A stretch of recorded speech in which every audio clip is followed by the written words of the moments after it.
Hello? Godslayers, is that you? We've come to you through the ethereal storm. We've made it through one more time, through a whole Pride Month, and I am here in this Chili's to tell you hello and welcome back to Death2Divinity, the first fat queer fable. I am so excited to be here with you tonight. I am salivating at the mouth for this tasty little finale. I have these 3 little worms to start. These are my little worms. This is Gus, my worm dealer. And we are going to be able to spend these to influence the players into bad decisions. Can't wait for this. And if we need more, that's for you. We will move to the recaps. In case you've forgotten, I know it's been some time. Each one of them is going to give us a 15-second recap, except for Kita, who can take as much fucking time as she wants to grace us with what we need to be graced with here in this Chili's tonight. But everyone else is going to have 15 seconds to recap last time's episode and all the things that went down. There were quite a few things that did do so. So I'm excited to see what kind of bubbles to the top of your minds when you think about last time, because I know I have some key moments. So who got the W last time? Lyrica did, right? So Lyrica, who do you want to go first? I'll go first. Hell yeah, that's the finale spirit. Incredible. All right, Time Daddy, I'm crawling to the top of the mountain to ask you another time if you will grace me with your yes. My submersible has exploded, and now I must stop it! You're activating every sleeper cell we talked about before. My stream. God, I was just about to talk about the sinking feeling I had, but you already went and no ukuleles. No. Sorry. So thank you, Time Papa. I'll let you take it. Take it from here. And Lyrica, at your ready. Very excited to hear about what happened last time. I'm ready. You ready? Can you see this little freak behind me? He's like I right love by him. A little pervert. All right, you ready? He keeps licking his feet. What does that make him a pervert? He just is, trust me. Anyways, I'm so sorry. Are you ready? Yes. Okay, 3, 2, 1, go. All right, Discord tried some fuck shit with Gideon, and Gideon was like, fuck you, Discord. We found out the fucking secret. A god's gotta die, but we need to make sure that the right person kills that god. And then the most important fucking things, the kiss. The kiss. The kisses. The kisses. You're so right. Thank you for that recap. Who are you picking to go next? Julian. Alrighty. You ready? I am ready. 3, 2, 1, go. Kaelin and Malaya Pira have a very interesting conversation in which he says that if he kills Chintrix, then the Malaya Pira will give him the King Killer Blade. But Corbin was invisible the whole time and heard the entire thing. That's dangerous. It is dangerous. Excited to see what happens with that. All right, who are you picking to go next? Let's go with Sam. Sure. All right. You ready? When you're ready. Yeah, let's go. 3, 2, 1, go. Brian and Nakia are not enemies. Gideon had a terrible time, just a bad time with Discord. Jesus, Winona and Mel kissed, Nakia and Lyrica kissed, and Julian has the poison for Chintrix. Well. Chintrix is poison, the poison chosen explicitly for Chintrix. However that fucking quote goes. That's what I remember. Great job remembering. Thanks. No notes. I took the Molly challenge of trying not to do it without notes. Of trying to do it without notes. How do you feel that went for you? Fine. No better, no worse. Okay, right. I choose. Wait, who hasn't gone other than Kita? Molly? It'll be Molly. Okay, yes, Molly, go ahead. I'm ready for you, Molly. I'm so ready. All right, 3, 2, 1, go. Apex Deicide. Marek was friends with some motherfucker named Hal. I don't think it went well. Nakia and Kurrit kiss. Mel and Winona kiss. Gideon has a very confusing conversation. Brian almost makes a friend. Shocking. Chintrix poison. and this is my YouTube thumbnail. And that's time. Yep. All I had time for was your YouTube thumbnail. And I'll do a little some recapping of my own, just to get some tasties in there. Just to revisit one of my favorite parts of last episode, where Sweet Current did select a consequence during the revelation of the Apex Deicide. Lyrica, do you want to remind everyone what that sweet consequence was?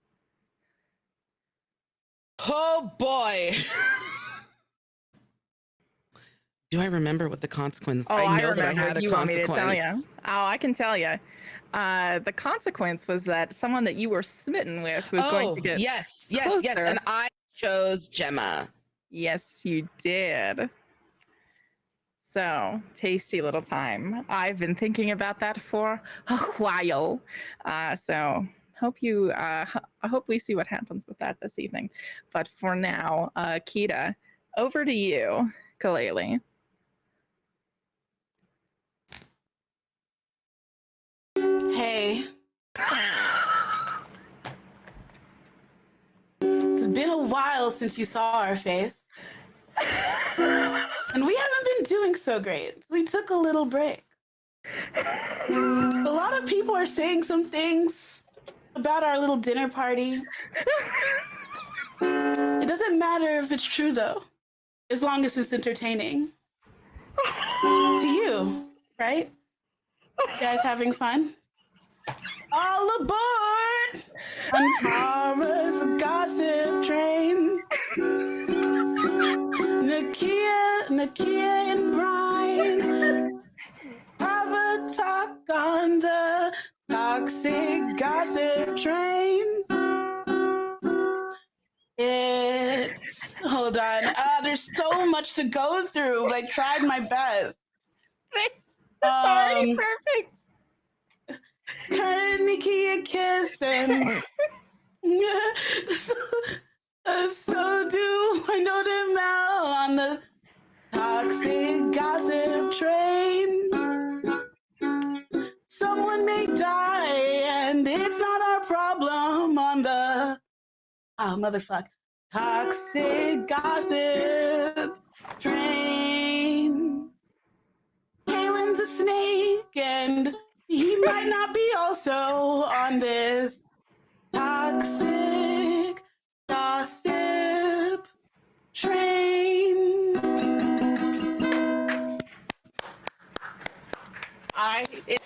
That was. Thank you. If you don't vote for Kita, I'm going to be so pissed. Viewers of the stream. Before we get into the show, if someone needs to talk about their box, go for it. Hello, it's me. I have a box. Oh. What up? Okay. So first of all, this is my little soapbox in case you don't know, but you probably know. I think everybody here knows about the box. We just want to give a shout out to our sponsor, Die Hard Dice. As usual, you can get 10% off any of your orders with them with the code Death2Divinity. That can be on anything on their website, including the PC character dice bundles that we actually curated with them in the fall. Those are still available, and you should snatch them up before they're gone. Also, if you mention us in the comments, sometimes I'll send you extra stuff. We also want to give a shout out to One More Multiverse, which is the beautiful pixel art TTRPG platform that we use for our streams. They are currently live. It's a free software with purchasable games and game content. So definitely check them out. We love them. Any final little thoughts? Any predictions about tonight? Any final little tasty morsels before we dive into this world, sweet friends? No, I'm talking about Mr. Beast in the cast chat, so that's what I'm up to right now. Great. Well, the cast members, hit me up in the chat if you want to talk about Mr. Beast. I can't wait I love you, stay it back. I love you guys so much, and I've missed telling stories with you, and I'm so excited we get to tell such a thrilling one this evening. I love y'all so much. I love you. All right, besties. Then I think it is time for us to return to the world of Acramon. Yes, this fair world that you've come to spend quite a lot of time in. And yet, no time more pivotal than this. At Anpara's palace, the sun god of seduction and betrayal, you have found yourself encountering both here in this palace, perhaps even perpetrating some of it. And here you are in the course of ire, the second course of Anpara's 7. The course that is described by many Flux as inherently combative. But I'm sure they don't really mean that when they say it. Now you are all somewhat separated at the moment. The 4 of you on the dance floor, that is, of course, Brian, Gideon, and let's see, we have Winona here as well. Yep, so it's actually just you 3. There's not a secret 4th one of you here.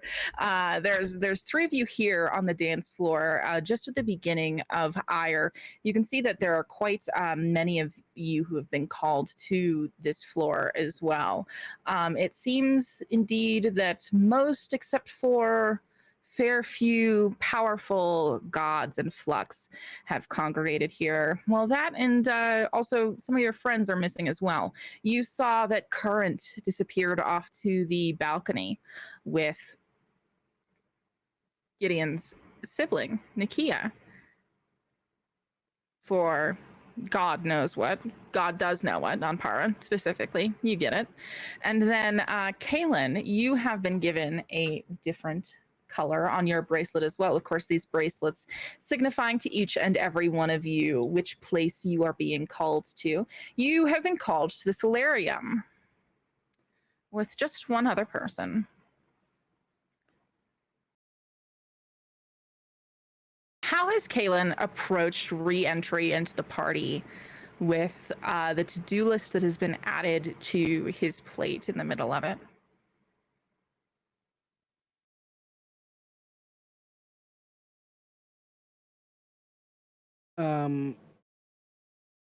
I think he just kind of goes along like no change. Like it's just he's kind of in the back of his mind, like, yep, I gotta make sure I do this thing, and but other than that, let's enjoy this party.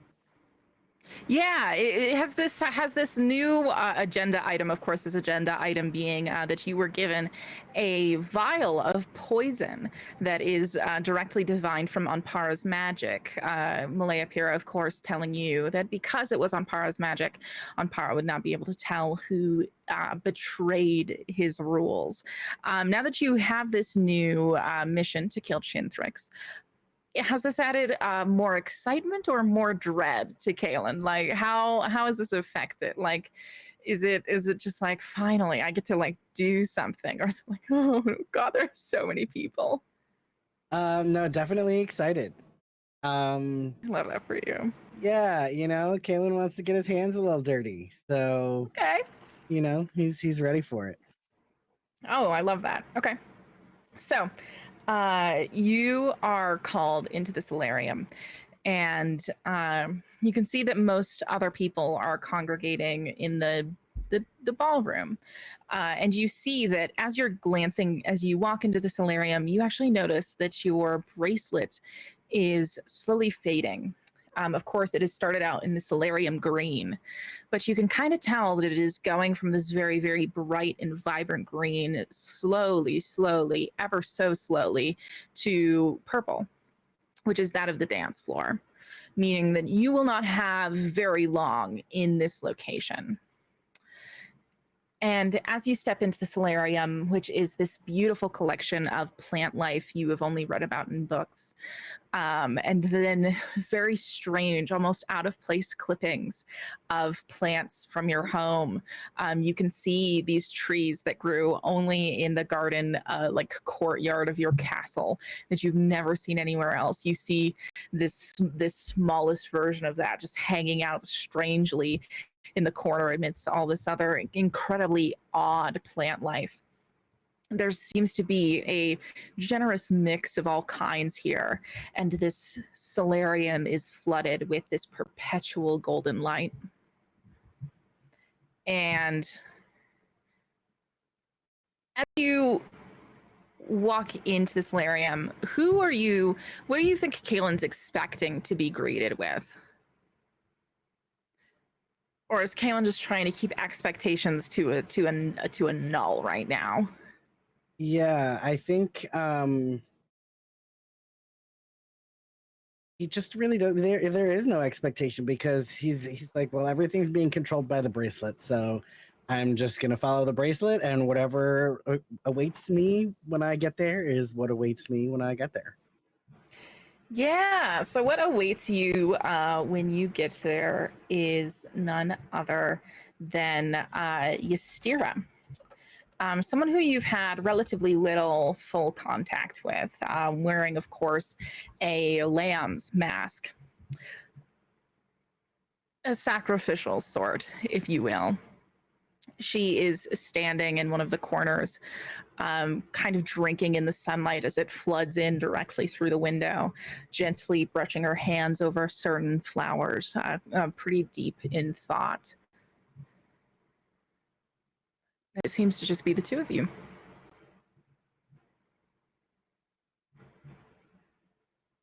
Kaelin kind of waits for a second just to see if anybody else is coming. When he realizes that's not going to happen, he approaches Ystira and says, so, okay, I guess we're at the next part of this play. Do you know what's going on in this play?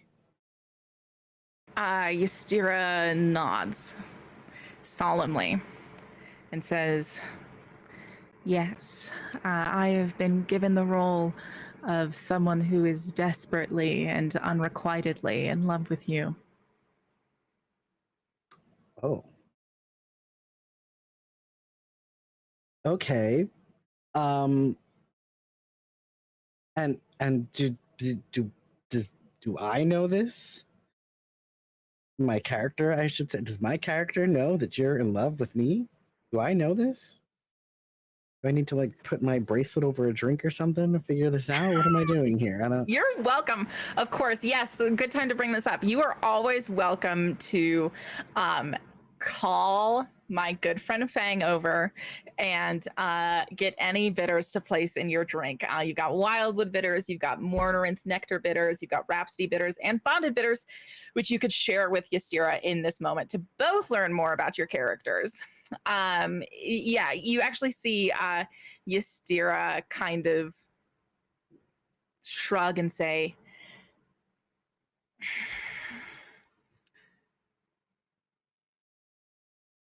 who am I to know what a long dead man thought of love? You know, that's fair. Let's see if we can figure these out. And I would like to see if Fang can bring us some bonded bitters. Oh, absolutely. Fang is like at the doorway. Of course, he still has multiples of himself out and wandering. And you call him right in, and he is there at attention. And he brings this tray over, and he holds out all of these vials of different shapes out to you and says, pick your poison.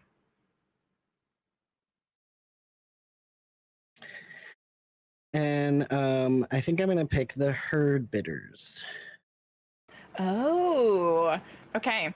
So, yeah. So you're gonna pick the herd bitters, and you take those and you drop some of those into your drink, and you see them just turn this drink of yours, this violet color, and you see Ystira reach for the just slightly different bitter. She picks head, so hopefully that you will both learn some similar things in this moment.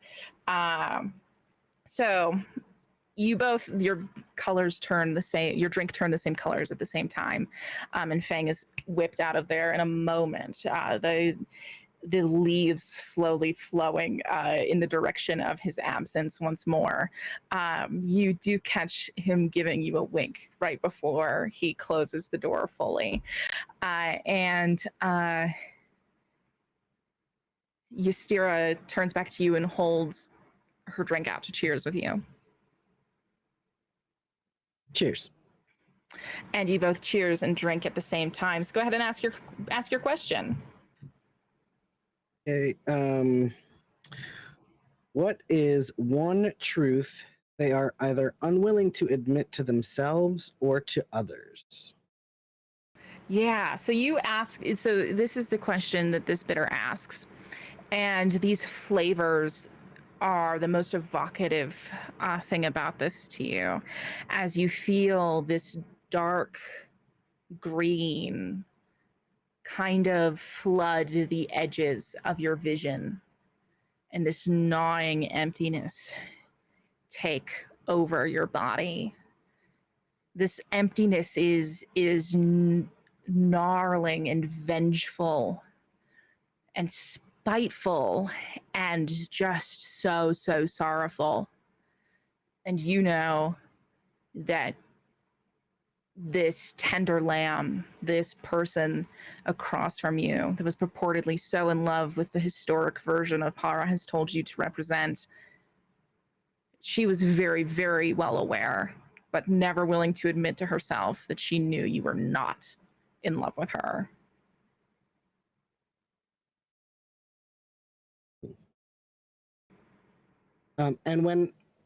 So that's just something that I'm seeing. So then I would have to then just relay that to Ystira.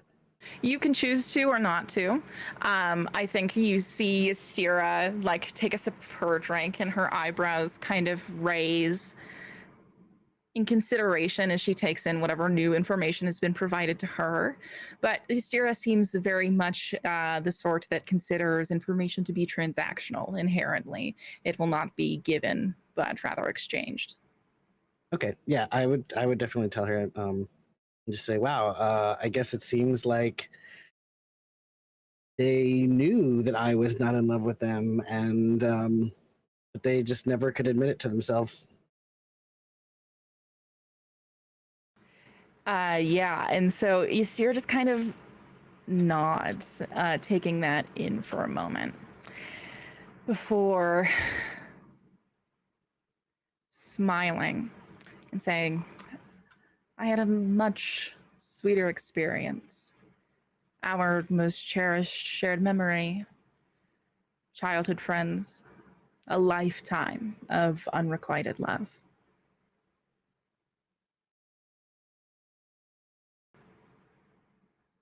But you always made time for her, which is why I'm so sure what happens next is such a travesty. And she turns to where she was looking in the garden and plucks a flower. This orange, vibrant, flame-like thing. And takes a step closer to you and pins it to the edge of your cape. An orange flame-like thing? Mm-hmm. I kind of look down at it and then back at her, and I'm like, what is this?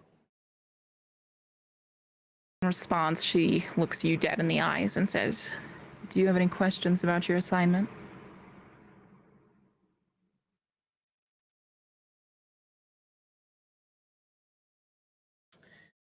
I have one idea on how to get it done, but I'm open to any thoughts you might have. Well, I'm sure Leopira chose you for a reason. I'm sure your expertise should be all you need. I'm just considering it a professional courtesy to inform you that I've been instructed to take you out should you fail to get the job done. Okay. Well, I appreciate that for sure. Do you know why he's chosen me to do this instead of just doing it himself?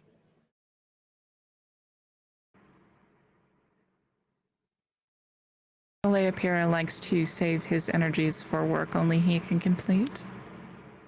Hmm. And I'm sure he's looking for some show of fealty for someone who is pledged to a different kingdom. That's valid. I guess I can understand that. Yeah. In his position, I guess I might want the same. And I mean, I'm pretty sure that I will succeed in my mission, but on the off chance that I don't, you'll follow through with yours. Ooh, so you ask her this. Remind me, do you have any strings on Ystira? I don't think so. Let me see. Oh, I do. Okay. You might want to consider this. Okay. What you can, you may want to consider what you can do with that, because when you ask her this question, a quite passive, unsharing, just wall kind of falls lightly in between the two of you, and says, well, I'm sure there will be an untold amount of political maneuvering this evening. Okay, that's a great way to dodge the question. Thanks, Ystira. Is this so? Would you say that in this moment, Ystira might want to answer the question directly, but find it unwise to do so? Sure. Okay, great. So why not, right? So in that case, I have a move for that. Okay.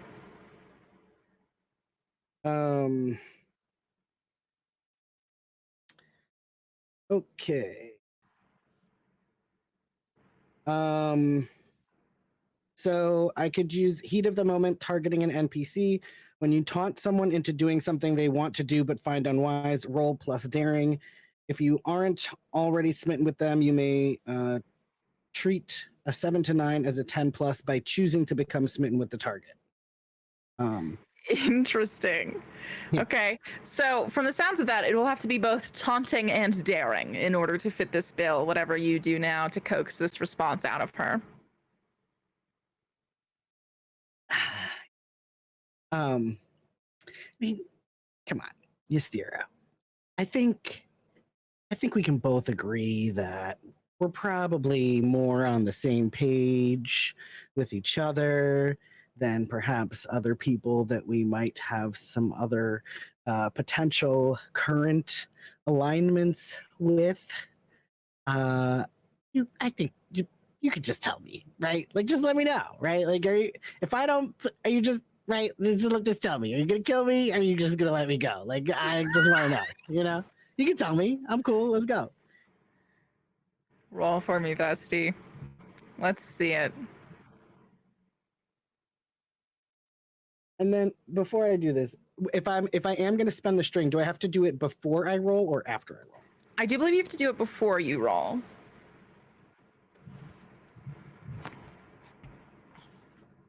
Oh wait, no, it says add 1 to your roll against them after rolling. Okay, all right, so I'll see. Okay.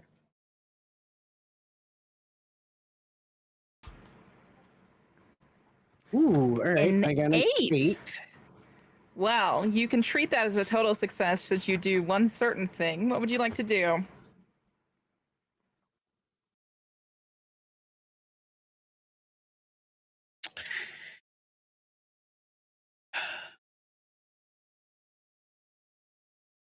Yeah, you know what? Fuck it. Kaylin becomes smitten with Ystira. Happy finale. Oh, Yeah. wow. Okay. Yeah. Let's see. So first and foremost, read what a success of that move looks like. Okay. The success is they'll do it in exchange for a small concession or reassurance.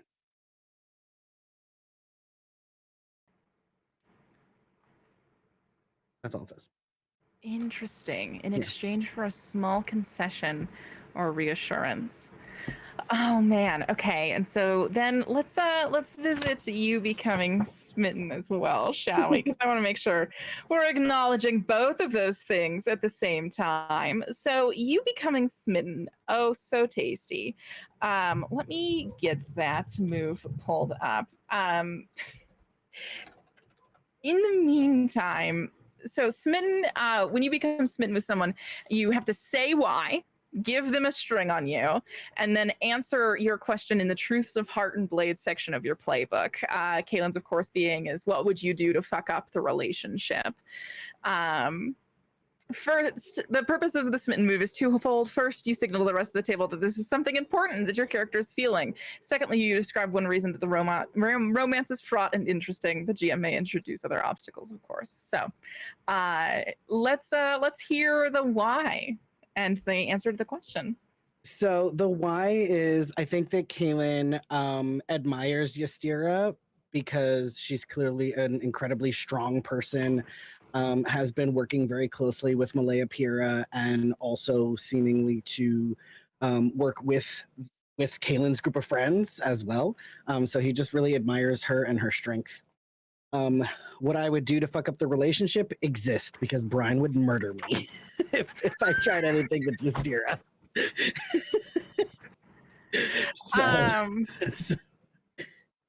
Yeah, so I guess it is a little like alarming to you when she takes another step closer to you, bringing the distance incredibly close. Her eyes just unfaltering and piercing as they stare into yours. There's a moment of silent consideration before she says,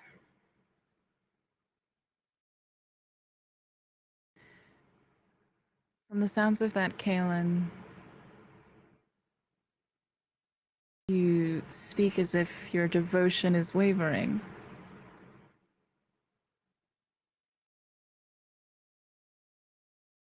Am I wrong?"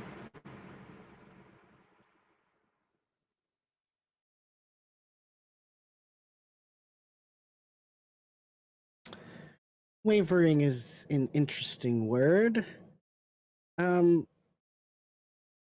I think that my devotion has not necessarily changed. It's just might be becoming a little bit more apparent to you as to what I'm trying to do.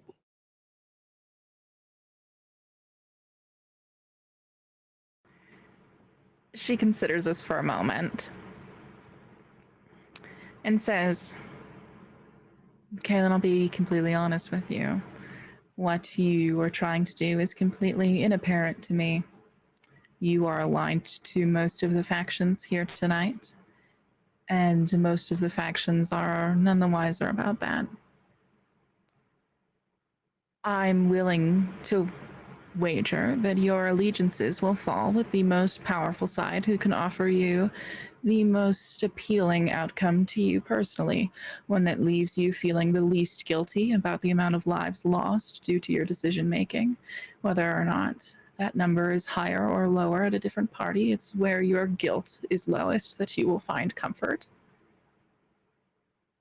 Do I think there would be a certain advantage to killing you quickly if I feel as if your wavering allegiances should get in the way of what actually needs to happen at this party tonight?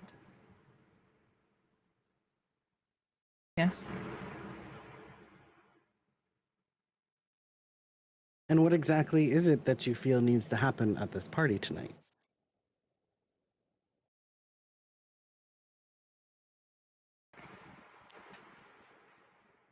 And where do your allegiances lie, Ystira? They're quite interesting questions, Kaylin. But if you wouldn't answer them, why would I?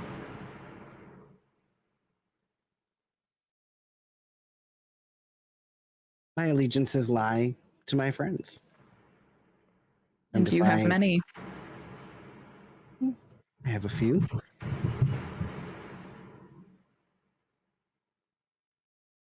A few friends. More lovers? Well, I don't know if you'd call them all lovers, but there's quite a few of those. My allegiances do not lie there. Well, there is some wisdom to that. If you can tell me what you want and what you need, and you can play the part of devoted to as many people as you need to, I find us allies.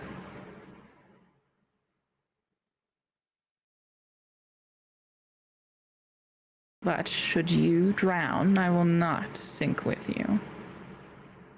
I would never ask you to do such a thing. I'm glad we're on the same page. Fantastic.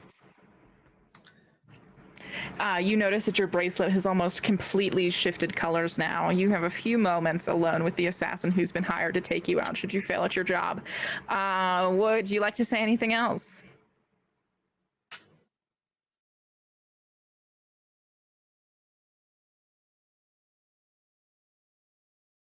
If I fail and you have to take me out, just do me a favor. Just make sure that Gideon and Current are safe, and make sure that Gideon never has to go looking for her siblings again. Okay?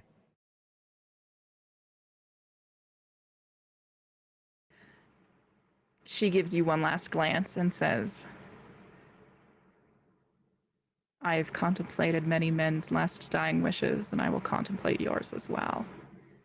And she leaves.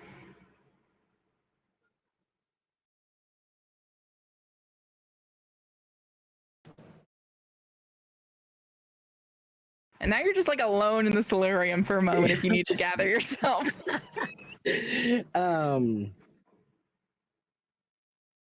Yeah, I mean, I guess she's well, that's okay. She's gonna contemplate it. Great. I hope that she. What a conundrum this lady is. Okay, well, No more conundrum than yourself, sir.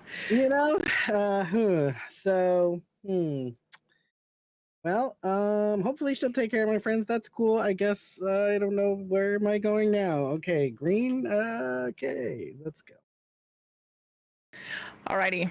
So we are on the ballroom floor, and there are swaths of people gathered here at this moment. You have Valyria, Thievius, Valnorax, Lunorin, several Fangs, a Clove, a Chintrix, a Gemma, and of course Mel and Winona still dancing on the dance floor.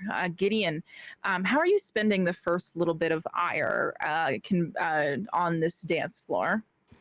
I think Gideon has a discomfort and anger coiled within them like a snake, and is just sitting there, looking stressed out at this party, and is looking for Corvin's eyesight, just to look for a friend. Yeah, you catch it pretty immediately. Corvin is a little bit paler than he was before, for sure. If you are angry, he is frightened. Sure. But is doing a very good job. You get this. You've always been a little bit more extroverted than Corvin. Usually, except for when Corvin's particularly smashed. In that case, it's usually you are the ones who ends up reining him in. But normally, there's a certain part in the party where his eyes will kind of glaze over, and you can kind of tell that he is uncomfortable with the amount of people he's had to interact with, and those eyes are already there, and you're 2 courses in, and this man is dissociating only a tiny bit, but seems to be doing a very very humbling effort of trying to show up for you. So the second that you guys cross eyes on the dance floor, he does pretty much the step below bound over to you, and kind of settles right up next to you, and is fun party. This fucking sucks. You want to fuck off for like 5 minutes, please? Are we allowed Sorry. to fuck off? Are we legally allowed to fuck off? I kind of got the vibe that we were legally unallowed to fuck off. No, not too far. Fuck off. Just like, do you want to go in the kitchen for like 5 minutes? I think we can.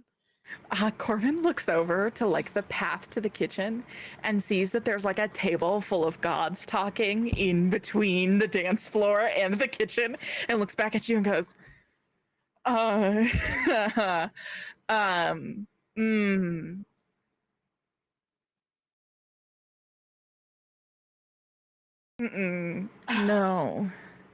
Fine. Okay, never mind. If we dance, no one will try and talk to us.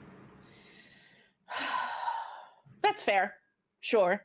And Gideon just like takes his hand and like immediately like begins dancing. Perfect. I was gonna try and blow off steam, but I don't know if I can blow off steam the move on the dance floor. But I was gonna sneak into the kitchen with him. So if at any point that path opens up. Okay. How do you blow off steam? You tell me. Remind me real quick. When you try and show someone a good time, you roll plus heart, and if you roll well, they throw themselves into your chosen activity with vigor. I don't know if I can roll to get him to go into the kitchen with me with this, so we can like have a moment alone in there, because I have a sneaky thing I want to do in the kitchen as well with my a baking move to tell you my thought process. Okay, I'm going for. I'm listening with big ears. Mm-hmm. I think. Do you have a string on Corbin? I actually don't, which I'm shocked. I looked before this and I don't. He has 2 on me, but I don't have any on him. Gotcha. Okay. I think that you could also, taking a look at our delightful little move catalog, I think you could try and figure out a person here and try to ask, like, how could I get you to go to the kitchen with me, being unafraid to encounter some gods. So I think let's do that as you're, if you'd like, as you're dancing on the floor. You can try and get a feeling for like why Corbin is so and maybe if you can figure out that, you can kind of figure out how to get him some chill out time in the kitchen. I got a freaking 9. Okay, we'll take it. A 9? All right, so then you get to ask 2 questions from the list, and then I get to ask one of you. Okay. I think the first one's like, what are your feelings towards like this party? Basically just like a what is your vibe check and how are you?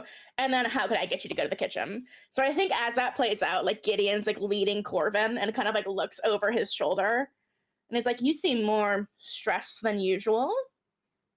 Anything happen?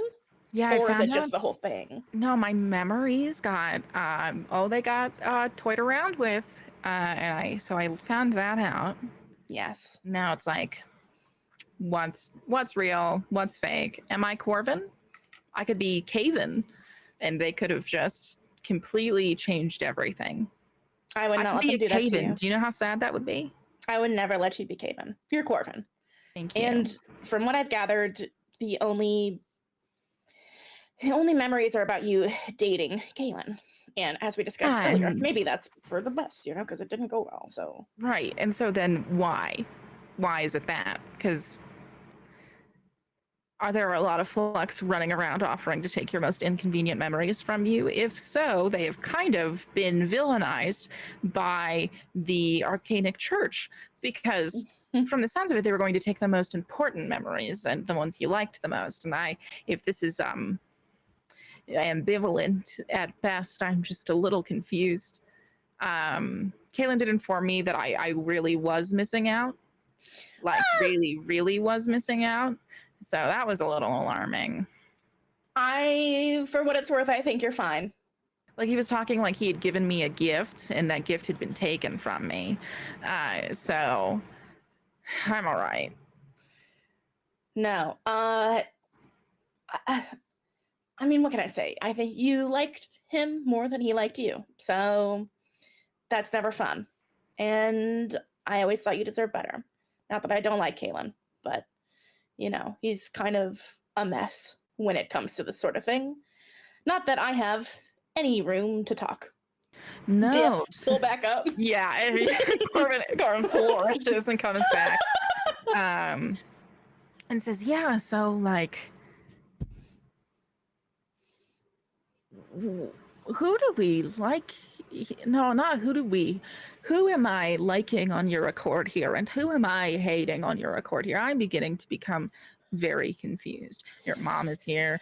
Your stepdad is here. Your sister is Yes. here.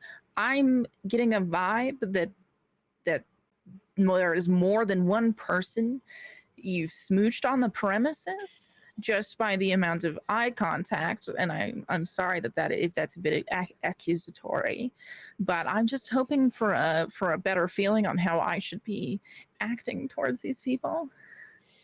Yeah. If I knew better, I'd tell you. As for people we definitely don't like, and then like, I don't that dance move where you like hug someone into you and you're like your back is to their back, so you're kind of pointing them like Yeah, Gideon, like points him towards I love like that. yeah.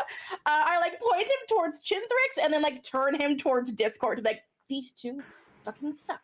But you already know, and then like pull out like Yvonne had a weird conversation with her. As like I'm trying to point him towards who we don't like, and it just those two I managed with that one move. Okay, perfect. So yeah, that's the question I think that Corbin asks you. What's the last question you ask the boy? I think Gideon just goes, honestly, I just want to go to the kitchen and get some champagne that hasn't been touched by someone who's affected my bodily autonomy at any point, you know? Just like a normal champagne. And then, you know, just a little extra delight for you and me. As like, again, like just normally like face-to-face dancing. I think Corbin would know like Gideon like will like magically make like a little treat sometimes in someone's like kitchen that she does not know. Like she will be at like a house party and like Gideon is typically the person in the kitchen at the house party, like looking through someone's cupboards and being like, I've chosen to bake tonight while I am at this party full of strangers. And this is like a familiar move for Gideon. But I don't think Gideon's going to push Corbin to do it if he says no again. So yeah, so this question is how could I get you to go to the kitchen with me? mm-hmm. Yeah, so I think Corbin kind of like nods and it's like, no, I get you. It's a good plan. There's just a lot of scary people on the way, but and then Corbin kind of like looks around for a second, and his eyes land on Mel and Winona, who are also dancing, and goes, but there's power in numbers, and Mel is one of the most terrifying political activists that the Law Mages have ever had to deal with. So if we maybe went as a group with all four of us, that would maybe if a god yelled, it would be at me. Yeah. Kind of wallpaper. I want to, yeah.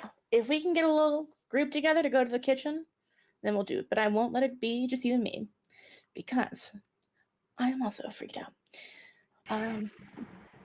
Yeah, Abyss is over there, by the way. And like, I think we can like leave the conversation at that point if you want to, but they're literally just at this point they're being just like, oh talking my about god, Abyss being over there. Yeah. And Corbin's like, you gotta talk to her, like at least once. Yeah, it's like seeing your favorite artist. You can't just like leave and wonder what might have been. I just keep staring at her, which I think is laying the groundwork. The next for step, yeah, absolutely. Yeah. So you guys start dancing closer to Winona and Mel. As that's happening, Caitlin, how do you emerge from the solarium? And Current, how do you emerge from the balcony?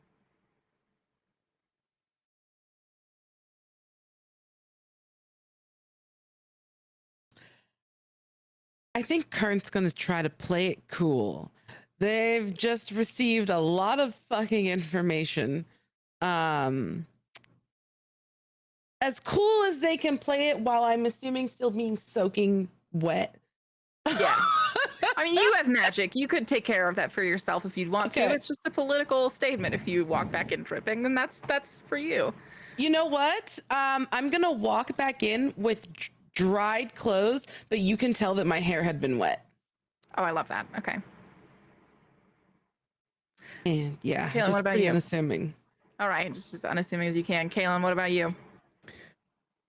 Yeah, I guess pretty much the same in that, like, trying not to bring too much attention to myself, kind of sitting there mulling over lots of information. Okay, I've got to somehow kill Chintrix. If I don't, Ystera's gonna kill me. Yeah. Right? Like, and trying not to let any of that, like, you know, a little bit of fear, right, show on his face, because Ystera's right, like, don't mess around with Ystera. She He'll kill me. So just trying to, process all of that information and look cool while doing so. And our fair Brine, you've also been loosed on the dance floor, as it were. So how have you been treating this few moments of relative anonymity in this crowd? I think I have tried to seek out Ystira's location. You discovered pretty quickly that she was locked away with Kaelin. So I think she low-key is like loitering near the door, but also like with her eyes on her friends. Interesting. Oh man, I'm trying to think if there's a move that can represent you fucking snooping. Hold on, let me take a gander, see if there's anything that can serve us here. I don't think so. Interesting. I might have tried to overhear the conversation with Kaelin, honestly. Yeah. And I think that there's very little stopping you from doing that. But I want to make sure that it's represented well within the moves as well. I think that I have tempted. A string. Oh no, I don't. I lied. Keep going. I think I'm tempted to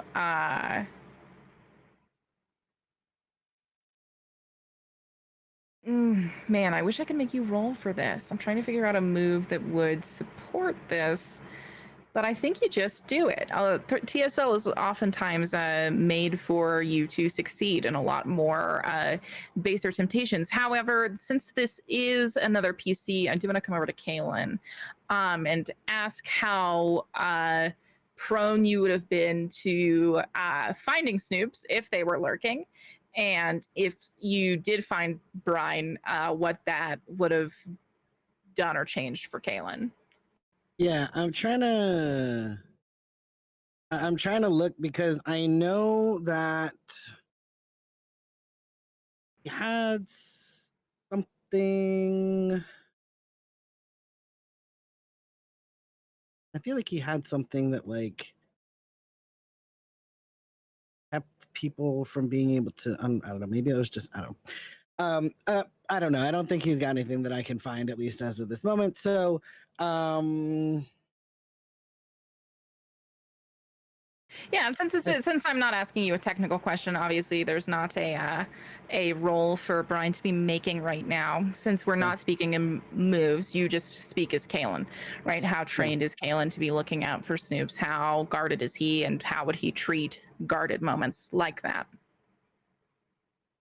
So I think that he is fairly well trained at finding Snoops, being a castle kid, or like not just a kid, but a royal kid, right? And I think that he might notice Brian snooping, but I think that because he kind of knows that Brian hates him, he would probably not do anything and just kind of let it happen. Like let Brian kind of get whatever information they happen to. So how Brian, much information do I'm I going to pick have up? you go ahead and yeah, Kaelin, either you can state outright how much information Brian learns, or I can have Brian roll Defy Disaster, because it could be somewhat disastrous if Brian learns this. Actually, I think it would probably be. No, I think I would want Brian to defy disaster. I think that learning this move, learning certain information that is present in that conversation would certainly be what I would call disastrous. Yes. So you can either state outright certain information you'd like Brian to have learned or not learned in that moment, or we can go to a roll. What do you feel? I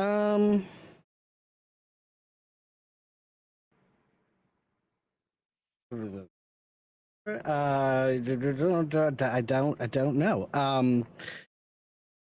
Yeah, I think we could I'll just what Brian probably overhears would be, I guess, that Kaylin. I don't think. I think that Brian would hear that Kaylin is supposed to kill Chintrix, and that Ystera is supposed to kill him if he doesn't. And then I guess I don't. Yeah, but let's I don't know. think that can be the information Brian learns, but I think Brian can take away from it from more of a like, oh shit, Kaylin's being blackmailed by someone, like more so of a less sort of like, this is, you know, but more of a like, oh shit, like someone has dirt on Kaylin here and is acting on it, and Ystera is being used as a pawn to act on that. So I think that's relatively what you pick up on, Brian, while you are listening in. So, can you talk to me about the geography of the situation? Like, where is Kaylin entering the dance floor? Like, is he coming, like, out of a door, down a staircase? Are there bushes nearby? It's a variable set of several curtains, like several layers of curtains that separate. It's the same as the map that is deliciously displayed before you, except for just a thick layer of like 4 to 5 curtains. The separating. I have my character sheet up, so I couldn't see the map. Okay. So, yeah, I think Brian kind of like hovers just out of sight of the actual like dance floor proper near the curtains. So when Kaylin like reaches the last one, she's able to just kind of like snatch his arm and like pull him towards like a remote-ish area, like behind a wall. Sure, into the curtains. I hear you. Yeah. And she says, how are you going to kill Chintrix without getting caught?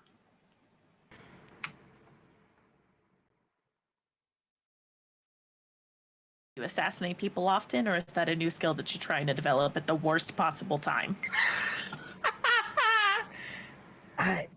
No, I have not.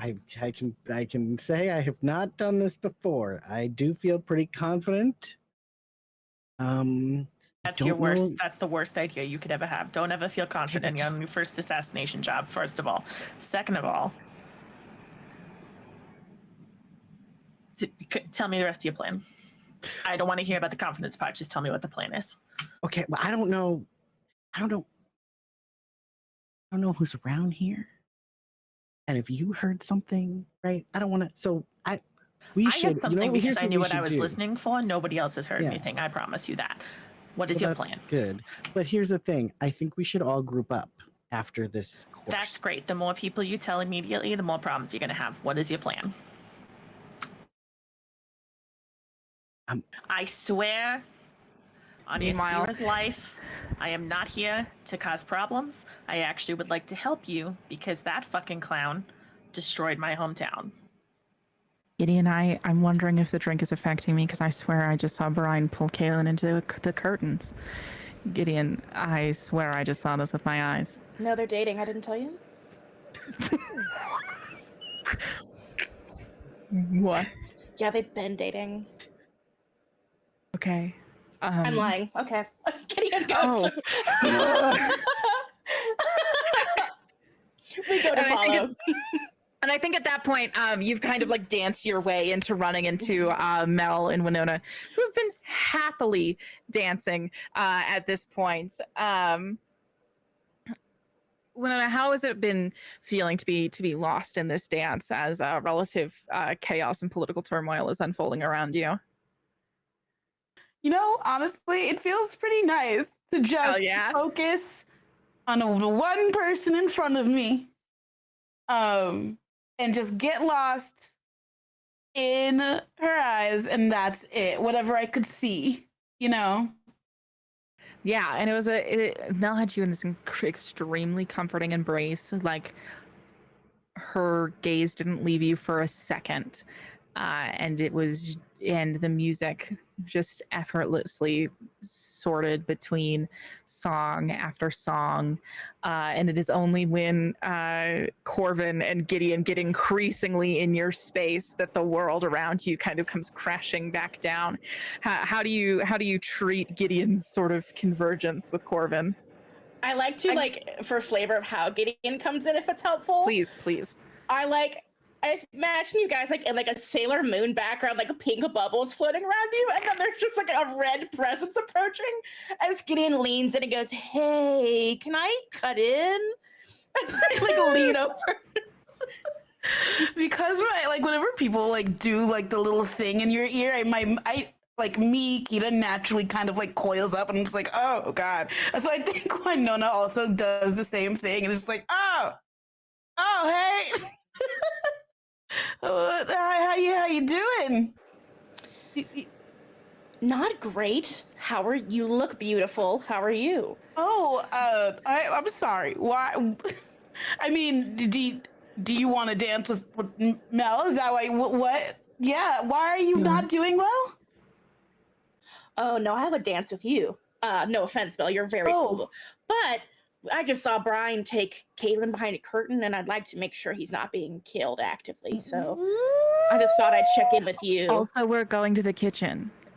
Come with us. If we can. Yeah, we're getting a group together to go to the kitchen. The most like high school thing ever. Like we're gonna get a group to go to the kitchen if we can. Or back to our room if the vibe is better there, if we won't get in trouble. Don't think we're legally allowed to go to our rooms, but I think we can get away with the kitchen without gods being mean to us. Sure. Kitchen? Oh, kitchen. Oh yeah. Corbin waves you over. Current. We're getting a group together to go to the kitchen. Yeah. Are there snacks in the kitchen? Why are we going to the kitchen? We'll be making snacks. Sounds nice. We're gonna make snacks. Let's go get snacks in the kitchen. Yeah. Let's go to the kitchen. Then we'll come Mel, back and are we'll you find in out if Kaylin's dead. Mel, are you in on the kitchen group? Are you coming to the kitchen? Yeah, I guess I can do the kitchen. You guys look so cool together. I'm sorry. I'm so sorry. I'm not being cool about this. Okay. Kitty, and Mel says it's okay. I'm not really either. And she just kind of puts her arm around Winona.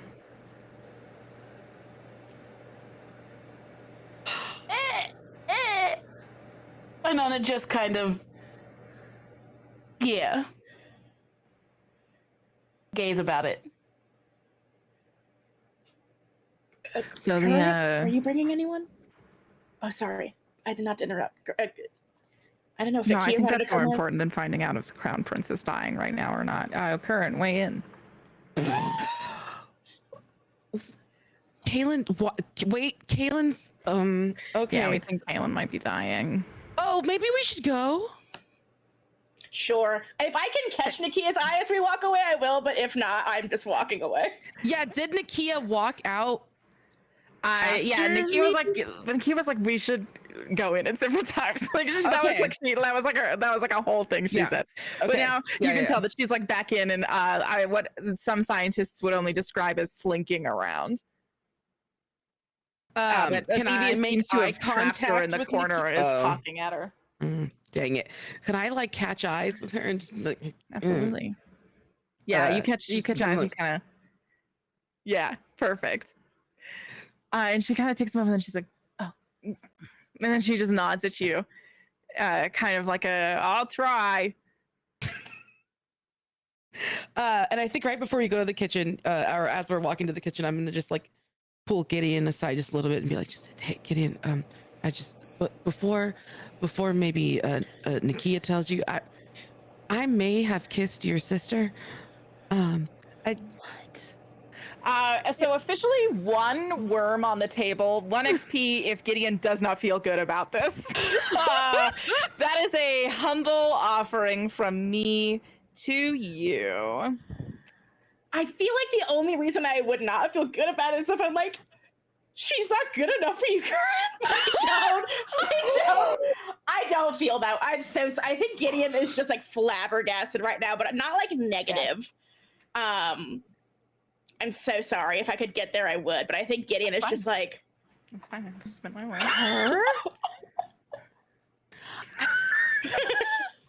What? I mean, she's got redeeming qualities. Yeah, no, I love Nakia. This is. Well, see, there was a moment let's make sure Kaylin's alive first, and then I can tell you all about. I'm happy for you. you will be thank a you. good influence on her. I just didn't want you to think I was like hiding something, or like she comes up and be like, "Hey, guess what happened?" And I just, I do not think she would have told me. You are cool for sure. No, yeah, actually, you're right. Yeah. For your Okay, sake, good. I'm gonna pretend maybe I don't you- know. Bless you. So sorry, Katie May. It's fine. I take my L's as they come. So, how many people are going over to the curtain right now in a not 5? suspicious way? Picturing this like the little hocus pocus walk when the three of them are like marching down the sidewalk together, doing the like thing.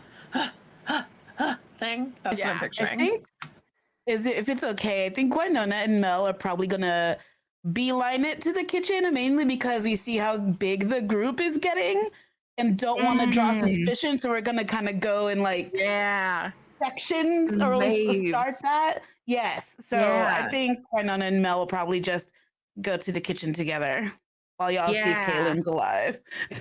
Yeah, so as Mal and Winona, you're walking up to get to the kitchen, you see that this round table of gods has converged, and Discord is there, and Doxon is there, and Abyssa is there, Malaya Pir is there, and they are in what scientists would call a very involved conversation. And as you get close to passing this table, you know that it's kind of a dicey moment about whether or not this is going to be outside of the party host's purview of what he has decided his soiree will look like. Is there anything you're doing to kind of sell it in this moment, so that it would be something that Anpara would approve of? I am looking at my moves really quickly. Ooh. Okay, I don't know if this would work. Oh wait, I don't have a string on Empire. Damn. Never mind. Yeah, it doesn't have to be a move. It just has to be something that would please the god of the flux, seduction, or betrayal, right? You would just have to be clear to him that you were existing in his domain. Can I is there like a do I bow? Do I do some sort of like formal thing to be like, hi, I know I'm in your space. Don't mind me. I'm being respectful. There's no reason to be suspicious of me going to your kitchen at this time. Yeah, I think just like honestly, like the best disguise is confidence, right? Yeah. So if you kind of walk up and give him like a half bow as you pass, with Mel's arm around your waist, that's gonna be good enough, I think, for now. We do that. I think that the on party decorum level will stay the same as the two of you kind of dive into the kitchen, which is empty right now, but a relative feast zone, as you've encountered before, except for now there's a host of dishes and meals kind of half being prepared, all by magic kind of simmering and existing around. Cool. Yeah. Is that like a bar cart right there? It absolutely is, yes. Yes, I put the kitchen together, so. Amazing. Can I start making everybody little drinks that aren't dangerous? Absolutely. You find the most you find like the bottom half of the cart is filled with drinks from Kurthus, Kurthinian liquors and things of the like. So things you are very well familiar with, and you can start wining and dining with those. Absolutely. And that, of course, leaves Brian and Kaylin in the curtains. Let's hear the end of that conversation. A little bit more of that conversation before you are burst in upon. So the last thing that Brian said was that she wasn't trying to sabotage Kaylin. She actually wanted to help because Chintrix destroyed Terrifying. I appreciate that. I just feel like we need to all get together for this, and also I think it'll just be better if we can talk about it in a quieter place. Why? Because you're scared of me? Get And outta then here. Brian does a little. Kaylee kind of looks down at like, because clearly taller than you, and is like, you're not serious right now, right? Okay. I'm not scared of you, Brian. I just think that there are a lot of scary people here, though, and I think it would be better if we just, Yeah, you know, you're trying to kill one of them. So perhaps you should accept the offer of help from an accomplished assassin. One who, might I remind you, is with the one who's been hired to kill you if you fail. It would be very easy for me to simply go back into the room that you just came from and tell Ystira that I'd like to help her kill you. In which case I could sabotage your plan to kill Chintrix, go get Ystira, we could just dual kill you. That could be a great time. Very bonding exercise for us. you know, there's something to be said, I suppose. What do they Should say? I do that right now? I can do, hey, lovers Ystira, who and she kill starts together to like walk stay away. together, or Yeah, something. you go What to it- jokingly Yeah. push through the curtain, and Gideon, Corvin, Current are all standing like shoulder to shoulder at this curtain, staring at the two of you. This looks very suspicious. I just want to note. You guys making out? You making out? Current thinks you're making No. out. Yes. Everyone is talking about it. Actually, I was threatening to team up with someone to kill him. So that See, is why that's we the did check whole in. reason we came Yeah. over. We thought Yeah. that Kaylin was dying. And so Brian like nods at the two of you and then looks at Kaylin and is like, see, you should be scared of me. Just a thought. Okay. Well. That I'm so hello. Thank you for checking on me. What? Hello. What are We we? wouldn't what have are let we- you died, Kaelin, aren't we saints? Yes. What are we doing exactly, though? Going to the kitchen I for was trying to snacks. figure out what your plan was to not get your throat slit by my wife. And you were arguing with me about whether or not that was the smart choice.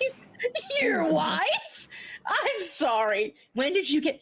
I look for Ystira. Is she anywhere I can We see her? should not worry She's about like in the this right solarium, now. like by herself, like in a corner, and you can see like she's facing the wall, and there's like a faint purple glow. You have no idea what that is, but she's clearly by herself right now and could get cued into this. I just say your wife loudly in her direction, and if she hears that and chooses to interact, that's on her. Okay. Brian just says, once I kill Velpione and stop the prophecy, yeah, absolutely. Sure. Easy peasy. We're How getting many a group people are together we to go to the killing? kitchen. Kitchen. Is that Yes. like a That code? sounds like a plan. No, it's a kitchen, Brian. Okay. I'll go to the kitchen.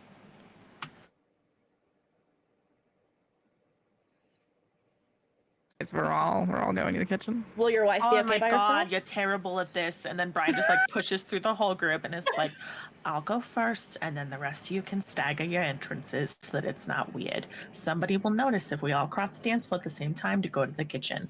Unless we're very loud, very drunk, very sorority sisters about it. And I don't want to do that right now. We're Could doing be sorority fun. sisters. Gideon That takes sounds like Corbin's fun. hand. We're sorority sisters. It is. We walk right behind you. Yeah, Corvin links arms with Current as well to drag Current into this. No mercy. So tell me what it is as you sorority sister into the kitchen. Please tell me more. When Gideon, are we you going to make the muffins or are you going to make the pie? What are you making? Because everything you make, it's so delicious.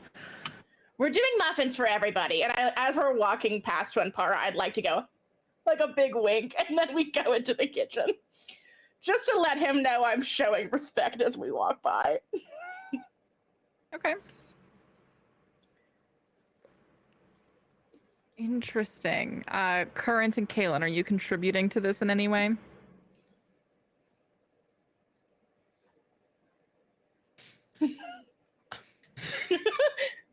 I'm trying to look sexy and fun. That's my strategy.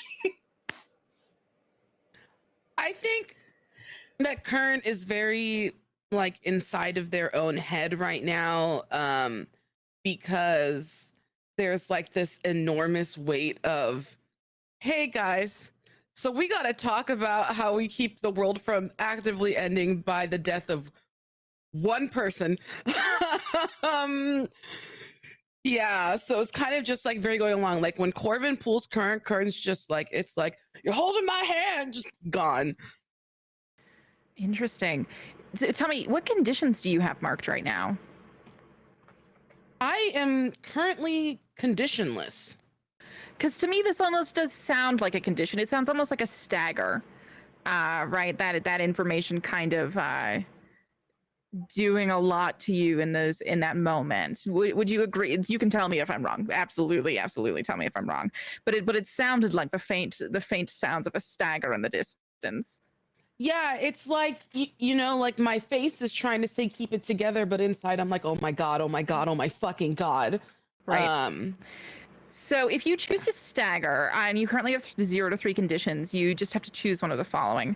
0 to 3, you can lash out at someone whose regard matters to you. You can provoke them to do something foolish or harmful and take a string on them if you have one.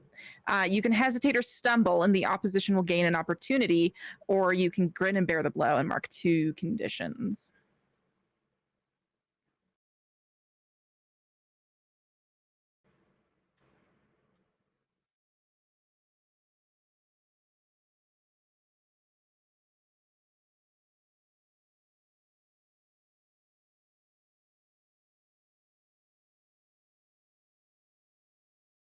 I think you're muted.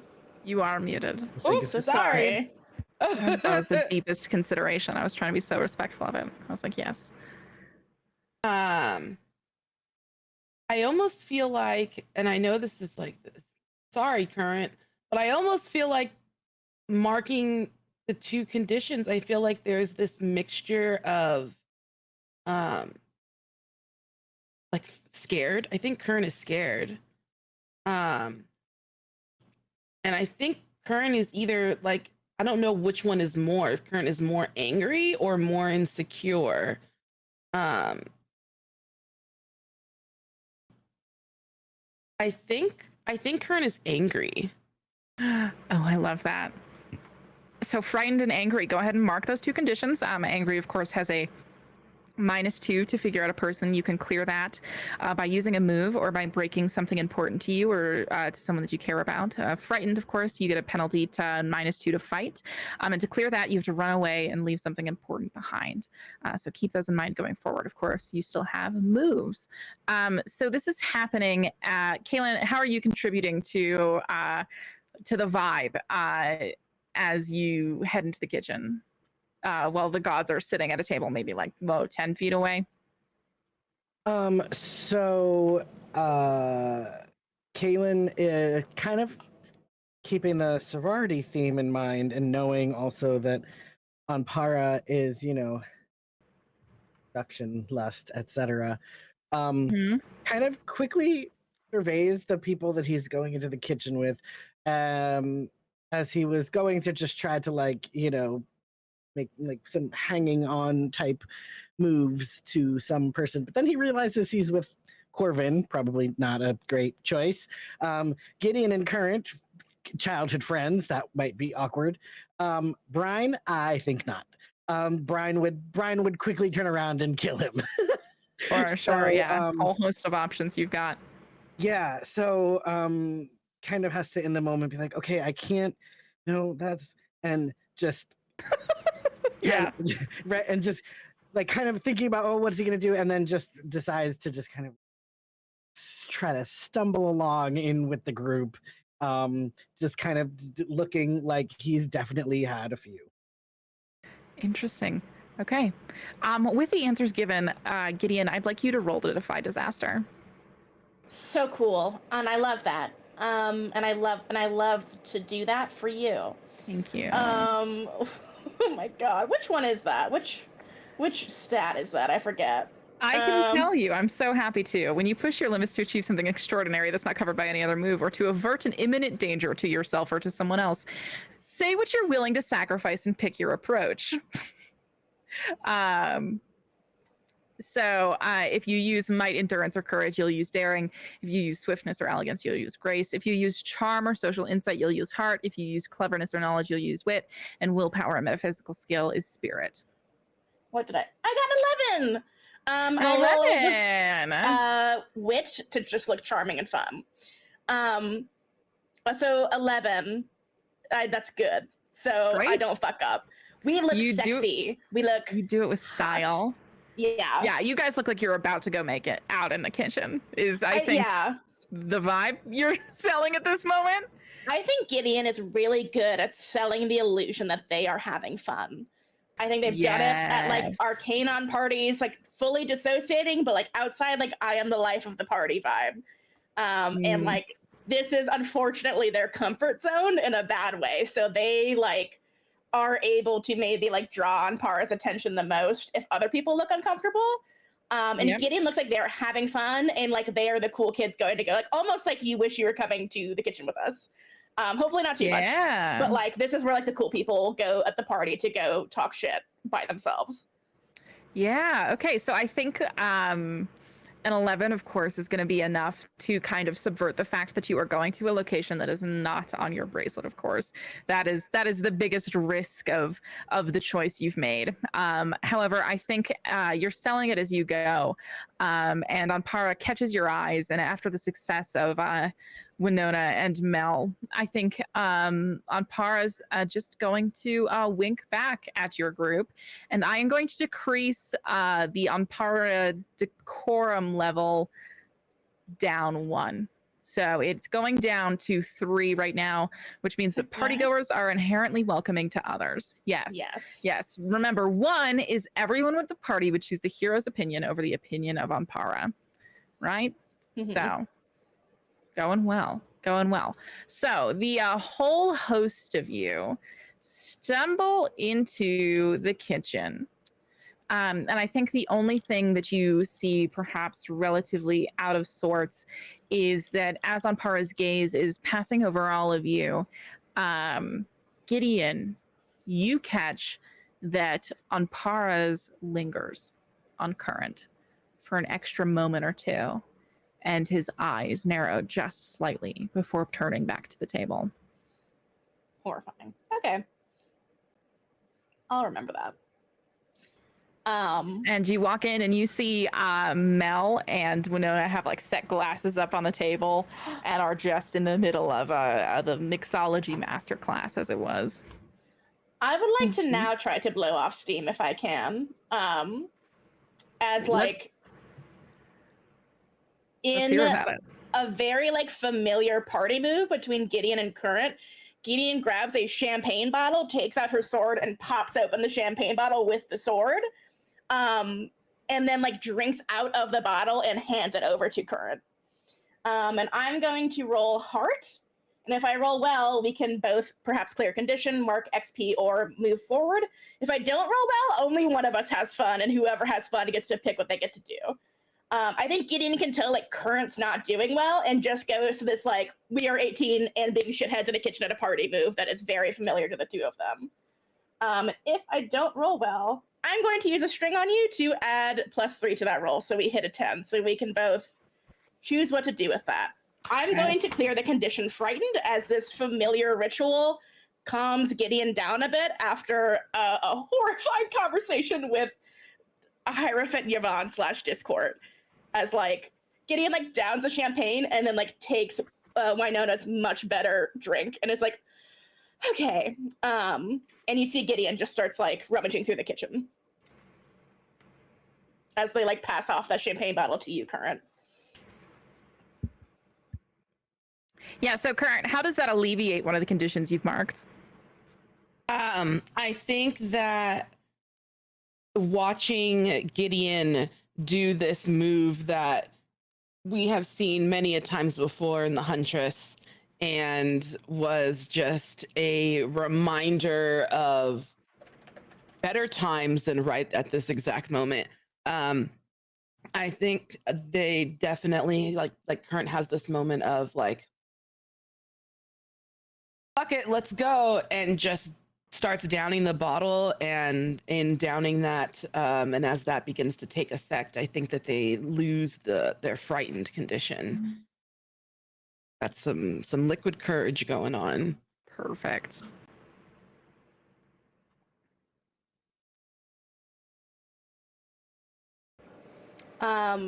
And if no one else has a moment right now, I have another move I'd like to do very quickly. I was gonna say, I think after you do the champagne pop, I think you see Brine like very far away from where she could potentially be sprayed by the champagne, like hops up onto a counter and just like very casually takes a knife out of like the knife block and just starts like checking it for sharpness. It's very Brine. I have a move called Sun Hand Baking. And basically, if I bake bread good, I can clear a condition. So I'm gonna roll daring as Gideon's like fucking around in the kitchen. To see if oops, no.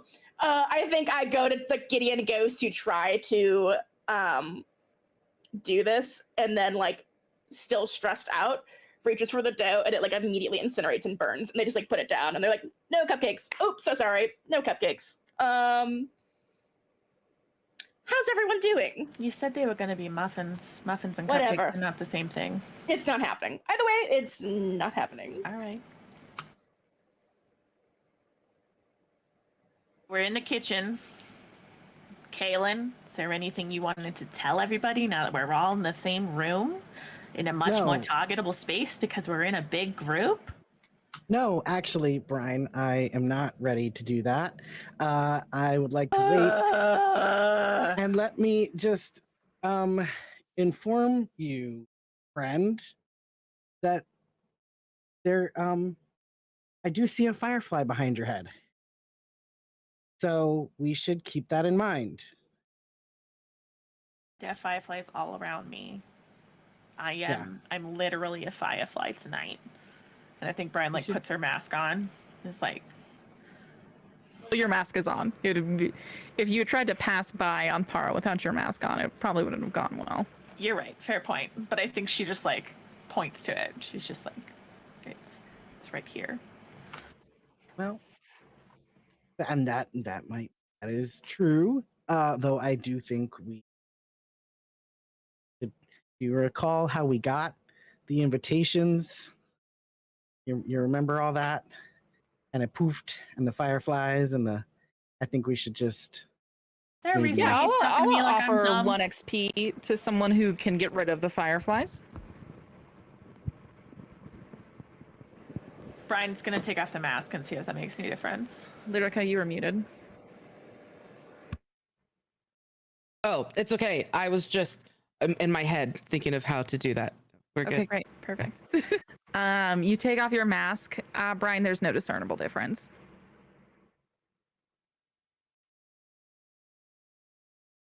Um.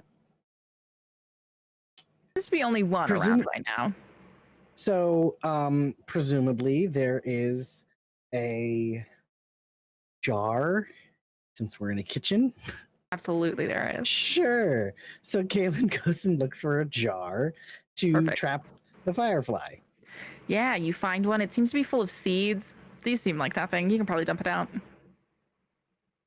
Do I know what those are? Do those look familiar to me as a former agriculturalist? Nope, because they're very flux.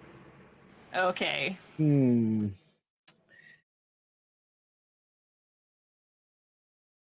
It's in a firefly. That makes me nervous. There's just like a bubbling pot of like stuff in front of you. You could probably dump it out in there. Sure, that's not. That's a great idea. Is there everything on the pacifist route? It's a fucking bug. And I think Brian like takes a hand and like goes to like smash it against the wall.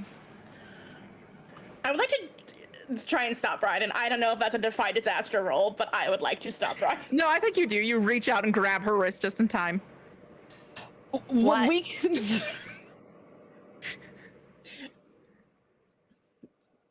Gideon leans over to the Firefly and goes, "Will you go get my sister Nakia for me, please?" The Firefly considers this for a moment before buzzing off. Take your XP, Molly. Oh my god. Now it seems just to be the lot of you, able to talk openly. Thank you, Gideon. Can you put that jaw back before you break it? Yeah. Kaylin goes and gently puts this jar of mysterious flux seeds down. All right, the floor is yours, Your Majesty. And Brian does like a very mocking little bow. Okay. So here's the thing, and Kaylin's trying to like talk as quietly as he possibly can because he's still not sure that this is the right place for this. But he's like, okay, well, I have been tasked to kill Chintrix. Okay, and I have also been given a special potion in which to do so. So that's the plan. That's not a plan. That's a tool and a task. What's Who the asked plan? you to do this? Are we supposed to be getting quests at the fucking party? No one's given me a quest yet. He and Ystira are working together for Malia Pira. Sorry? Hey, sorry? Hey, And, what? and did Brian we doesn't know not- that outright. Brian doesn't know that outright. So No, is that she's just a just making a baseless guess. accusation? Okay, Yeah. okay. Just want to make sure. She knows that Ystira is working with Malia Pira. Yes, he sure works for a lot So of people. she has to Ystira is assume- also the guild master of the Assassin's Guild. Sure, yes, but she's decided that that's what's happening. Okay.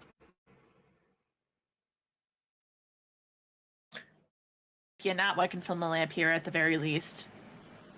Ystira is working for Malia Pira, and Ystira has apparently been tasked with murdering you if you don't pull off murdering Chintrix. And the only reason that she would be tasked to do that is if you didn't pull it off with someone that she had a mutual interest in pleasing. So that leads me to believe it's probably Malia Pira.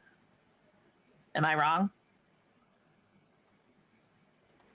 That's Brian. I will say that Current, you know that as a member of ISIS Fidelity, the Assassin's Guild, if you do fail to pull out a job that is specifically taken for higher level assassins in that guild, the guild masters can and will kill you for your failure to complete on a job. So you just have that information as a member of the guild.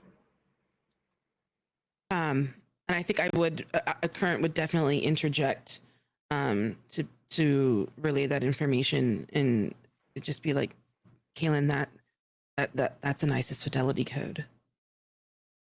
If any of us were to fail. Yeah, I think working for Malia Pira is a bit of a fucking jump, Brian. I'm sorry. I didn't know about that with the ISIS Fidelity Guild, I must admit. However, it wouldn't surprise me.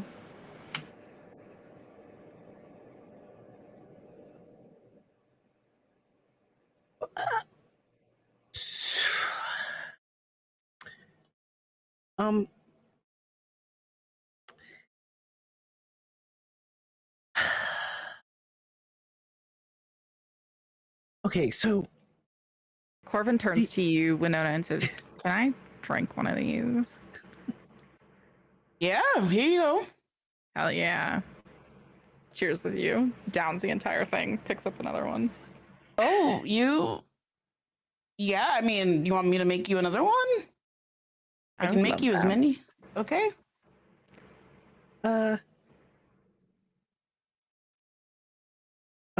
Okay, so do y'all, you know, what if? Let me ask you, especially Gideon and Current, what did you hear when Misha was attacked?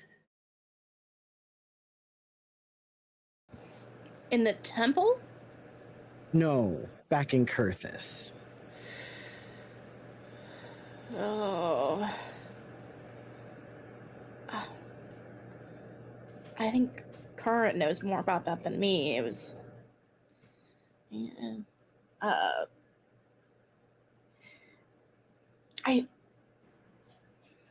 think there was some like heroic savior, and then they saved their life, and then they were fine, and I don't know. They got attacked and then they were fine. I don't know.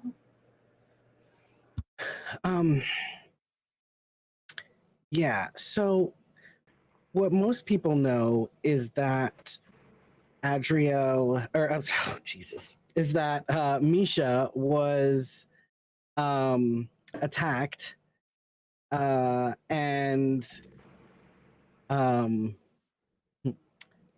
but with the knife in the in the garden area. And that's true, but that was kind of a front for what really happened. They did get attacked with the knife, but that was only a primary injury. And what really happened was that they were poisoned.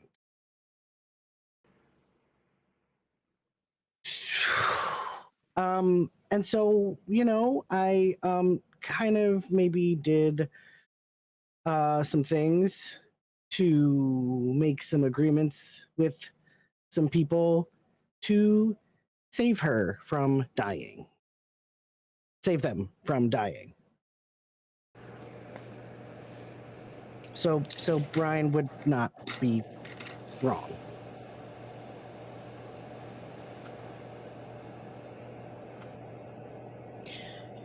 Oh, Ayada. Popeye has entered the chat. Brian is like leaning back on her elbows, like against a lower countertop, and she's just like stone faced.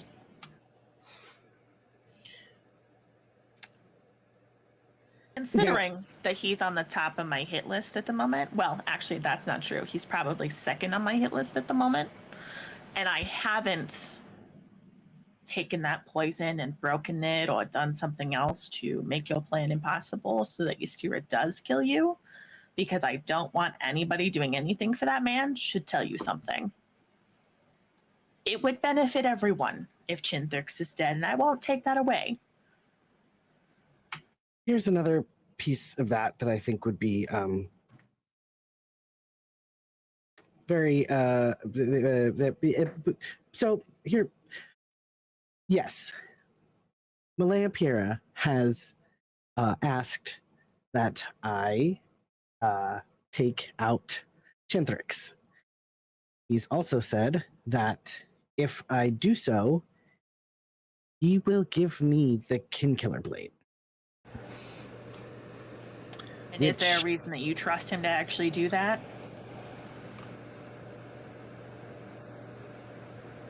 I mean, I think that he would. Oh, so it's the naivety then. All right. Okay. I mean, remember how I mentioned that you've never actually tried to assassinate anyone before, and it might be helpful for you to have someone in your corner? These are the reasons why. You don't trust a demon, or whatever Malaya Pira calls himself. So that's fair. I mean, it is possible that he might not give it to me, but highly likely. He does not like me. I kind What of... benefit would you get from the Kinkiller Blade, considering that both your siblings are already dead?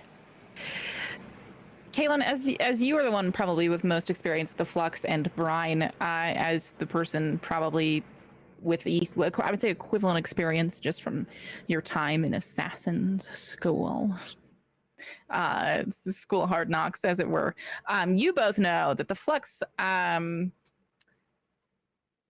are usually good to their word. It is just the direct interpretation of said word that is your problem.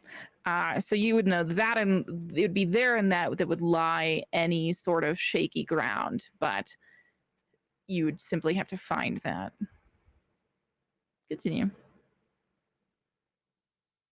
I mean, I think he's generally does what he says. I think that I understood him correctly. What exactly did he say?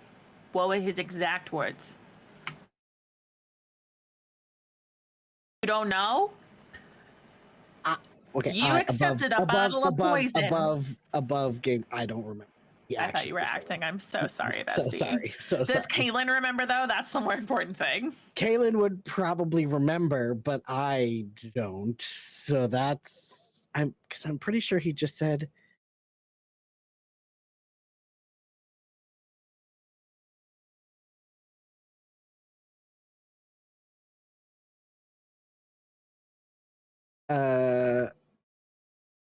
I'd love to know his exact words. I, Leon, don't remember what he says, but Kaylin would. But that is a conundrum when we don't have the words. So Meleipira told you that Chintrix was the one to provide the null that attacked Kurthus. He basically said, kill him, I give you the King Killer Blade. It was fairly outright. Which is, a choice for someone who obviously deals in illusioned phrase. Yeah. Okay. I would relay that to. Okay, there are lots of ways to give somebody a blade. For example, in their spine, in their gut, in their neck, in their hand, their foot. Name a body part. You can give them a knife there. I mean, that's yes, but what would Meleipira gain by trying to kill What me? would Meleipira not gain by killing the final member of the Asarov clan? Can the you prophecy think for wouldn't like activate. 2 seconds? Right? The prophecy wouldn't activate if Meleipira It could used it still on Kaylin. activate. There are still several sets of 3 siblings at play. Well, not this. I know, Brian. I'm one of them. I'm just saying. I know. If Kaylin has the blade, Kaylin, I assume, unless there's more fun secrets, you probably don't want to murder me. No, and that's why I'm trying to get it. Exactly. This is in That's our great. favor. All All I'm we have trying to to do say- is Then kill let's Garfield kill out there, and Chintrix. it's I done. want to repeat. I have not said that we should not kill Chintrix. I believe firmly that we should kill the clown. I believe this. Well, that's my stepdad, not the clown, but a similar They're both clown. clowns, different ways. Clowns come in all shapes. Kaylin, I will help you administer the poison for Chintrix. What I am asking for is for you to not wholeheartedly trust someone who can literally twist their words however they want to sound appealing to a mortal, to trick said mortal into doing something that will harm them and the people they love. He did I am famously prank asking a you god. to think. That's a valid request. I also would like to potentially see if maybe in between these meals, if we get to go back like to our rooms, if we could copy this, we could like duplicate. And then What then kind of poison is it? That's a really great question, Brian. But what I do know is that Meleipira told me that it's made specifically with Anpara's magic because So I asked how him. are you going to copy Anpara's magic? Well, I don't know. That's what Alan is for. I don't know. I'd ask Alan. Alan is a god? No, but Alan's smart and he does. He's pretty great. Great. Alan's Yeah. smart. Alan's great. I don't disagree with you. If you've never witnessed somebody trying to copy god magic, I highly suggest you don't.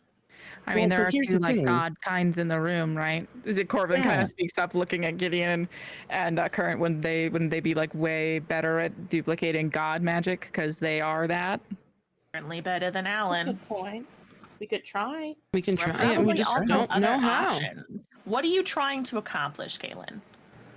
I'm just saying that there's probably a lot of people at this little shindig that we'd like to be able to take out. And if we could do so without getting caught, then we should. Have you ever tried to poison an entire room full of people? I didn't say an entire room full. I just said like one. Okay, like close one enough. duplicate. Have you ever tried to poison more than one person, let alone one person? No. What was that? One more time? No, I have No. not. You've What not have tried Winona to and poison Current been anyone. doing as this conversation has been unfolding? Current has been drinking. Great.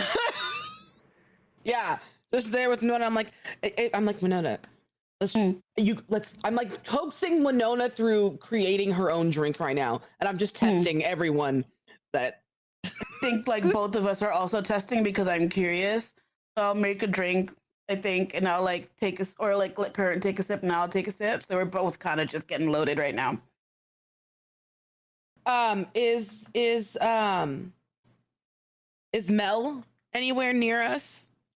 Mel is kind of standing near you both, and you two are like kind of involved with your. Are you doing this like kind of silently as you're listening to the conversation happen, or are you just like, oh, okay, fuck that, checked out, give me the drinks, right? Like where have you kind of landed there? I think Kern's got like one ear on it, right? But the majority of their focus is definitely on what Winona and Kern are doing, and the more drinks that we are testing, the less that one ear is tuning in. Great. Yeah, I think Mel is kind of doing the opposite thing. Mel's holding like version 2. You guys are in version like 6 right now, and is like physically looking like is still participating, but is completely just like staring at the conversation unfolding over there. What about you, Winona? No, I think I'm on the same plane of listening existence. I feel like it would be a super Winona move to like probably try to start paying attention, but then as I keep hearing like different combinations, I'm like, I just want to get this fucking right. So I'll start like you start paying attention more. Yeah. Okay. And that might be, yeah, let me know if that ends up being a move for you two alongside kind of like emotional support. Let me know if if that's what that ends up looking like for you two. So I guess while this is happening, Kaylin, Gideon, and Brian are just the 3 main participants in the assassinating conversation. Let's continue to hear about this. So, just to reiterate, you've not poisoned a single person in your privileged little life. And now you not only want to poison one person, you want to poison several by asking someone to duplicate god magic and produce a mass quantity of an unknown number of a poison. Did I get it right? Am I right? Did I miss anything? Brian, if you're not going to pitch any new ideas, I don't think it's very helpful. I have a new idea. Here's my idea. Are you listening? I suggest you do. Here's my suggestion. I think we should absolutely poison Chintrix. I do not think it makes any sense for us to try to copy poison. I won't. If we copy poison, here's what we're going to end up with. We're going to end up with Gideon and Current, probably comatose, if not dead. And if we ask Alan, which doesn't seem feasible because he doesn't have god magic, we'll probably watch him die a very slow, very painful death. If you want to know how I know that, you can read my memories because I'm not going to talk about it. I could do that. Second thing. That would be cool if I could. If you want to take down multiple people at this party, which I think we all want, there are other ways of doing so that don't violate the no violence clause, and that might get us closer to our goals than hoping and praying that the randomness of distributing poison actually works. If you'd like to know how I know about that, that also comes from experience. The first time I tried to poison more than one person at a time, it went very, very poorly. All right. We'll focus on Chintrix then. What a great idea. How are you going to poison Chintrix? I'm going to put it in his drink. Well, specifically, I'm going to ask... How are you going to put it in his drink? I'm going to ask Fang to Yes, put your it boyfriend in his Fang? Not. Oh, boy. Not my boyfriend. Sorry, I'd forgotten. But yes, I will ask him to put it in his drink. I think when you say this and she makes the dig about Fang, she looks over at Current and expects to make eye contact with Current. And instead she sees Current, Winona, and Mel all drinking Fey liquor. No, they're drinking Carthenian liquor. They're drinking Carthenian liquor. Yep, absolutely. Okay, thank God. But so she just looks over and sees them drinking and has this moment of like missed connection because she was hoping for an eye contact moment with Current. can I say that like as you look over, I think Winona is like starting to feel a little like she's had a few between her and Current. They're essentially and doing shots right now. We're so that we're makes sense. essentially doing shots, and I look up at Current and I'd be like, "Oh my god, isn't it funny that we'd find ourselves in this situation right now? Your dad's missing. Your dad killed my dad. It's all He was just missing, one and my dad killed your dad. big thing, huh? My dad killed my. Oh my god! What a time! Oh my god! Wait! Oh my god! Did I not tell you? I meant to tell you so much earlier. Oh shit! Why does this feel like it's so casual when maybe it should be less casual? Yeah, and I Winona takes another drink, and it's just like,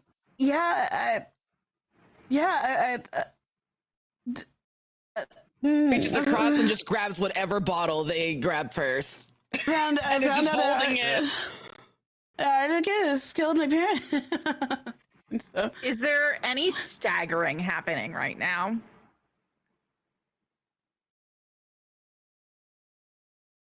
I mean, I don't see how they're. it is. Yeah. Listen, I had a very similar thought, but I wanted to leave room for artistic interpretation. Yeah, no, I think that absolutely is. I can honestly see that being a stagger for one, either, or both of you right now. Yeah, so stagger, you still have 0 to 3 conditions current, correct? Yes. So you're gonna have the same options as before. You can lash out at someone whose regard matters to you. You can provoke them to do something foolish or harmful and take advantage of a string on them if you have one. You can hesitate or stumble and the opposition will gain an opportunity. Or you can grin and bear the blow and mark 2 conditions.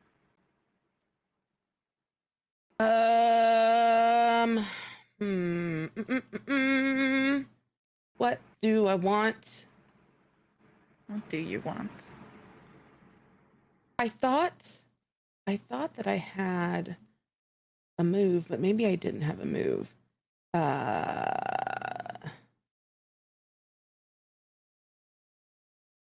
Don't. Okay. Oh.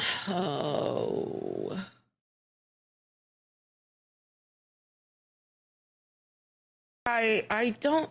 I think I definitely. That's a stumble. Sure. Yeah. Not good. I'm so sorry. Literally almost fall out of my chair. And words have left me. Because I think I'm having a hard time with this clicking.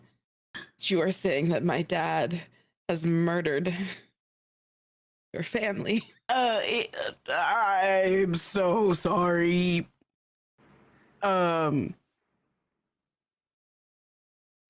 don't know why that came out now, but it did. Can we go back to the part to where you found out about this? How? Yeah, so I was getting my mask. Also above table, correct me if I'm wrong, but I think I'm right. I was getting my mask in the maze, and Discord actually told me themselves that Articus Whitmore, she sent them to kill my mom and dad. And so she's kind of left me with that information. Wait, What a bitch. The Discord. Oh, Gideon. Gideon's just kind of sneaking into this. Hey, He's listening. I meant to say something sooner, but we all kind of just got swept up in the thing. Yeah, I figured out who killed my parents, and I'm. Has Gideon actually slid in at this point? Are you? If you would like me to, absolutely. Otherwise, I think they're just eavesdropping. eavesdropping. Is it loud enough that all three of us I would think need to that you stop are talking? still. I'm going to say respectfully, the three of you are in the. This is happening during the assassin conversation. Okay. You have had Okay. me. Okay. Yeah, if Gideon's actually sliding in, I think I'll like go around Gideon's like hand around your shoulder and pull you in. I'm like, my dad killed Winona's dad. Did you know that? What? And my Me? mom, Me neither. not No. But That Discord. sucks. Discord told her. Fuck that bitch. Uh-huh. Wait. Discord. The same Discord that released the what are those? The ghouls? On the same all over our home, baby. what how do we know she's not lying? Nah, I felt that in my bones. Just given, and I think I'm gonna look at Mel because I don't think I've told Mel either, and I'm just kind of like, You told Brian. I told Brian, yeah, Brian, I told Brian for sure. Yeah. And I know that like Mel has been doing like her own investigation, so I think given what Mel probably already knows, it would probably add up, and she's soberer than Winona is, so I feel like she would be able to back up what Winona's saying for sure. Yeah, Mel kind of considers her words before saying, given what I know about the One Moon Coalition, this would all line up.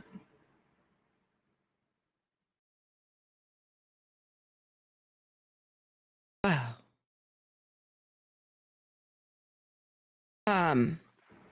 Would I'm trying to think of at what point I would have checked out of really listening to anything going on with the like the assassination conversation.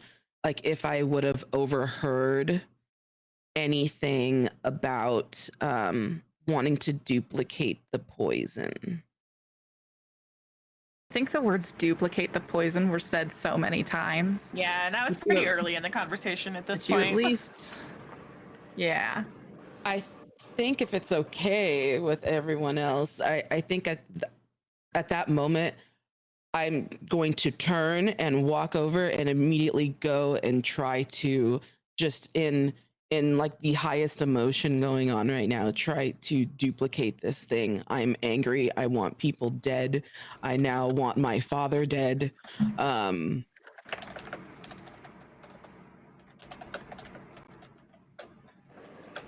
attempt that.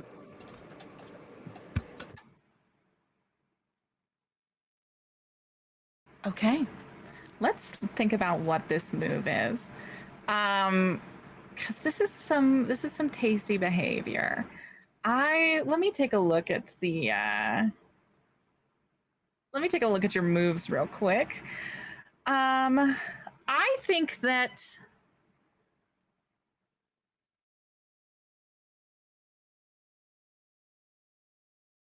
honestly, I know that we're kind of pushing at the confines of this move. I genuinely feel that this is going to be an Awake in the Wild. Because of what you're trying to do to channel your own magic into a direct replica of this. And so Awaken the Wild is for everybody is so when you are in a safe position and attempt to commune with this place or non-sentient creature, I'm going to consider the place being on Para's palace, right? The magic that is coursing through this palace, right? That's kind of how we're looking at it. You're going to roll plus spirit. The options that you're going to have, depending on your roll, you're going to be able to cleanse it of hurt, corruption, or sickness. You're not trying to do that. You can alter its behavior, ecosystem, or atmosphere to one you choose, or you can make it dangerous to a certain person, creature, or type of person or creature. I think that that's just going to be getting into the magic of that place cleanly enough to know how to replicate it, right? So you can make another thing, right? A vial that looks identical to the one that you found, to the one that Malaya Pira gave Kaylin, right? You can find a near identical looking one in this kitchen. You can try to make this dangerous to a certain person or creature or type of person or creature in the same way Ampara has, I think is what we're going to call this. I think that's so tasty. Hell yeah. So, Yeah, okay, let's see. Okay, yep, I have it. Perfect. And it's plus spirit, right? Yes. And yeah, I don't even think Curran is even like explaining really to anybody what's going on. It is just pure action right now. Yeah.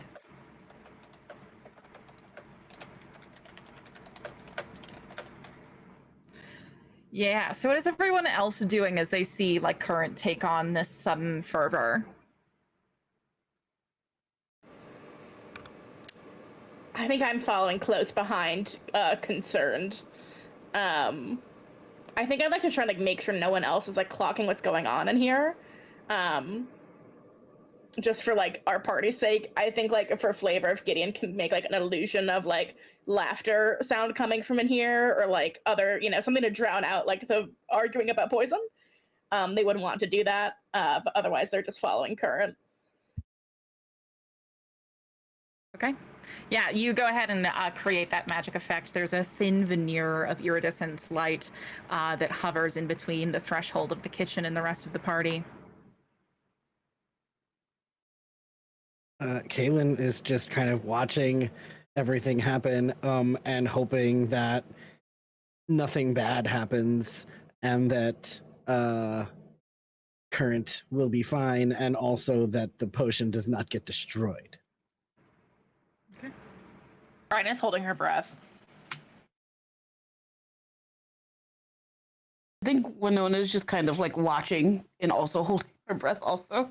I'm kind of feeling a little bad that she kind of just like blurted that. But yeah. Okay. Yeah.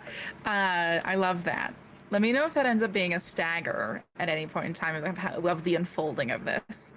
Current, let's see that roll. Alrighty. A 7. A 7 and 9. You will choose one, and the GM will offer you a hard choice or success at a cost. So, I think. Let's think about this for a moment.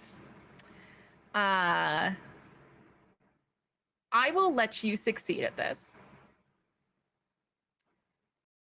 given the following facts. You will be unable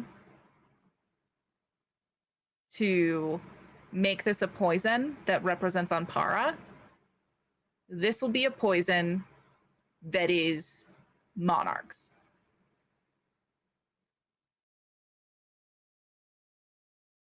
Yeah.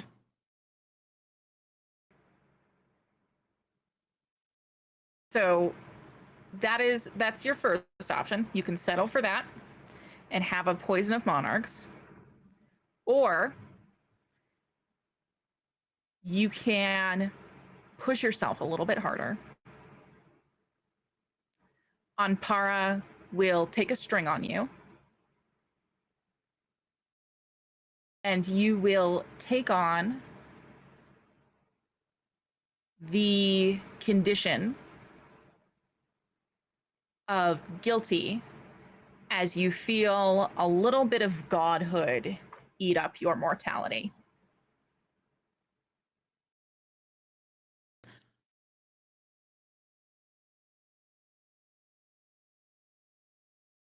Current chooses to allow some of her mortality to be eaten up by godhood because it keeps Kaylin's integrity intact. He still would not, it would still look like Anpara's magic. Yeah, so you feel the divine craving of bringing death to mortals who do not know their place ring like copper in the back of your mouth. How does this decision to take that little bit extra of your godhood under your control look like to the people around you?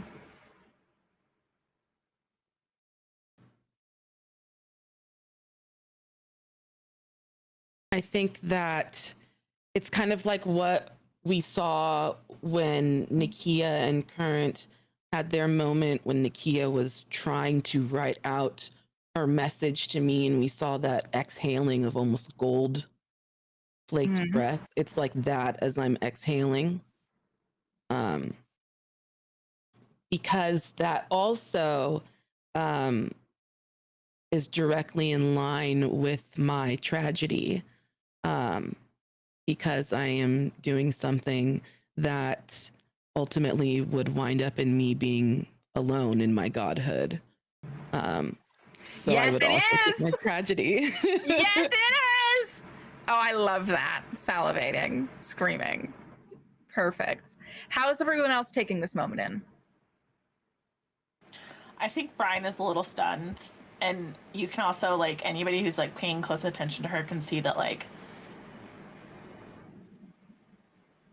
she's gotten kind of a glazed over look in her eyes while this has been happening and doesn't seem to be like fully there.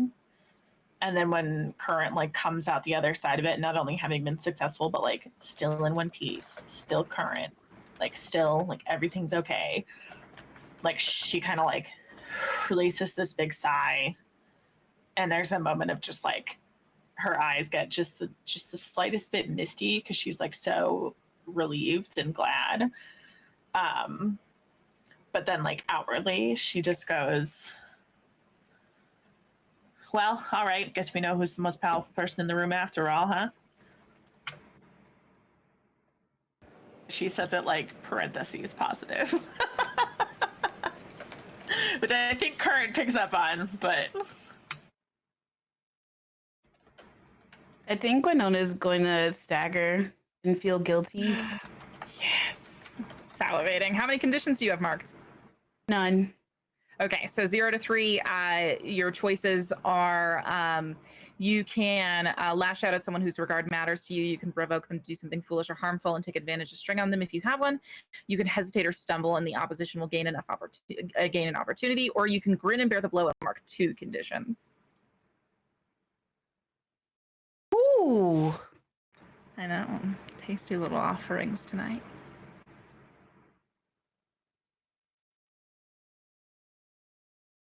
I think I'm going to grin and bear the blow.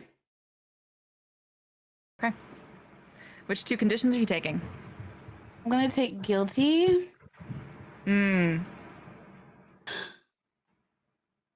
And I'm between hopeless and angry. Oh. They're both tasty for different reasons. Yeah.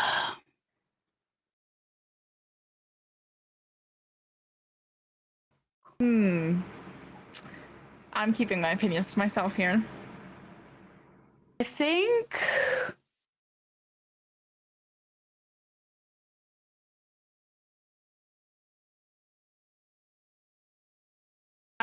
okay, here's my reasoning.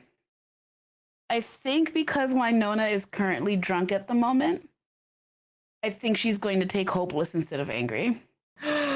Yes. All right. So remember, to clear that, you can lose yourself in escapism or pleasure when you should be doing something important. Until then, you'll get a -2 to defy disaster. The other thing you'll be taking is guilty, which means you get a -2 to emotional support, but you can clear that by sacrificing something important to hurt yourself for what you've done. So just to just keep that in mind. Okay. Yeah. So this moment ends, and Current, you end up with this identical looking bottle of poison in your hand. What happens next?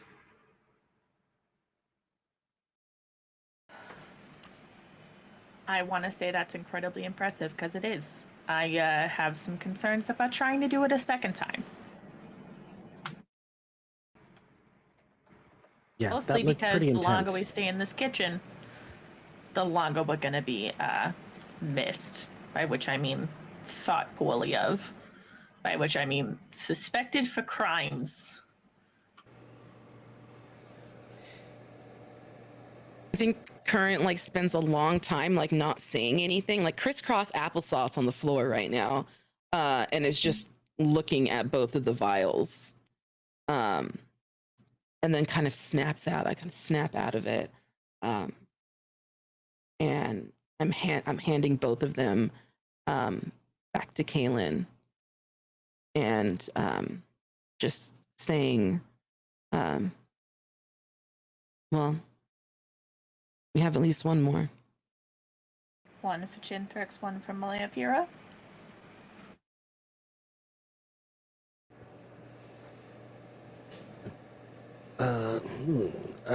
Well, as long as I can get that King Killer blade first. I mean, if he's dead, you can take whatever you want. I mean, not necessarily, because I don't know if it's on him or not. I don't know who has it. Is he gonna teleport you off the grounds and give it to you in a secret location? Well, but I don't know if it, does he have it? Does somebody else have it that he's gonna get it from? Why didn't you find this out before you agreed to this? Well, that would have been. Don't kill Maleapira. Maybe go for somebody else. Who else is here that we hate? Valpione, Valnorax, whatever she's fucking calling herself these days. Who else? Got a whole selection. I don't think the godly poison will work on a god. I was gonna say I don't trust using it on one of them, unfortunately. Yeah. That feels like a death wish, frankly. Yeah. But it also, We can also save it. this might be our only chance to get a Discord, though. Well, I don't know if the potion would work. I don't think it would. Yeah, I don't think it would. But that's not our only option. We could potentially. Do you have, like, a magic cage? I do actually have a magic cage. Do you remember we got Oslo out of that card? Oslo is just a person. Yeah, but like maybe we could put somebody back in the card. A god? It could work. It's worth a shot. What card was it? The Sword of Valxor. Sword of Valxor is correct. Yes. Okay. It's a Sword of Valxor. I think Brian turns to Gideon.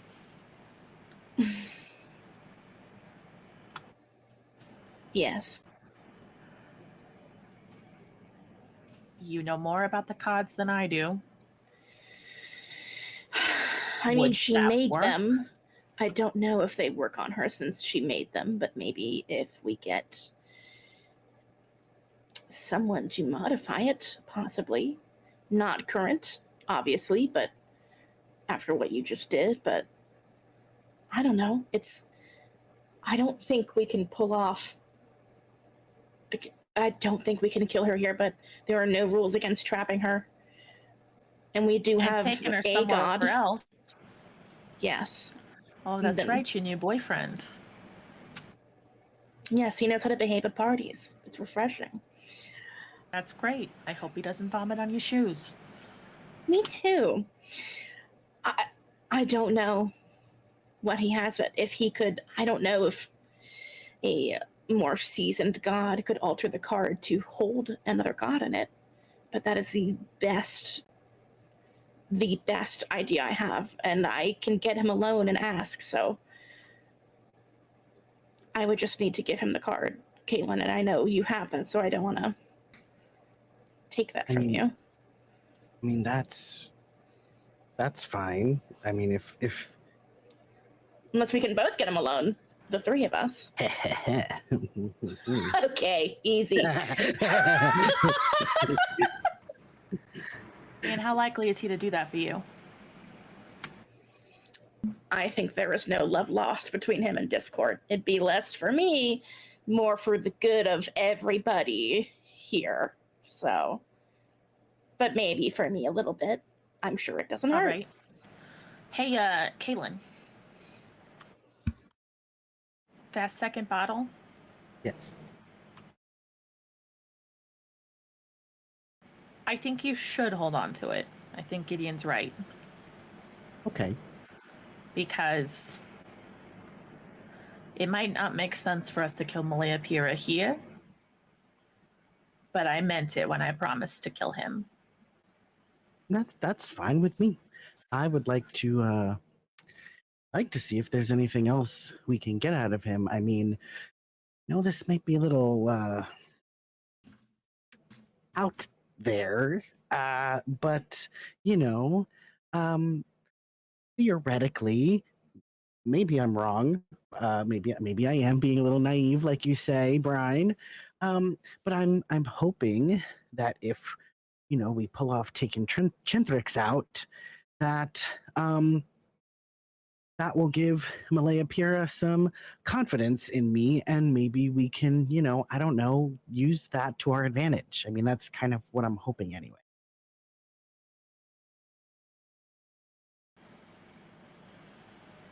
You really did ally yourself to him to try to save your sibling, didn't you? Yeah, why the hell else would I ally with him? The only other example I have is power. I'm not interested in that. I just wanted to save Misha. Brian walks up to Caitlin and holds out her right hand and says, if we both make it out of this godforsaken fucking palace alive, we kill Malaya Pira together. After that, the truce lifts. Unless something changes. Sound good, Prince Boy? Sounds good. And we shake. Yeah. Gideon looks at Winona like exasperated but vaguely proud at growth in Brian. So you catch Winona's eye and see their friend be good. Yeah. That's all. Perfect. And I think with that bonding moment, we will head to our first break and see what's happening outside that kitchen. Some of you noticed I messaged you individually that there was a moment of hush that overtook the party at one point and resumed thereafter. And I can't wait to see what that little hush was all about. Not see like you after this. break, Godslayers. Oh, Godslayers, I hope that this soiree has been to your delight.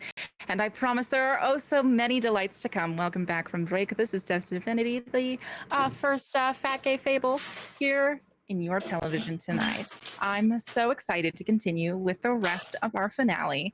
And, I think that my players are just foaming at the mouth, frothing, really. Any final questions, concerns, requests before we just dive right back into things?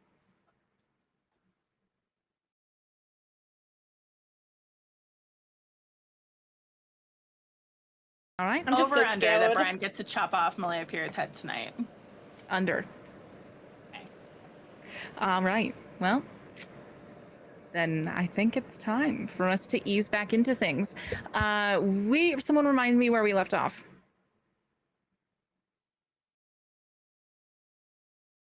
Current had successfully duplicated the potion, and so now we have an Anpara poison and a. Did you push yourself, or did you go with the meter poison? Not meter, monarch. Oh no, 2 Anpara poisons. We were pushed. 2 Anpara poisons. Great.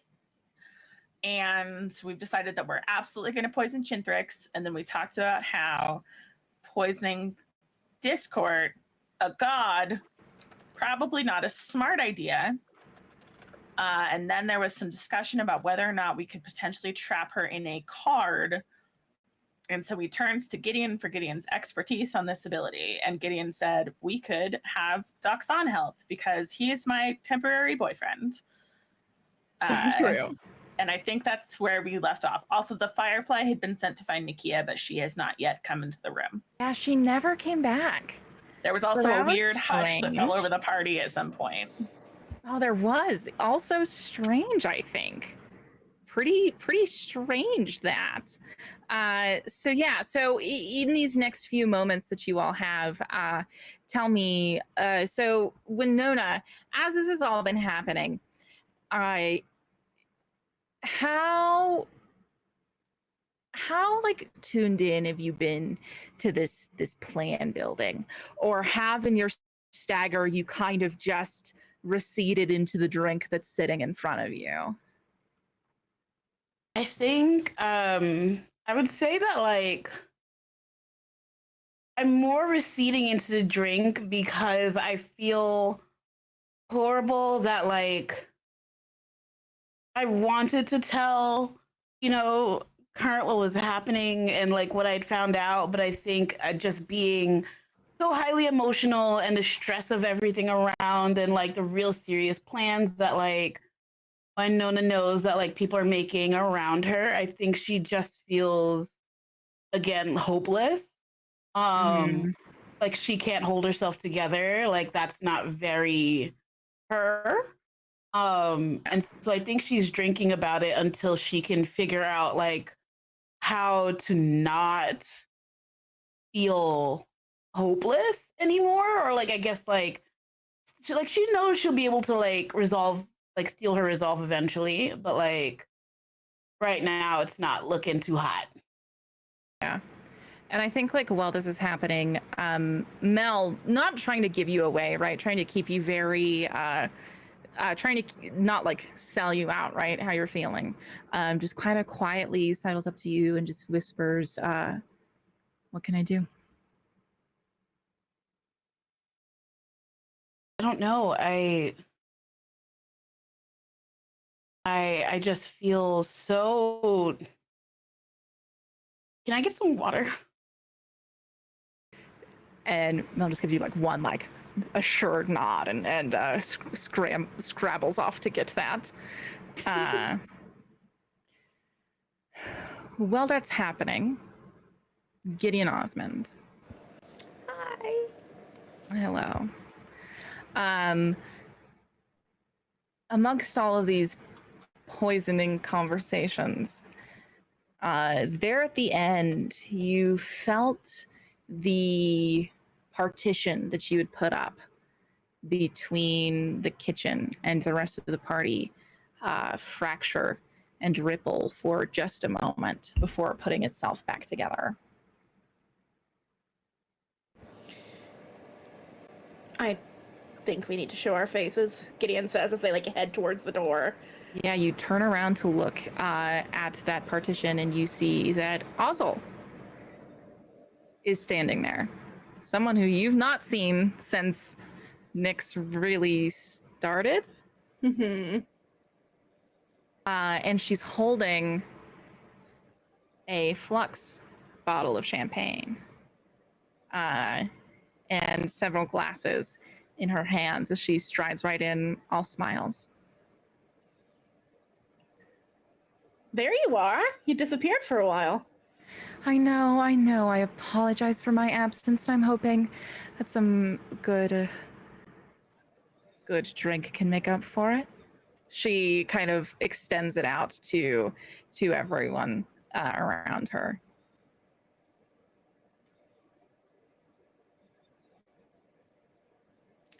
I'll take a glass, but I don't like drink from it right away. As Gideon is like a little bit suspicious, but smiles, takes a glass, kind of like looks at everyone else since they're all being offered some. Current will also grab a glass, and it's kind of just doing that thing where you kind of circle your cup. Brian, when you're offered a glass, what do you do? I think Brian takes it, but like very intentionally does not drink from it. Kaylin, do you take the drink you're offered? I would Yeah, I probably actually this time. Normally, I think I would drink it, but now that he's planning to try and pull off killing Chintrix, he wants to have his wits about him. So he will Sure. take it, but not drink. Okay. Yeah, so Ozzel kind of looks around at all of you. And I think Winona, if you're giving off the vibe that's like, don't fucking talk to me, Ozzel will not try to. But what kind of vibe are you giving off in this moment as Ozzel walks into the kitchen? I'm trying my best to straighten myself out, but I think it's just gonna but I also kind of just want to be alone with Mel. Sure. So I think I'm gonna give off that hi, I'm aware of you, but please don't perceive me kind of feel. Yeah, and also definitely picks up on that. And you see her kind of quietly respect that. And she pours herself a glass and then she sets the rest of the bottle down on the table next to her and says, sounds like the rumors were right and the real party's in here. Why have we moved the soiree into the kitchen? I was going to try and bake us stuff, and then I messed up as Gideon gestures to the burnt dough. And then it just turned into gossiping. You know how it is. Yeah, and then also kind of looks at the fried dough and then back to you, like fried parentheses derogatory, and back to you and says, makes sense. Flux kitchens are a bit different from the ones of mortal kind. And I don't mean to invite myself to a gossip session that is, well, I don't think I see any flux in here. Quite surprising for a party hosted by us.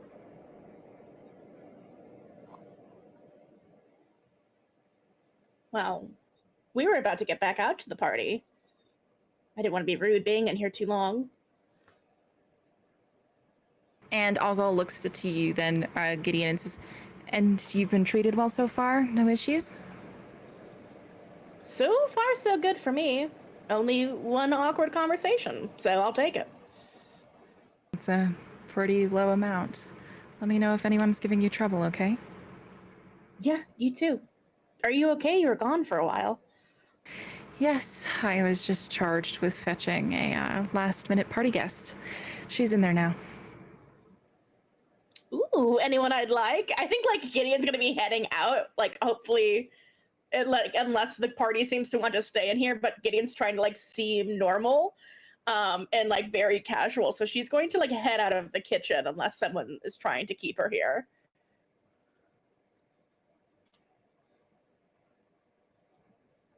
So if no one tries to stop Gideon, who moves to go with Gideon and who moves to stay? I think Brine would stay. I think she's made a point of kind of setting her glass to the side and she fakes taking a sip and then she kind of sets it to the side. And she says, I'm actually going to look for the restroom. You know what that is, Ozzel? It's on the other side of the ballroom. Thanks, I appreciate that. Anybody else need to go, or just me? You know, actually, I could probably take a. Maybe with both of our eyes, we can find it. And the way Take that a Ozzel pointed back out to the party and then out again. That's what she means by other side of the ballroom. Okay. Yeah, so I think Kaylin and I head off together. Don't make out again, Gideon calls out. Again, just trying to sound fun. I think Brian shouts back, don't do anything I wouldn't do. That list is short. Looking out with Kaylin is on it, though, so let's just... I think Current, Kurt what do you moves to leave with Gideon. Okay. Yeah. And Winona. I think I'm gonna stay back with Mel. Okay. Yeah. So you go to stay back, and then like Corvin is like looking at like all of the people who are going, and then the kind of like falls in line with Gideon and Current.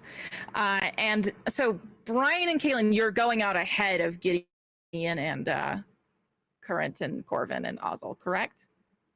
No, sorry, Brian and Kaylin. I misspoke. You're going out ahead of Gideon? Yeah. Okay. So the two of you kind of rush out through the exit, and there is a very particular scene in front of you that Gideon and Current, as Ozzel leads you out, you stumble onto almost just as quickly. Brian, Kaylin, you walk out, and there are no more bodies out on the ballroom floor. No, they are all now gathered here, seated at these tables. The gaps which were assigned to you glaring.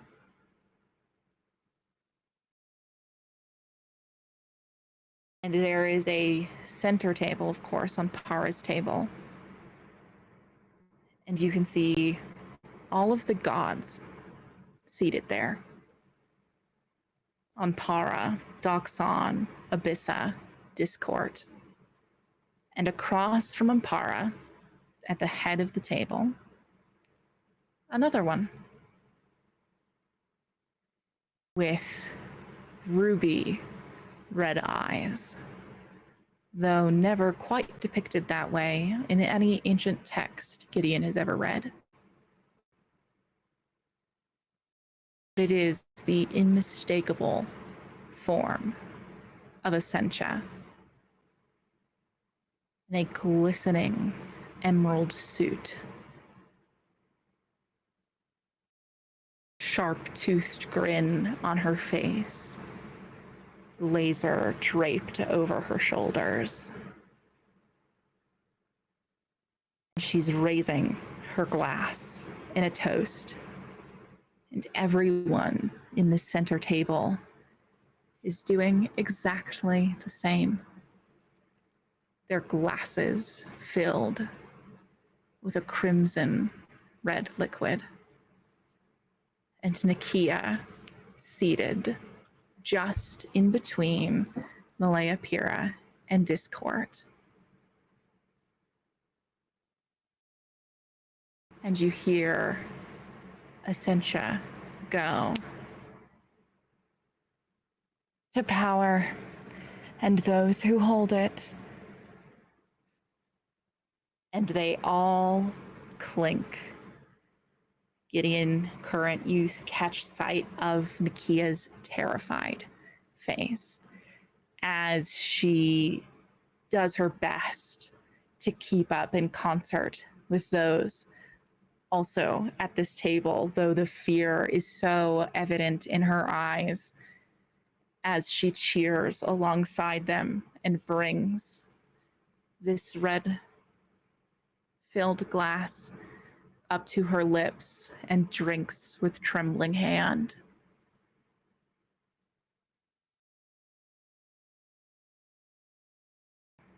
Brian, Kaylin, as you both walk out of the kitchen, right after the height of this cheer,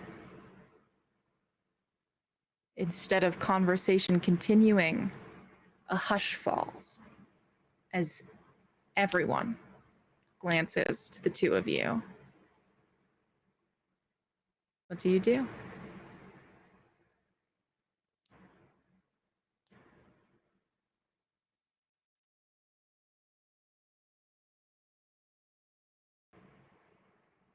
Brian very carefully taps her foot against Kaylin's in okay, you're the one with the better relationship with Ampara. You do the thing. And Kaylin will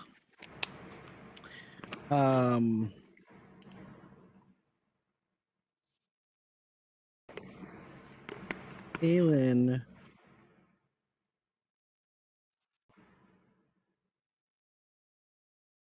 is going to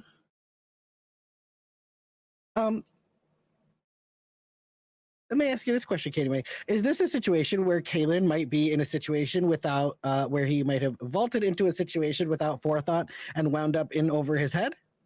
Yeah. Great. So oh wait, oh no, that's just for wait, let me see, because is that just for I think that's just for defying disaster. I don't know if a move is going to be helpful. I think Kaylin's You're just welcome going to have try defying disaster role here if you play. would like to make it a full move. I think that makes sense. Disaster, of course, being on Para's disapproval. I will roll to defy disaster.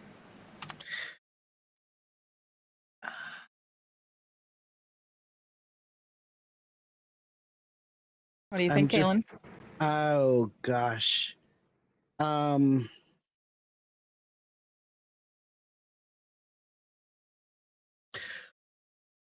Kalen will raise whatever glass he's holding, cheers along with them, and try to put on a show.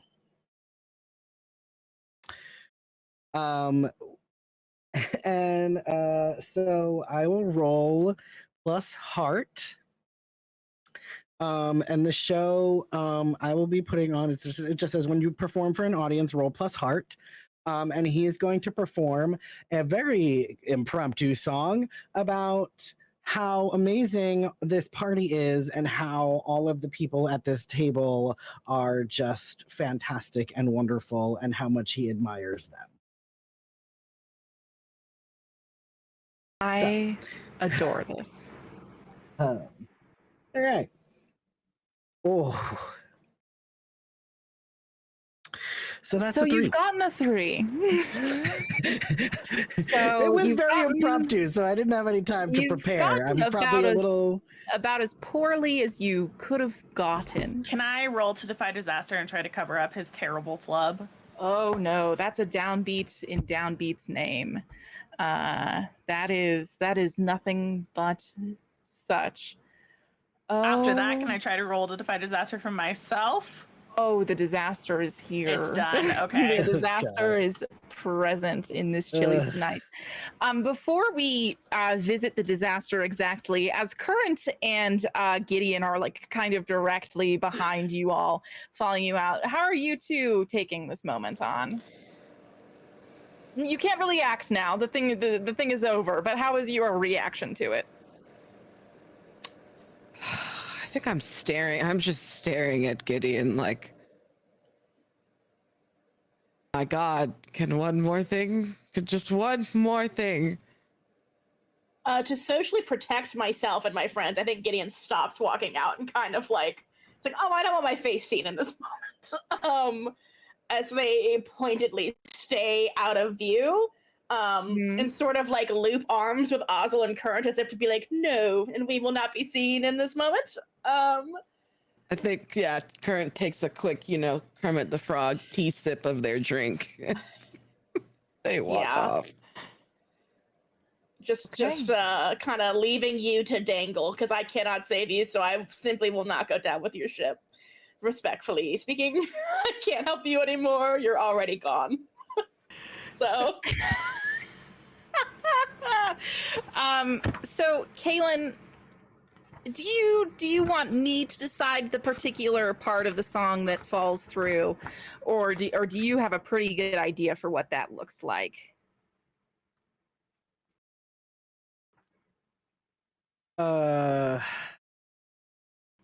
Yeah, I have no idea. You take it away, Katie May. Oh, I'm happy to. So sorry, my iPad has died, so I'm doing this old school where I pull it up in the book just to make sure I'm playing this moment by the book. So I think at this moment, oh dear scoundrel.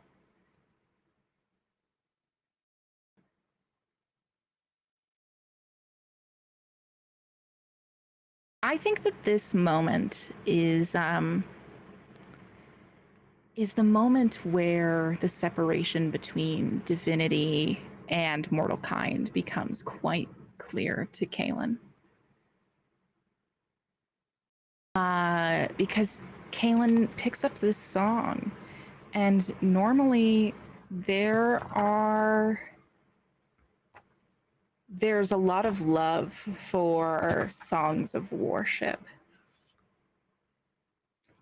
But as you are singing to these gods, there is a stark realization for you that worship is the only thing that these people have ever come to expect.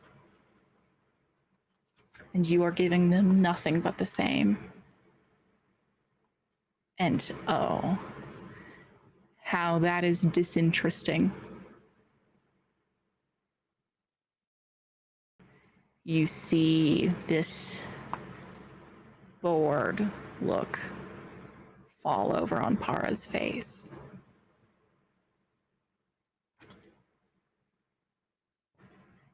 As your song kind of finishes on this defunct note,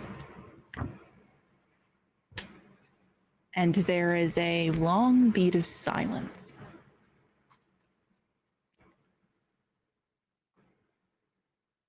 And after this long moment,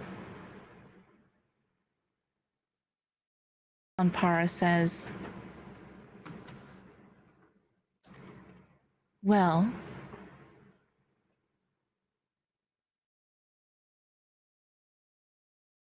Prince Kaelin, now that you've shown all of us what to expect from your upcoming reign, of course, that being song, tardiness, and apologetic worship.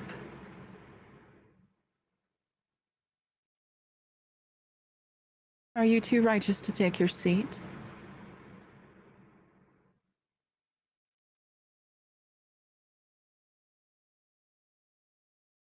I also kind of get the feeling that he's trying to impress the new person in the room.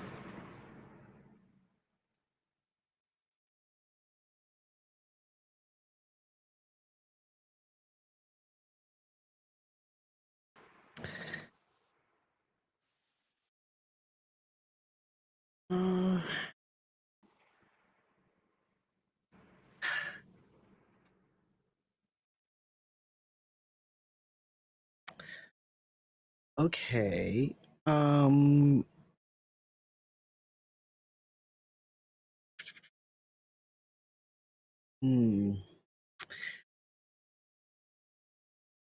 Moves do I have to help my ass out?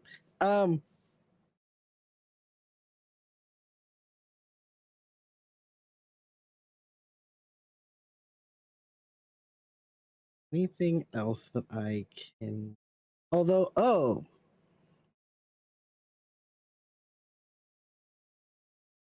So, but now, because now I've been in disaster. Oh no, wait, that just gives me a plus forward going forward to define disaster. Can't read.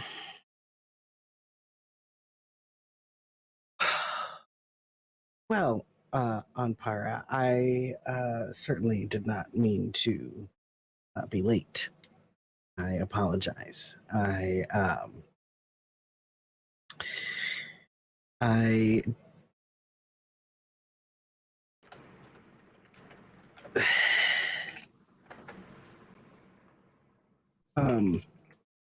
would hope that this does not impact your faith in my ability to be the future leader of Kurthus.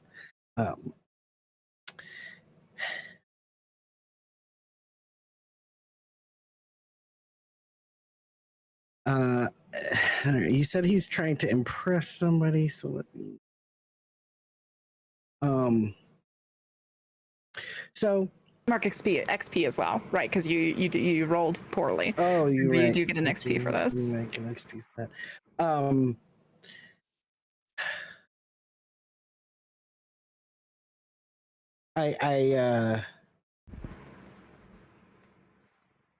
I guess I'm me, the player. I'm at a loss for words. I don't really know.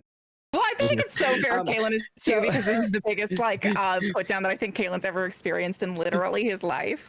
Right. I think, can I invite you to stagger perhaps? Sure, let's do I'm it. staggering. Like Molly Schaefer, I'm staggering. I'm disintegrating live on Twitch.com. Can you imagine? This is Twitch.tv. Like, this is so bad. I'm so sorry. In character, I was like, I'm sorry, Kaylin. I have to let you go. I want you to know that if we could have saved you, we would have. I'm so sorry. I think I'm really sorry about this. Julian, I love you. Yeah. I think Brian starts laughing. Like full out. Like she's just laughing. That's valid. And I think it feels performative TM to the people who like know her. I think it even feels that way to Kaylin a little bit. But I think what she's hoping to do is like take a little bit of pressure off of Kaylin to be like, oh my God, Anpar, you're so funny. Like, remember earlier when you threatened me? That was so funny. So that's what Brian is trying to accomplish with that. I don't think there's a corresponding move. I think she just laughs because in that moment, that's the best thing she can think to do to try to like get the situation to move forward. There's as few casualties as possible, to be clear.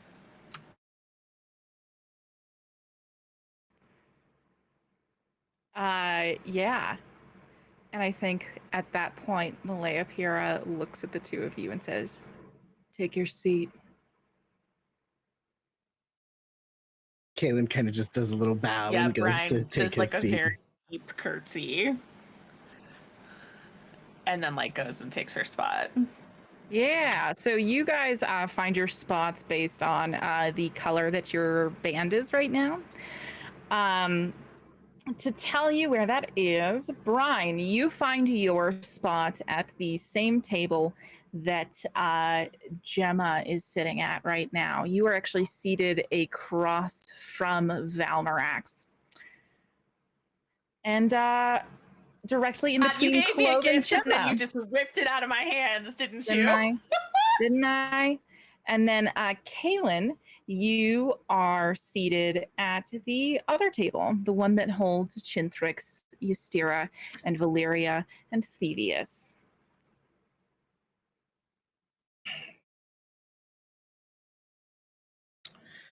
Gideon and Current, are you like waiting some time now, or are you like, oh fuck, they just got bashed for being late, I'm not gonna press any more lateness, I'm just gonna get to a seat as quick? Like, what's the strategy here? I'm going to look as casual as fucking possible, put my arm around Current's waist to do a united front, and in full betrayal mean teen girl fashion, look as if we were just kind of snickering about what just happened as we walk out. Current, you don't have to join me in betrayal, but I think Gideon's going to do full, like, I gotta look cool here. Unfortunately, as they go to look to see, or at least Gideon's gonna look to see where she has to go sit down. Yeah. Current, what are you doing? Yeah, I quickly, I think, realized that we are collectively laughing to try to save dear, poor, sweet Kaylin. And so I just let a small little chuckle fall in with the Mean Girls and go to sit down at my seat as well. All right. So I think that you two kind of sell it enough upon your entry that I'm only going to add 2 to the on-party decorum level clock. That means we're going from a 3 to a 5. To clarify for everybody what that means that the current status of this clock is that partygoers are quick to isolate into trusted groups. So with that, you guys come snickering in, quick to be on the side of bullies, I guess is how I'm gonna phrase that. But we love a betrayal, and so Ampara is fine to let you get by without sort of a public reaming, as it was so experienced by the first two people who left.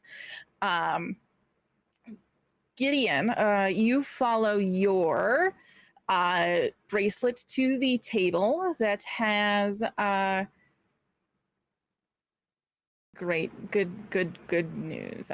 You actually follow to the table that has Valeria and Thievius and Kaelin and Ystira at it. And Current, you are led to the opposite table, that of the one that is being shared by Gemma, Valnorax, Clove, and Brine. Corvin is seated with you at this table as well. So he will sit in between Clove and Valnorax, which I do love for that terrified little man. All right. So you are led to these spots at these tables.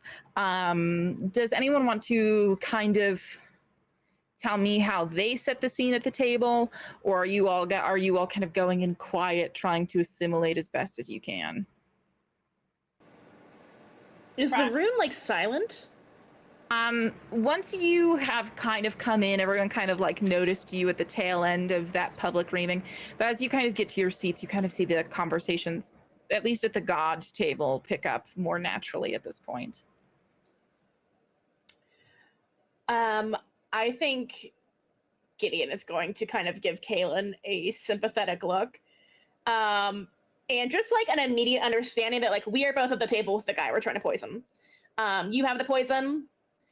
I will be your clown. As Gideon goes, oh boy, and like sits back and goes, what else did we miss? And is like trying to be like, look at me. Oh, look at me. Like, let me start the conversation. Ystira kind of steps in immediately in an attempt to help and goes, not much. The meals have not been brought out yet, but I do believe that your absence was fondly noted, both of you. And at that point, Valeria goes, I agree. Well, I tried to do some sneaky mid-party baking, which I know might sound childish, but it's something I always did at parties growing up, and I don't know. It's a little, well, sometimes it's a little anxiety-inducing, and being at such a big event with so many people you don't know well, and, well, I ended up burning the dough anyway, so I guess we missed the party for nothing important. Valeria kind of looks at you blankly, but with a face that emulates something like empathy. Oh. And says, yes, I understand that this must be hard for you. Well, more exciting than hard, I suppose. Just make sure you don't get too excited. Of course. Cold smile returned as Gideon like sips their drink. And then at the other table, how's sort of easing in going over there?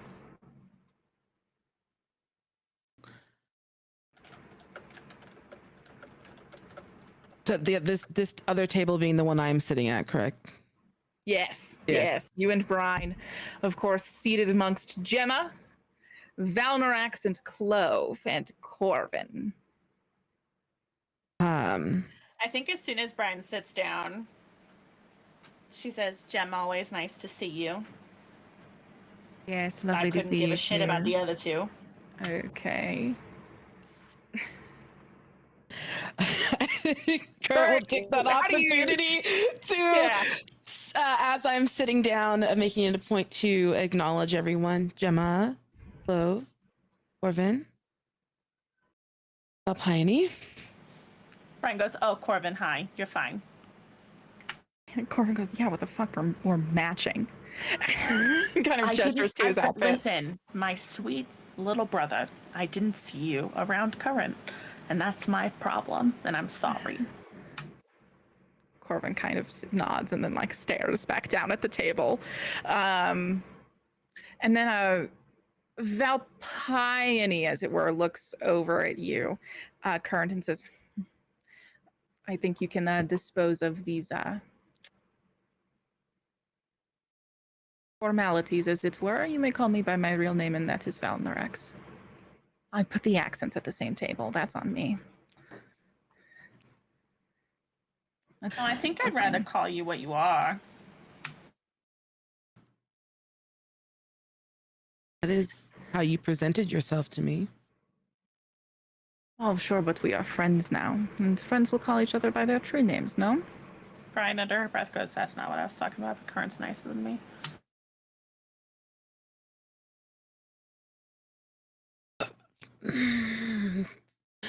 Friends, yeah, friends are an interesting. So, as a friend, what would it be that you would call me, Valnorax?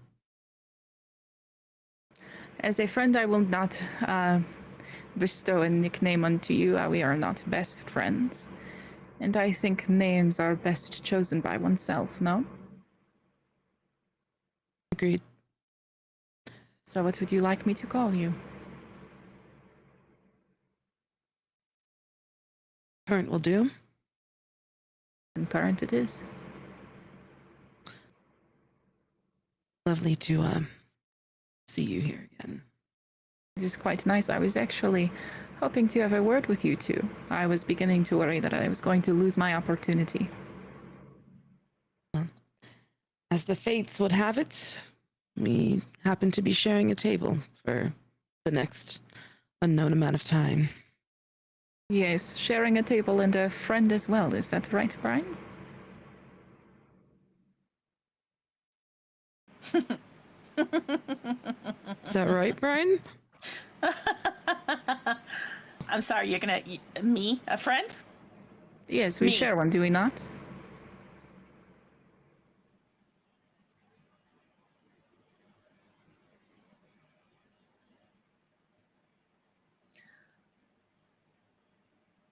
For the sake of her safety, yeah, we share a friend. Oh, Valnorax. no, I'm so sorry. I was not speaking of my fiancé. I was speaking of Skeslisle. You know him, no? Don't know who you're talking about. Oh, Brian, you need not play the fool. You were almost killed at this very palace for harboring him and then almost killing him accidentally. Haven't seen him. Don't know what happened. Ah, that is a shame. Because I had quite the offer for someone who had. A life-saving offer, as it were.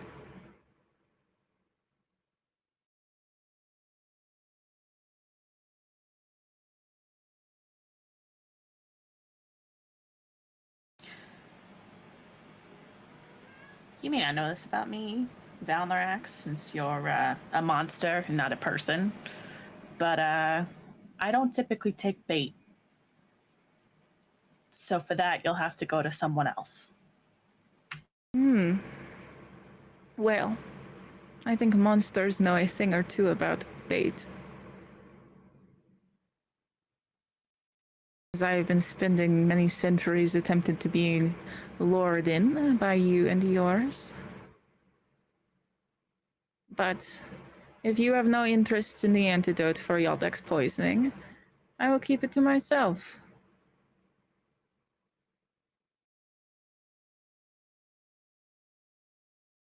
So what? I give you Skeslisle, which furthers your fucking plan, and you give us the antidote? Is that how this works? No, you do not need to give me Skeslisle. I need you to give Skeslisle something. Which is? Just a small thing. And Valnorax reaches onto the inside of her leather-seeming jacket, pulls out a coin, sets it down on the table. Says, just this coin. He disappeared from under my nose for so many years, I am reticent to let it happen again. Does Brian recognize this as one of her trackers? Mm-hmm. Cool. Brian leans forward and picks it up. And I think she like flicks it a couple of times. Current, I'm sure as my friend, you can vouch for me that this is an honest deal. It's as honest as Valnorix gets.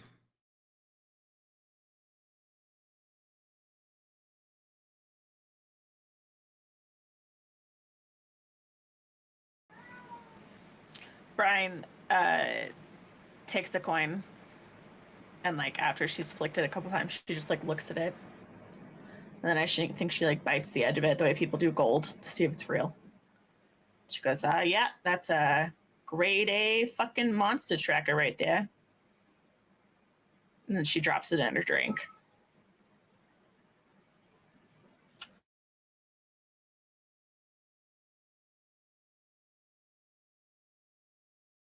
And what am I supposed to take of this display of yours, Brian?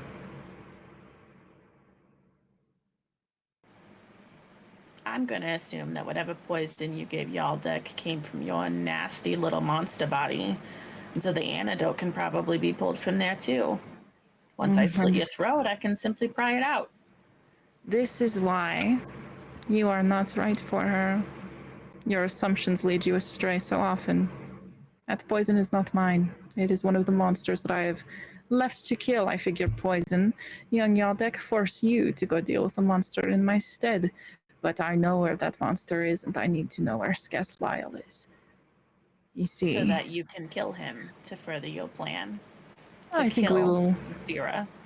I think, Brian, you and I can both acknowledge that we will both be doing our very, very best to be furthering both of our plans. I'm simply offering you something that benefits us both in this brief moment of time.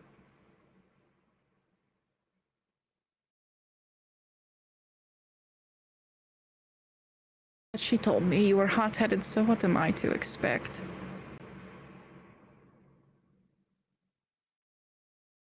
I mean, Current, do you think that this is a deal not worth taking? Is Yaldek not that valuable to you?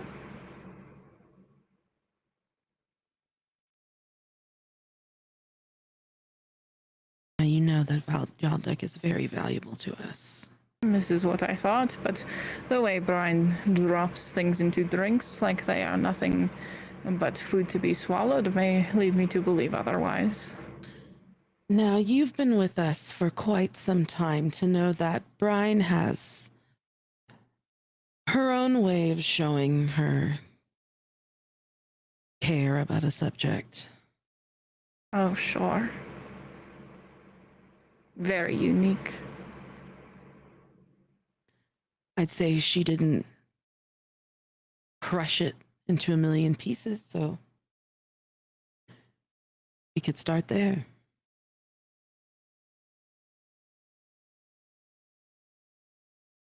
And Brian, where would you like to start?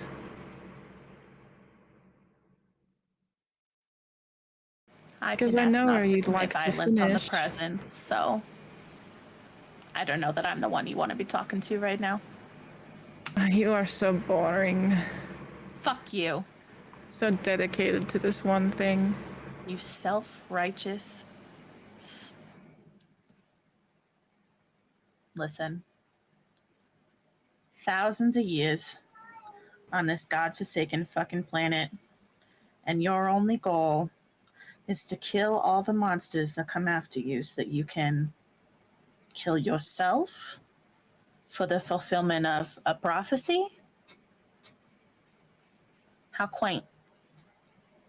That you're still working for somebody else, even though you're allegedly the most powerful creature on the earth. Brian, all I am hearing from you are pithy guesses from a mortal who does not know how to dream like someone powerful. I would And all stay I'm in your hearing place. from you is absolutely useless digs that make you sound like more of a hypocrite than a frightening entity. All right, Brian. And Valnorax reaches inside of her shirt and produces a small vial of liquid. Pops it open, and just like you, pours it in her drink. Takes it, and drinks it.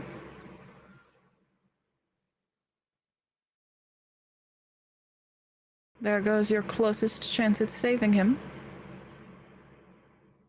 If you don't act soon, it will be too late. Said it before and I'll say it again. Don't count me out yet. That means I would have had to, consider you a number. You seem awfully concerned with what I'm doing if you're not thinking of me as a number. Wouldn't you just be ignoring me like a fly? If I wasn't bothering you in some way? Bother, no. But you take an interesting part in my life as one of my betrothed past lovers. To not acknowledge you would be an insult to her. So you're interested in what I'm doing because of Ysira. Sure. Monster you may be, but you're a terrible fucking liar, Val. It is interesting that you think I have needed to lie to you once yet. And I think it's interesting that you're trying to act like I don't threaten you. Brian, I wish you did. That would make this meal somewhat more interesting. Current.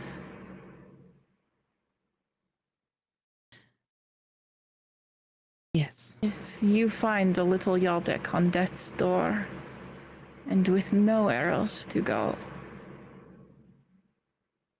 I will help you if you bring me a sufficient offering.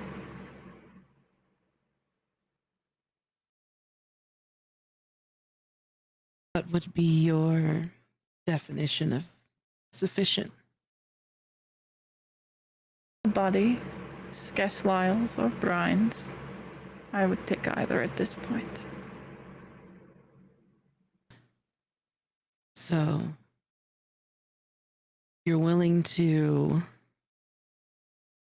take a break on trying to put our friends, our loved ones into eternal slumbers, and so graciously reverse it all. I just hand over what you want. Yes, I am at least straightforward with the gods. You will have to guess. I think I'm going to lean in and get as close to Valnorex as possible.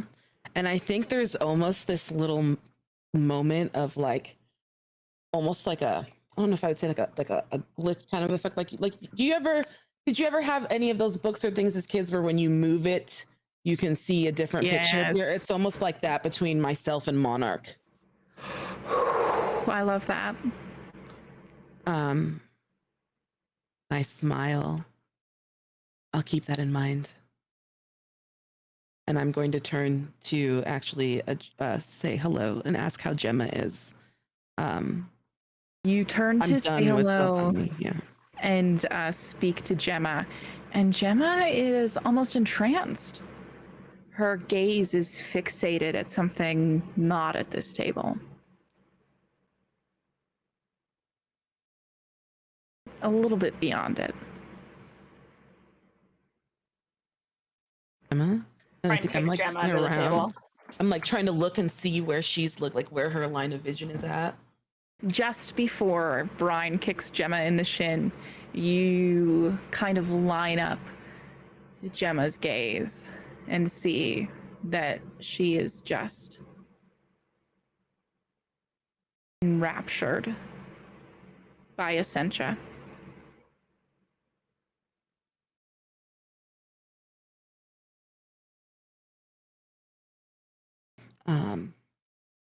I think Because Current was like well aware of what the price to pay was for. Not Current No? really isn't. No, that's an above game thing. Okay. It's an above game choice that will let the ripples affect how the story unfolds. Okay. But Gemma, for all as Current is concerned, those two choices do not have too much of a relation. Okay. I think I do like the classic like hand in front of the face, like. Yeah, and you kind of wave your hand in front of your face, as in front of her face, just as Brian kicks her in the shin, and Gemma just immediately picks up her knife and just slams it, blade, into the table, inches from Brian's hand, and says, "Do that again." Yes, Current. Can Brian pick up the knife? Yeah. Okay, Brian picks up the knife and just like winks at Gemma and sheaths it. It's a kitchen knife. I just wanted you to know. Don't matter. It's sharp. I got it. Good for you, Bessie. I think that well, in catching a glimpse of who Gemma was staring at, I just kind of like look at Gemma and I go, "That's history?" You could say something like that. Blood? Not quite. Good. Bad breakup. Not quite. Some way in between. Isn't it always?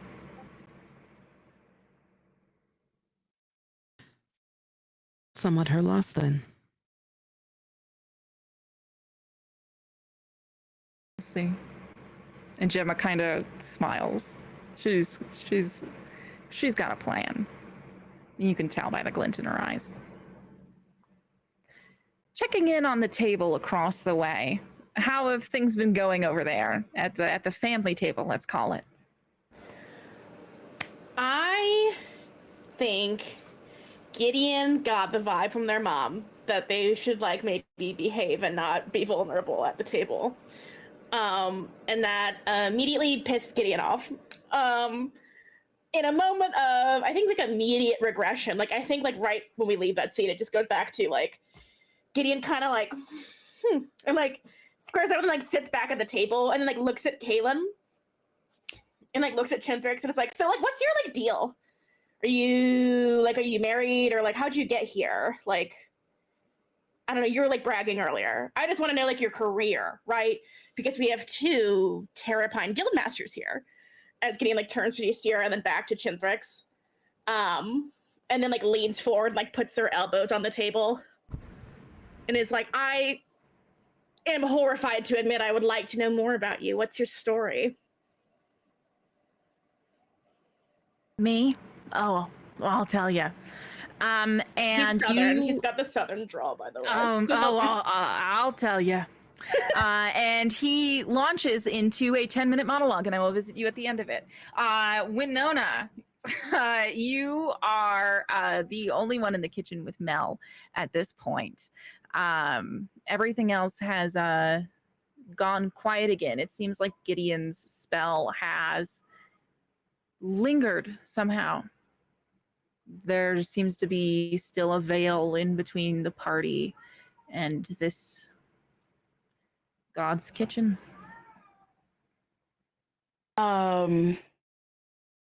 Winona's just gonna look at Mel and just be like, been a long time since we've been alone like this.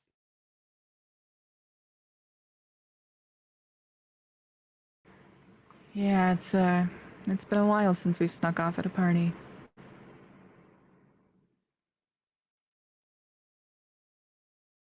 I don't know if I want to go back in there right now. I don't blame you. And she reaches over and slowly takes your mask off. I'll do the same for Mel. And after you do that, she hands you the water she made you. And I will chug it. Yeah, you chuck it in one. And she then takes it and goes to refill it again. And because someone's always got to be the water bottle refill girlfriend, and it's always one. And goes over and fills it back up again, and comes back over to you and sits on the counter next to where you're at, and says, "It's a game we don't have to play. It's not for us."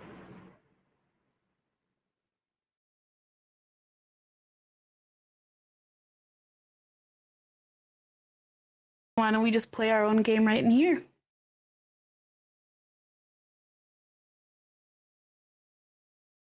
And Mel kind of raises an eyebrow at that and says,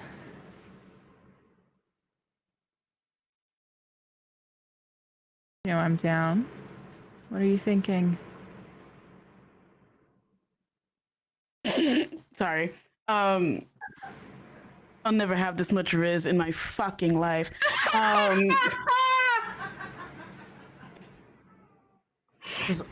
That's our role-playing score, baby. Oh my god. I can show you instead. And this is purely to clear a condition, friends. Purely to clear a condition, everyone. Your Honor, this is just for condition clearing. Tell me what you're doing to clear this condition. So I'm trying to clear hopeless. So I lose myself in escapism or pleasure when I should be doing something important, i.e., I am going to hook up with my longtime lost girlfriend while I should be at this party. I fucking love that for you. No notes. She's sitting on the kitchen counter. She kind of pulls you in, sets your glass of water down. Masks just discarded on the floor. Y'all make out on Ampara's fucking kitchen countertop for a while. Congratulations. Thank you. We all salute you.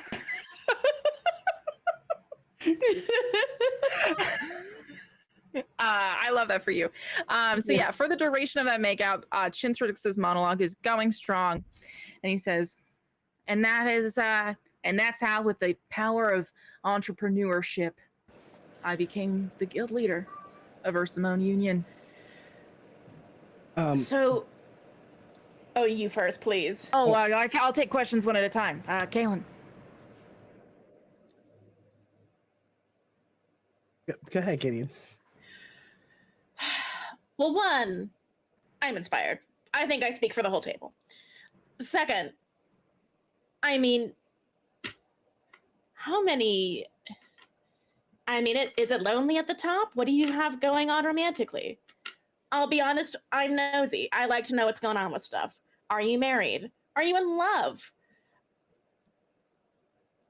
I have several partners. I feel like I should share if I ask you to share, right? A couple. So Here he goes. That's me. What partners are those, Gideon? Oh, I'm too embarrassed to say it in front of my mom. Chintrix, you go first. Oh, well, there's no time for love when hustle's on the line. I love Follow that my dedication. Instagram. at Hustle Business. Hustle Daily. Hustle Lifestyle. It's That's just a so bunch of black and cool. white Tiger Woods photos with words photoshopped on top. What? Oh my god! Sorry, I blacked out there. Yeah, no time for love when hustle's on the line. Sure. Okay. As Gideon is kind of keeping Chintrix occupied, he will try to slip that poison into his drink. Oh boy, howdy. All right, so Valyria Osmond is sitting in between you and Chintrix. So I'm excited to see this happen. This is just going to be a straight up defy disaster roll. Okay. There's nothing but that for this moment. With a defy disaster roll, you say what you're willing to sacrifice and pick an approach. You could be sacrificing someone seeing you, like Valyria or Thebes. You could sacrifice anything really. But you do have to name your sacrifice and then, of course, pick your approach between might, endurance, or courage, swiftness or elegance, charm or social insight, cleverness or knowledge, or willpower and metaphysical skill. That all contributes to which type of stat you'll be adding.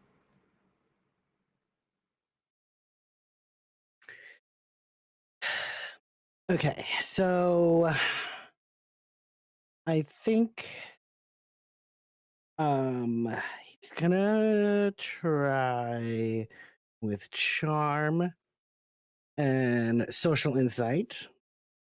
Okay. So it'll be plus That's gonna be hard. Yep. And kind of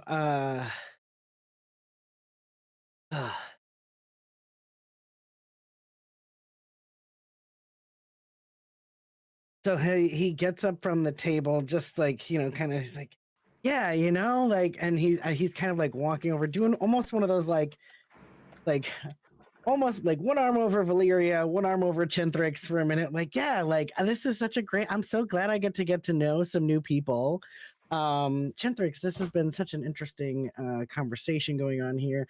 And as he's kind of like maneuvering his self around the table and Valyria and all that, will try to oh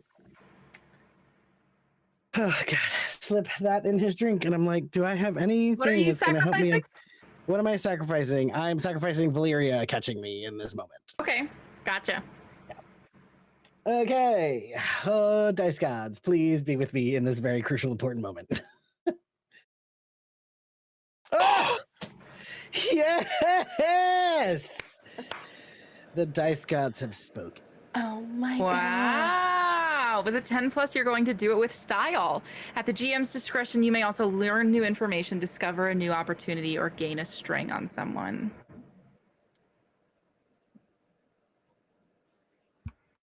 Oh, and we get a new little wormy. Wormy time. Wormy time. Thank you for this temptation. I plan on using it quite soon. All right. Well, tell me on what sentence you dropped the poison. I just need to know.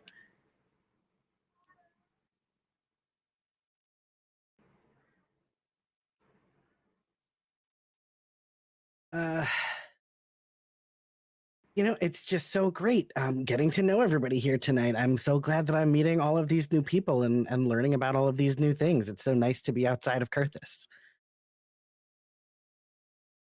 Yeah, and you kind of drop it in there at the end on that like hard consonant in Kurthus. It's perfect. And Valyria is near perpetually vigilant. You drop this poison in, and it's done.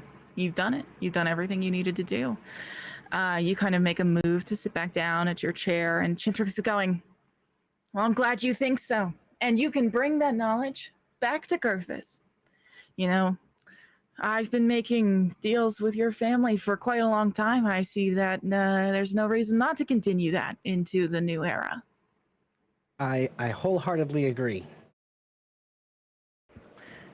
I know. So, like, talk to me what you're thinking about for your Kurthus. What are you dreaming up as the new king? I think I've really even thought that far ahead.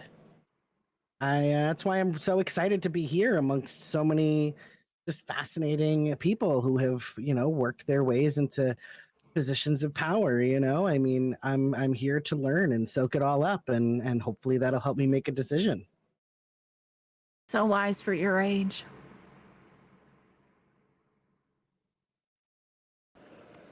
A I think toast. too. Cheers. Shall we A toast?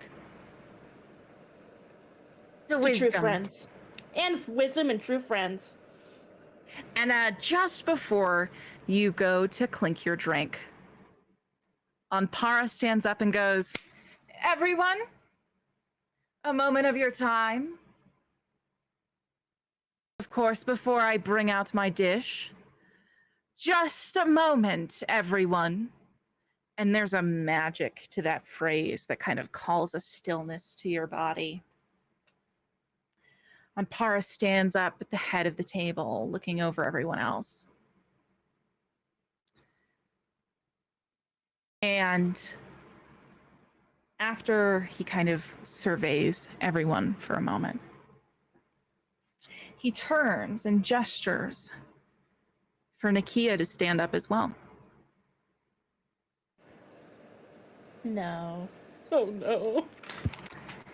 He says, "Now, everyone knows that there have been a few," he looks at Kaylin, "interruptions to my party this evening. Never ideal for a host, wouldn't you say, Nakia?" And Nakia, whose like hands are shaking at her side, says, "No,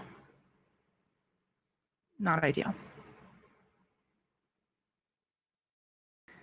And Anpara smiles and nods and says, "But this young god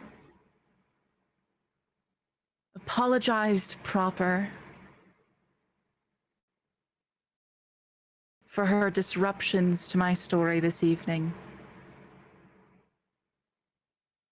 And I do so appreciate the apology. Which is why her and I," he boops her nose, "we're still good. But everyone knows that no bad deed goes unpunished. So let's go ahead and take care of that, shall we? Nakia, I know that there is little else in this world that you cherish more." And he walks around Malaya Pira to her side, leans in and goes, "Then that deck you've been working so hard to collect." And he plucks it from her side like a berry from a bush, flips open the case it's in, and pull out all 16 cards in her deck. He says, "And this many cards, well, this is as close as, well, I can't call you immortal, as anyone, let's say, has gotten in a long, long time. Yes, I think the closest was 20. Was it that right, Discord?" Discord nods once. "Well, I hate to destroy such progress here, but it's almost an unfair advantage, I'm afraid. And I happen to know a little secret that I've been keeping to myself this whole time. And that is the fact that every single card in this deck is in my palace right now. So, I think I'm calling for a little bit of equal distribution amongst friends. Those who have some already, Kaylin, Current, Ystira, and others who have asked me to preserve their anonymity. Though I've briefly taken them away, Anpara snaps, and all 25 cards begin swirling around his head. I will return yours to you. Kaelin, your cards are back with you in an instant. Current, yours are too. You see Ystira's card of meter is returned under her. And, the ones in the kitchen can stay there too. We can hope that they're cooking up a worthy meal of their absence. The rest... well, the rest will be the greatest gift Nakia ever gives. Yes, her selfish little heart will know true charity right now. And he picks the rest of the deck back up in his hands and hands two to Malaya Pira. Walks over, slides one across the table to Chintrix. Then stops, gazes at Valyria before handing one to her as well. Moving across the table and handing two to Thevius before looking at you, Gideon, and saying, "You can share with your friends." And then turns around, hands two to Lunorin, three to Discord, two to Abyssa, three to Essentia. Walks over and says, "And you all must remember to never be ungrateful to those who serve you." And walks over to where Ozzel is standing, playing a harp, hands one to her, before crossing over to the bar where Fang is standing, and hands one to him, and says, "Oh, and look at that. Leaves just one." And he slowly walks back over to Nakia, who has tears in her eyes right now, and says, "And you can start your new collection with this one," and hands her a single card.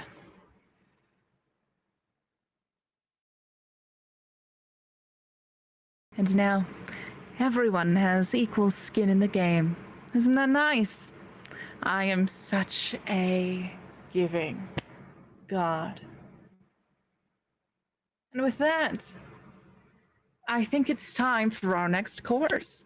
And Anpara goes to snap. And before he does, Valnorak stands up and says, "Your Holiness, might I have one moment of captured time at your soiree here tonight?"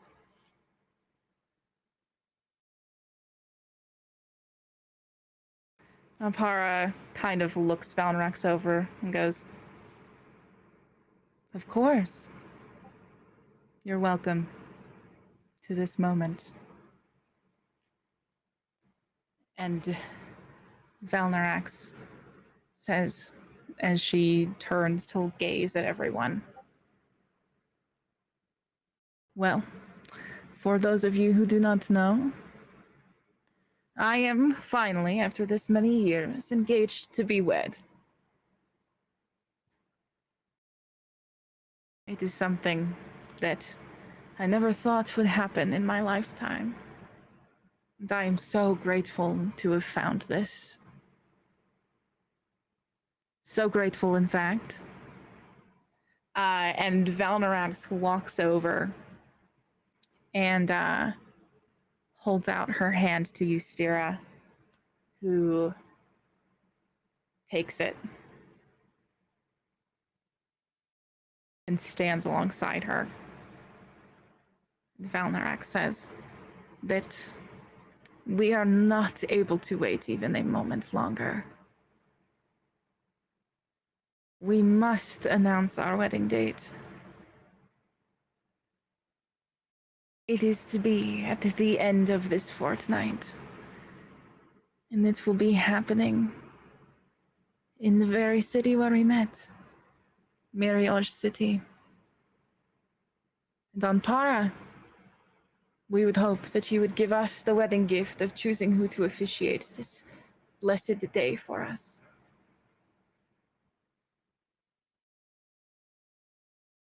And Anpara says, "Oh, that is so lovely. Very lovely indeed." He says that as he kind of casts a look over to Brine and then back to the couple. Who shall officiate? What a good question. Well, Essentia.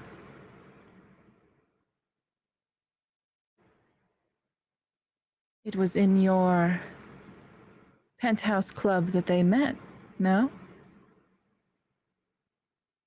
And Essentia looks back at the two of them before turning back to Ampara.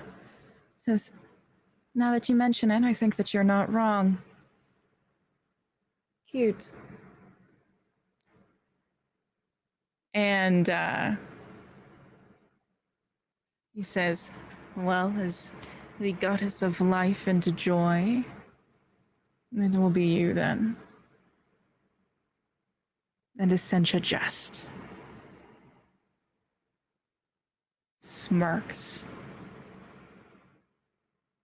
devouring the uncomfort of this moment, and says, yeah, more than officiate. I'll plan too. We'll have it in the very place you met. We'll invite all of Mariage City.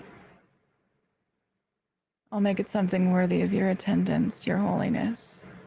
She says that last bit with a biting sarcasm, and then looks to Malaya Pira and says,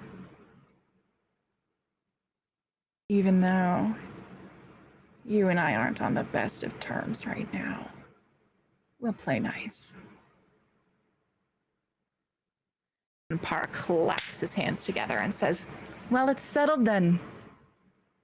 The playing field is even, and love is in all of our hearts. To this beautiful couple, Anpara holds his glass up. Brian shatters her on the floor, hers on the floor. Loudly? Defiantly?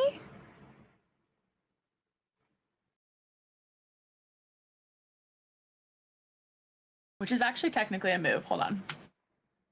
Please.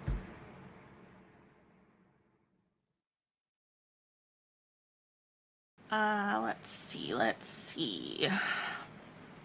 While you're looking at your moves, Current and Gideon and Kaylin, how have the last few moments been for all of you? Seething. Yeah, seeing Nakia treated that way, Gideon is like so mad. I think she was like prepared to have it be like a physical punishment, and she was going to jump in and see if she could take it, but like this was not something that Gideon could have like substituted. So she's counting who has the cards found. I'm like, okay, this, I will get this card back for her, and this one, and this one, and is like counting who has what in her head over and over.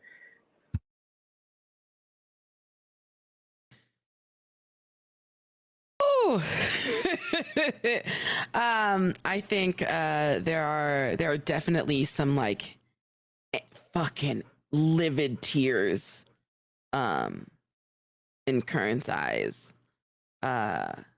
And I think that like in some way Current, there's like this responsibility that Current feels like, am I the reason that this just happened to her? And it's just like saying, I'm sorry under her breath. Woof.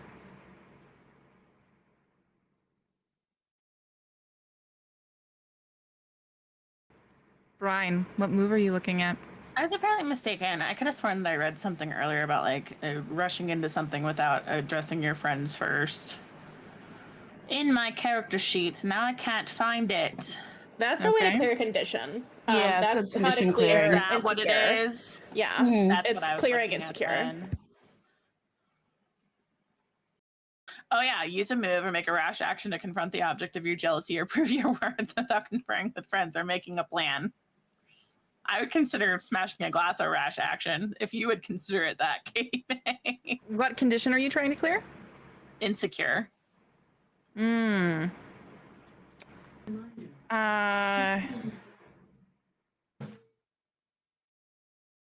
Yeah.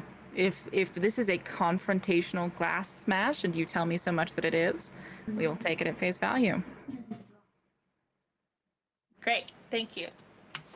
Gideon, Current, Kaylin, as you have just watched Nakia be, for a better, lack of a better word, eviscerated in front of everyone for stepping just a little bit out of line, you then turn to your attention as Brine does the very same. And as this glass crashes against the ground, Anpara thinly frowns. I am moving the hostility marker at this party up one. And if someone doesn't intervene, things might get dicey.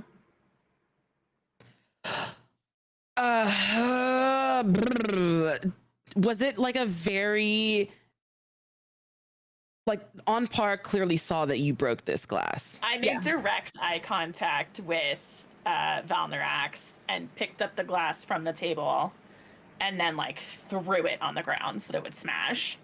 I think, Winona, if you want to hear that, you're welcome to. I picked up on that. Give me a moment. Like when Anpara raised a toast, like that was what Brian did. Yeah, so you see Brine smash this glass, and it has Brine confrontation written all over it. You've seen it a few times now. This is a clear warning flag. You know you have probably seconds to act before Brine chooses how the next few moments will go. So this is your small window of opportunity to intervene.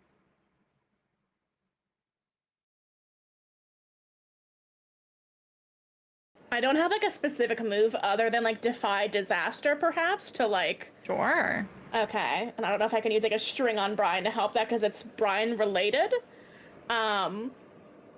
So I think. Let's see. Do you have one on like... Anpara? I do have one on Anpara. I think it'd be more spinning a string on Anpara. Okay. So what I'm willing to sacrifice, let's see. I think like to describe what Gideon would do, like and I'm going to roll. I'll roll Grace, I think, as like Gideon tries to, or no, Spirit, because with magic I'd like to. Oh, I want to spend that string to add 3 to that. So okay, so we got a success. Okay, thank God. I think like Gideon will like put out a hand, and with magic, the glass comes back together and floats back up and like reforms and goes into Brian's hand as Gideon looks at Brian. And Curran, I think you can see that too. And goes, Brian, jealousy doesn't look good on you. And then like tips her hand up, and like as it forces Brian's hand up to cheers. I'm so sorry. Oh God. Yeah, I think in seeing that Gideon did that too, Current just takes her cup up and goes to Anpara. I think that staggers me.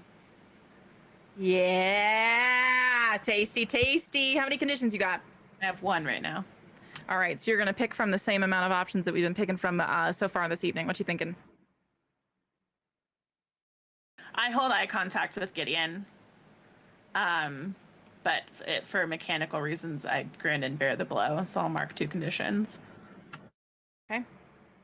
And I think that is enough for. I will reduce one of these hostility levels, and Ampara kind of is mollified enough to continue through the cheers. Everyone lifts their glasses and drinks, including Chintrix. I'm gonna remark insecure and also mark guilty. Perfect. Love this. No notes. Tasty. Nom, nom, nom, nom. Winona, now that you've heard the glass smashing, I don't think Mel is cared, and so if you're gonna care, you'll probably have to be the one to stop things. Okay, I think. Somewhere. Yeah. I'm just gonna be like, did you hear that? Huh? The glass that just smashed. It's giving. One of our friends has done something, and I'm scared about it. I think they can handle themselves. I mean, me too. But there's also a room full of gods that don't necessarily like all of us. And so maybe we should, I mean, we've already missed most of the, maybe we should go check on them? Join the party? Sure, we can do that. Okay. Is there's no way I could sneak back in. So just as you say that, you see like 4 or 5 of those sprites walk into the scary room. Ones? Yeah, huh? Those bad boys. Oh, no! And they come over, and you see them reach down into the pot and like lift it up, and like as a perfect plate appears, and they pull out another one, and another identical one appears. It looks like as each of these load up trays that they're about to go deliver the dish of the next course. You can try and kind of like shuffle in with them, or maybe even bring out a few plates yourself. This seems to be a window of opportunity. Ooh, you know what? Actually,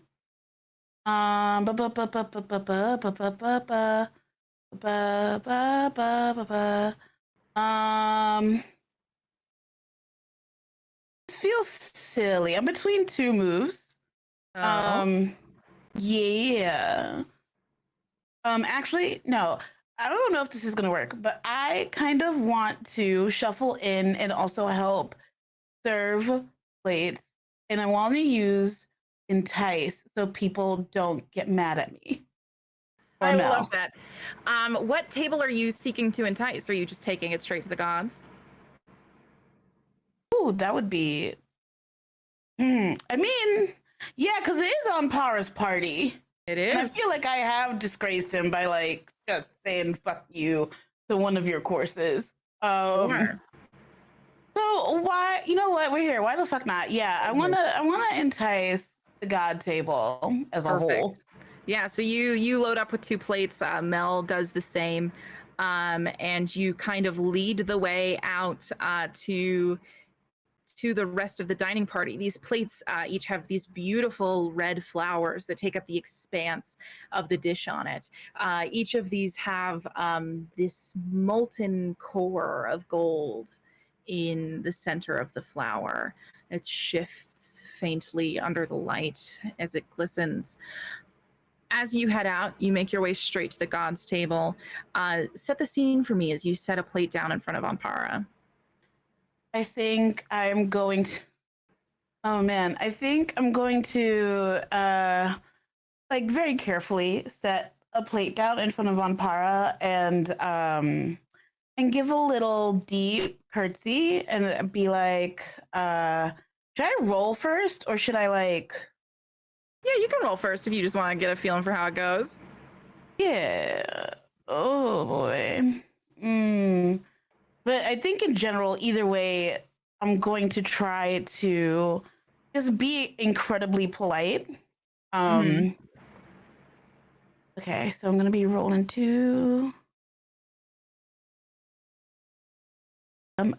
I'm using my inspo. That was only 1d6. Ration. Roll That was another only d6. one? Yeah, it says 1d6 Oh, there. I thought it was okay. I'm gonna I'm use adding my a one. inspiration. Yeah, there you go. There you go. And then I'm going to add one more One die. more. Get Bitch. a 4. So it's 7? a 2, 1, 4, 7. Hey, I don't think that's a complete failure. Good news. No. So that's nice. So on an entice, taking a look at that. I'm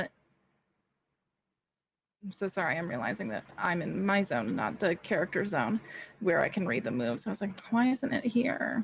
Taking a look at it right. So please go ahead and read it for me. Yeah. Gain a string on them. 7 to 9 is gain a string on them unless they decide instead to choose 1, get flustered and awkward, promise something they think you want, or give in to disaster. Oh no, that's incorrect. It's supposed to be desire. Oh. I'll fix that. So given to okay. disaster. That sounds too much like Brian. It's given to desire. I think that so you succeed. I think you're going to be able to take a string on Ampara. So tell me what that Okay. looks like. I think I'm going to be polite, put down the dishes and say apologies for missing the last course. I can't wait for the rest of the party. Yeah, you set down the plate in front of Ampara, and Ampara looks up at you, and there's just been a cheer for him and a wedding announcement, and he's just got to just sadistically bring horror onto another person. So that is relatively satiated for him at the moment. So he looks at you and says, I appreciate your apology. Please let your desires take control of your decision making in between courses next time. Understood. And he waves you off. And so Mel is led to the table where Ystira and Kaelin are. And Winona, you are led in between Gemma and Current.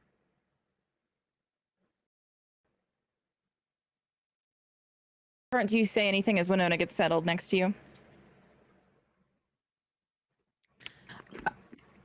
I think I am first just a warm smile, happy to be reunited. But then I see, is that a glimpse of a sparkle that I see in Winona's eye? I don't know what you're talking about. I love that for you, bestie. Plates start being set out in front of all of Love you. it for me too, TBH. Let's go. At the other table, are you trying to keep the vibe up as you're like waiting for this to kind of take place? What's happening in those like suspenseful moments? You're like, how is this poison going to like? What are you doing? Is Ystira back with us at our table? Ystira's sitting. He has been sitting with you this whole time, yeah. I think Gideon just looks at her and goes, "Congrats on your engagement again." Just like clear weariness as she sips her drink. And then if anyone else wants to talk, I don't want to dominate the conversation. But I think Gideon feels gross about what they had to do, but like in a moment is like, oh, I understand Ystira now, like constantly saving Brian from themselves, and it's exhausting. Communicated in one look. Yeah, Ystira finishes her drink. Caitlin, what are you doing? Kaelin, oh gosh, Mel has come over to the table, yeah, and is sitting next to me. Okay. So I think I'd strike up a conversation with Mel and just try to not pay any attention to anything going on. Just, hey, Mel, good to see you. Welcome to the table. Thanks. Yeah.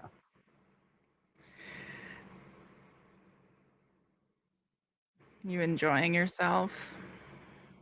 It's been a time. I got yelled at when I came in here because I missed part of it, and And I then missed it. you did unfortunately miss that. Yeah. And then there's just been a lot of shit going down. But it's been a time. It's been a time.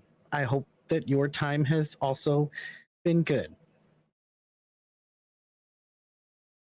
Yeah, and you see Mel's attention snap from you over to Chintrix, who has fallen somewhat ill, as it turns out.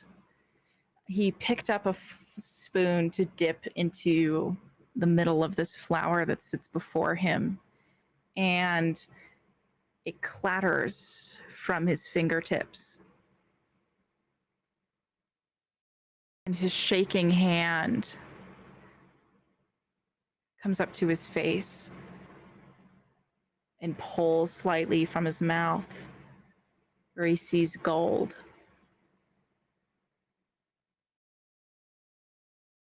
More spills down his chin and onto his chest. And he looks down at his hands as from under his nails the gold also pours. And from the tears in his eyes, glittering gold, ears trickling divinity that is far too powerful for his body. His skin begins to glitter.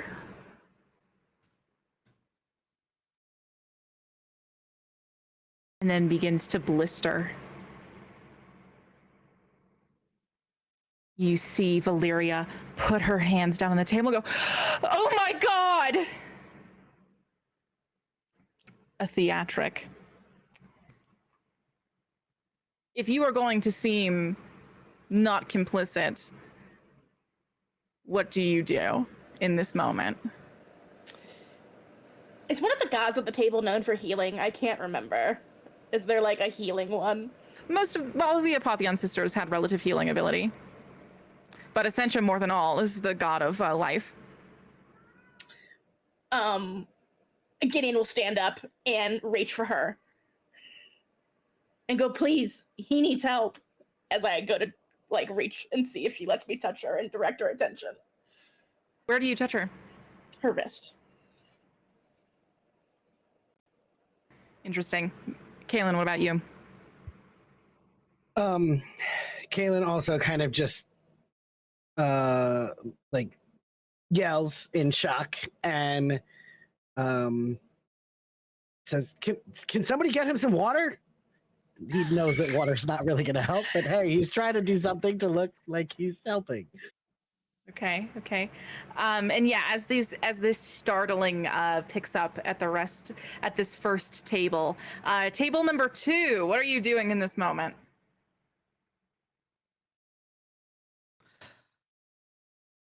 Your table number 2. For 2, yeah. Yeah, your table number 2. Brian's all pretty three despondent. I don't know that she's noticed. Brian just stares into her plate. I love that for you. All right, Current, Winona. I think Current's just trying to like it's like looking around and going, "Oh my God, did you see that, Winona? Do you think he's okay?" And I mean, like, Winona is literally kind of half in the dark because she missed a lot of the planning. So she's just like, And I'm just like, I'm like, is kicking your like hitting your foot under the table, like just a little bit, just like a. Is he good? He's not good. Apparently. Oh no, shit. He's. Is my food good? I don't know. Maybe I don't want to drink. Maybe I'm not gonna. Yeah. Maybe we'll just wait to see. Oh God. Hey Gemma, maybe don't eat that. Actually, everybody, maybe don't. Maybe just hold off. You tell everyone to stop eating their food. I love that. Yeah. You see that Corvin just terrified, pushes his plate away, and it spills and scatters on the center of the table. Clove just quietly sets down her fork. Valnorax is just kind of smiling and looking around. And the gods table begins to take attention to it as well.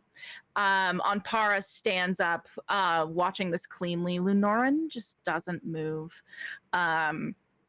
He is dissociating almost as much as Brian is, and Doxon is gazed over with relative disinterest because he doesn't fucking care who Chintrix is. Discord is still wearing a mask that is far too occluded for you to discern any sort of feeling from. And Gideon, you put a hand on Essentia's wrist, crying out for help. And in a quick flash, too fast for the mortal eye, but you barely catch it, her other hand reaches out and grabs your wrist and brings it in close. And if your bones were still mortal kind, you know the confidence they would have snapped.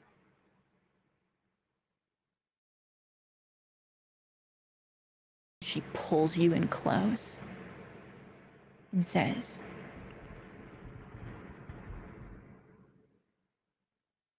"Touch me again,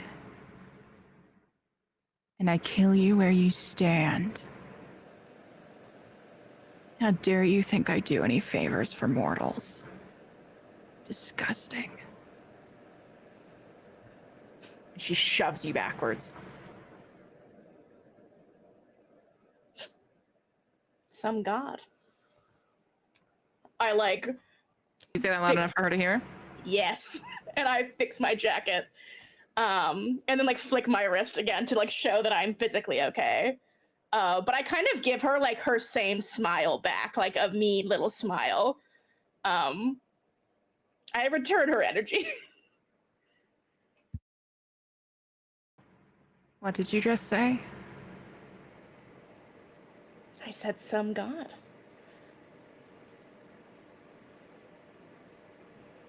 Essentia slowly stands up from the table and turns to face you.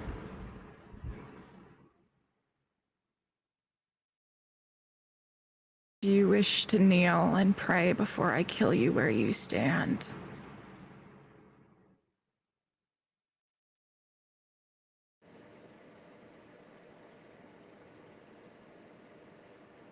No.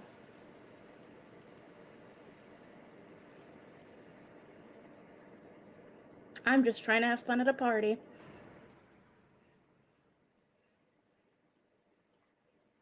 I understand that. Me too. I think it's time we get this party started. And her hand flicks out.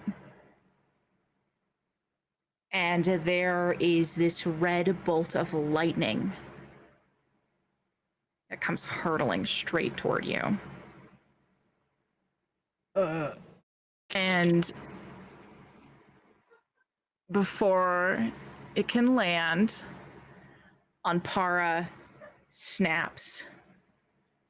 And the red lightning, just moments before it hits your chest, fizzles into glitter. And Anpara points at her and says, "I know you have not heard my rules yet, but please wait so I might explain them to you. Gideon, sit down." And there's a magical compulsion to that command that you can either choose to abate or resist. And he starts striding over to Chintrix, whose hair at this point has fried on his skull, and his head falls down into the dish in front of him. And there is one or two air bubbles before there is no movement. His divinity has burned him from the inside out. Anpara strides over So close that he is standing behind Kaelin. As he surveys this scene, and says, someone has broken my rule. Fine. If you all wish to spit in the face of my generosity, we can talk. And he snaps. And from the windows lining this ballroom, you see a dome of golden light fall over the entire palace grounds. Now, no one can come, and no one can leave, because I must treat you like peasants. You may all leave. This ballroom, this course is over. And when we reconvene for our next course, I will bring whoever did this to justice at Covenant. And we can all delight in their suffering. Get out! Do you all do? I just want you to know that Jojen did not like that. Sure. Okay. It's the nearest exit. Yeah, you're bolting. Yeah, it's out the front. You gotta go. Is anyone else doing anything in particular besides getting the fuck out? I'd like to just like go. Oh, sorry. No, Gideon wanted to do a look at Abyssa. Just all to see what she's at. Yeah, all I was gonna do is say that I think that the lightning flashes and like the loudness kind of jolt Brine from her like zombie mode. And she has like grabbed onto Current's hand under the table. And am I sitting in between Gemma and Current? No, you're sitting in between Gemma and Clove. You are across the table from Current. I'm across the table from everybody. So I grab Gemma's wrist then. And just like squeeze. That's all I was gonna say. Molly, please exchange your look. Gideon doesn't say anything. I just want to look at Abyssa as if to be like, Essentia, you're cool with this? Like kind of just like looking at Abyssa to see if she like has any reaction to her sister acting that way. She is just regarding Essentia with no other look than heartbreak. I am so sad, and I leave. Yeah, no, nothing else. I just feel so sad, and I go away. Anything else? I'm definitely getting the fuck out, but I would like to see if I can make eye contact with Nakia. Like, what is Nakia? I wanted to grab Nakia to come out with us. Yeah, after everyone kind of like moves at once, right? And in the thrum of that movement, you can kind of fight against the current LOL to make your way up to Nakia to make sure you're walking with her, because she is of course leaving a table of gods. I envelop her. I am taking her. Yeah, as you kind of envelop her, you feel her shoulders shake with the sob she is trying to hold back.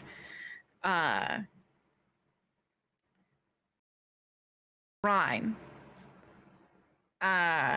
you are still holding Gemma's wrist when, and this is after Clove has started walking towards the exit with Discord. Valnorak's going to Ystira. Essentia comes over to the table, putting a single hand toward the center and leaning across it, and says, Gem, it's time to have that conversation we were talking about.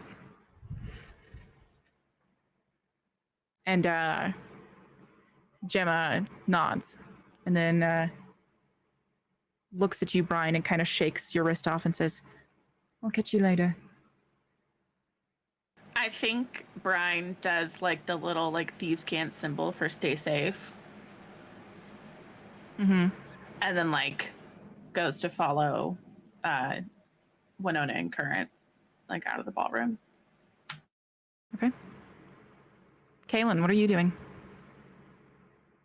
Caitlin plans to book it. Booking it. I love it for you. But on his way out, will actually grab Ystira's hand and pull her along and make sure that she comes with him. Okay. All right. And I think with that, we will go to our second break of the evening. I will see you soon, Godslayers. Before we do, for a stick dice around giveaway. for a dice giveaway. Get those sweet clicky clackies and call them your own. See you soon, Godslayers. Welcome back, Godslayers. I hope you've been entering that giveaway to win you some clicky clacky dice from our friends at Die Hard Dice. I hope you haven't been too terrified by the thought of impending doom to make sure you're entering that sweet, sweet giveaway. But please, yes, make sure you're doing that. And welcome back, sweet, sweet players, to this. A party with a murder. Some people call that a murder mystery party. It's not the kind of party Amparo was trying to throw, but it is the one that he has found for himself now. You all have been exiled from the ballroom so that Amparo can investigate the crime scene. And he did not seem very happy, I'll tell you that much. Everyone kind of scattered away very, very quickly. And it is actually just left your group, as it were, on these stairs to the palace. You get it. So on the steps right now, you have Corvin, who is sitting on like the bottom step, just sitting with his head in his hands like this. Corvin's sitting there. You have Current and Nakia kind of huddled to one side. You have Mel and Winona, who left together at the same time. And Kaylin, who's holding Ystira's hand at the moment. Gideon, you are kind of in front of the group. And Brian, what are you doing? Just out of curiosity.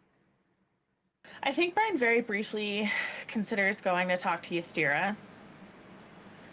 But then like remembering that like Gideon and the group are gonna go talk to Doxon, I think she just kind of lines herself up with her friends. Because she also has to talk to Doxon even separately from like the card convo. So with that, all of you are sitting on the stairs, and there is a quite long moment of silence. Who breaks it?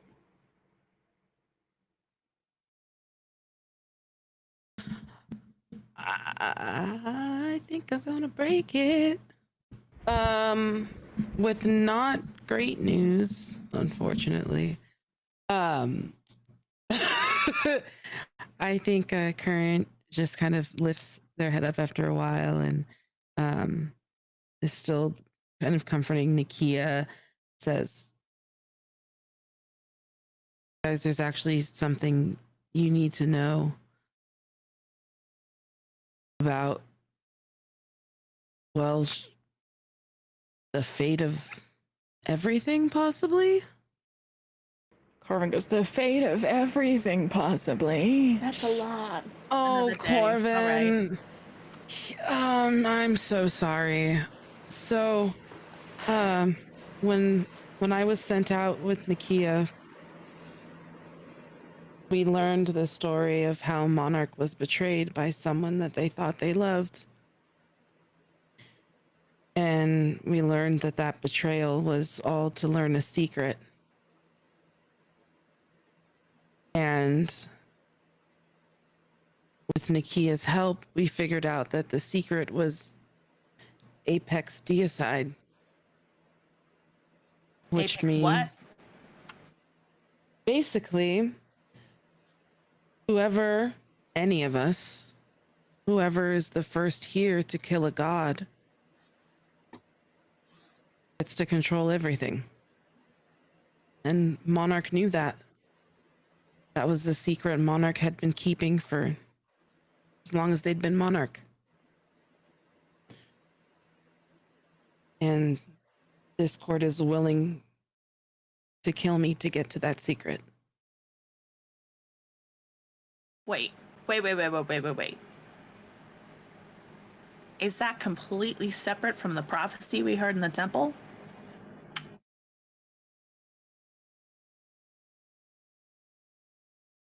Yes. Wait, above game, yes? So, yeah, I think as you're beginning to think and stew on this and like trying to fit the puzzle pieces in, you're realizing, Brian, that it's not only the prophecy in the temple, it's also the kin killer prophecy, and it's also the Violet Empress prophecy. All of the prophecies that you've heard up until this point have been ways you could possibly achieve the Apex Deicide. That's It's a what matter this of is. paths.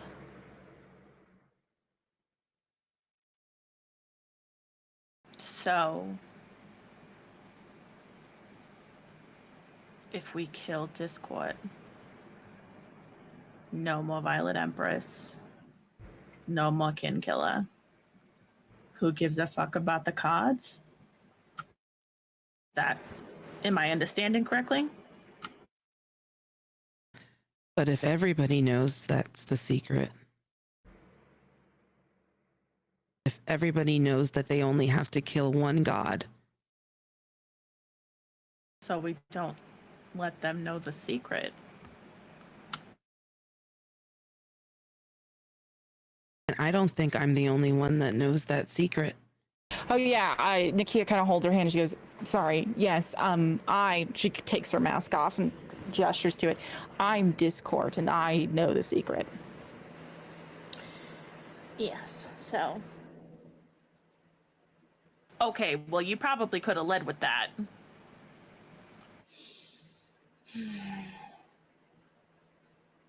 So there's that. Yeah, Discord definitely knows. We need to assume all of our enemies know, just to be safe.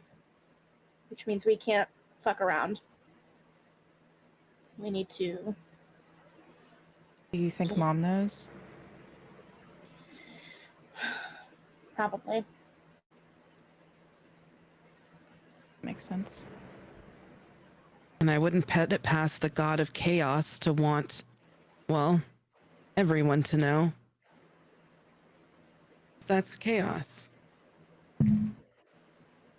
No. No, I think that would show her hand too quickly. Because if everyone knows, ostensibly anyone could kill a god, control everything. And if it's someone who's not going to do what she wants, that's not going to fit into her plan. So that A tells us that the gods can be killed.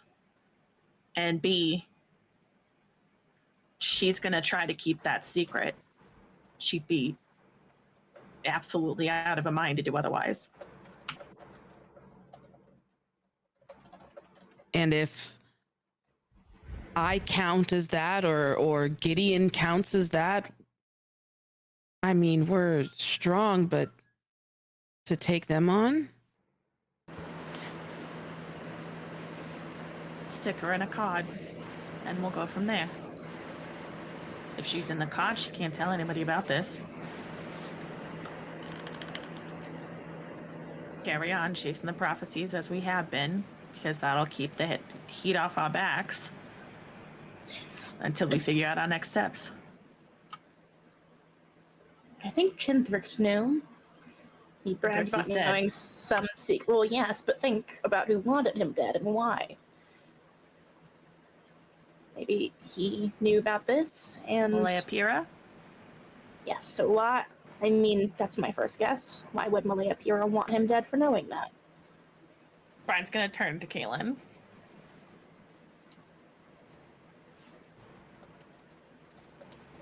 I have say that. Me, the player, I'm trying Nope. to remember if he didn't say anything about that during our No, chat. he's not been very giving about what he knows. Okay. I have no idea what he knows, actually. Try to find out.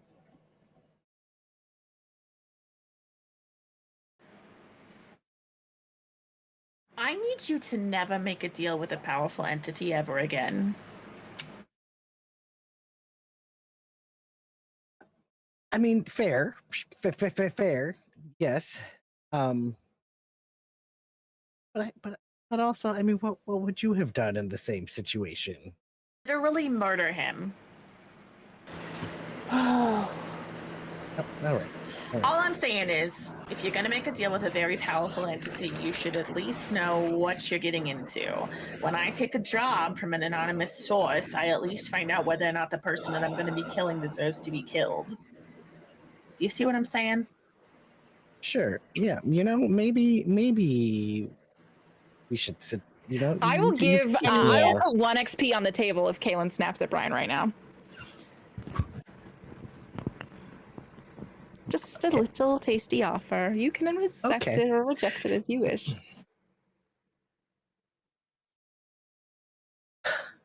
Brian, listen, you come at me with all of this shit saying I'm an assassin. I know this. I know that. I get it. Okay. I get it. But listen, okay. I was young. My sister was about to die. And this was the only thing. My sibling was about to die. And this was the only option that I had. So I went with it. I made a mistake. Can we ease up on me? Just a little bit. Just a little bit. I get that it's important, but it's done already. I can't go back and change it now. Your treat. Respectfully, no.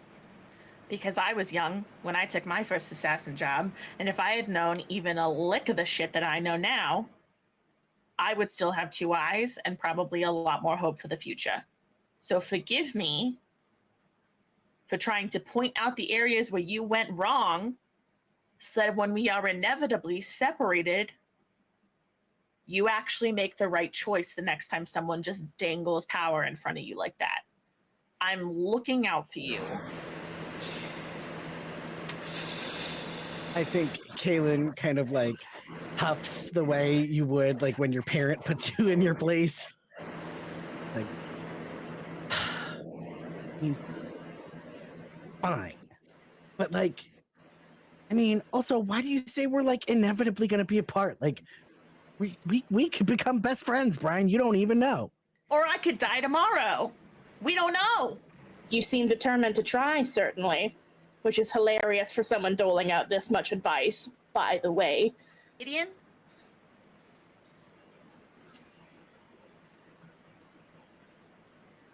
When I say that you don't get it, I promise you there's no possible way that you could. And there's a genuine vulnerability to that I think Gideon probably picks up on. You know what, Brian? If it lets me keep you alive, then I hope I never get it.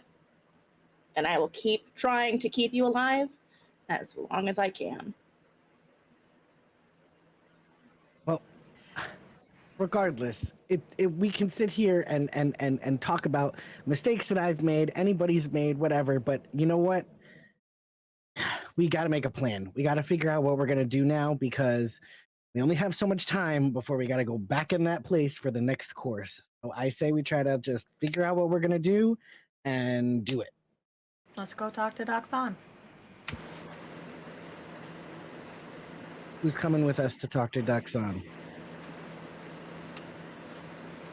And I'm talking to all people, as well as Ystira and Nakia and Mel, and everybody who's there.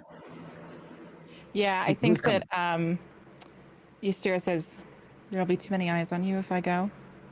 I'll keep them off of you somewhere else.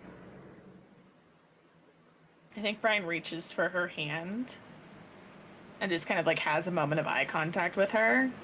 And then like very quietly says, I'm so mad at you right now. Yeah, Ystira takes your hand and holds it like an anchor. And nods and says, I've been waiting for that. Stay safe so we can talk about it later. Only if you do.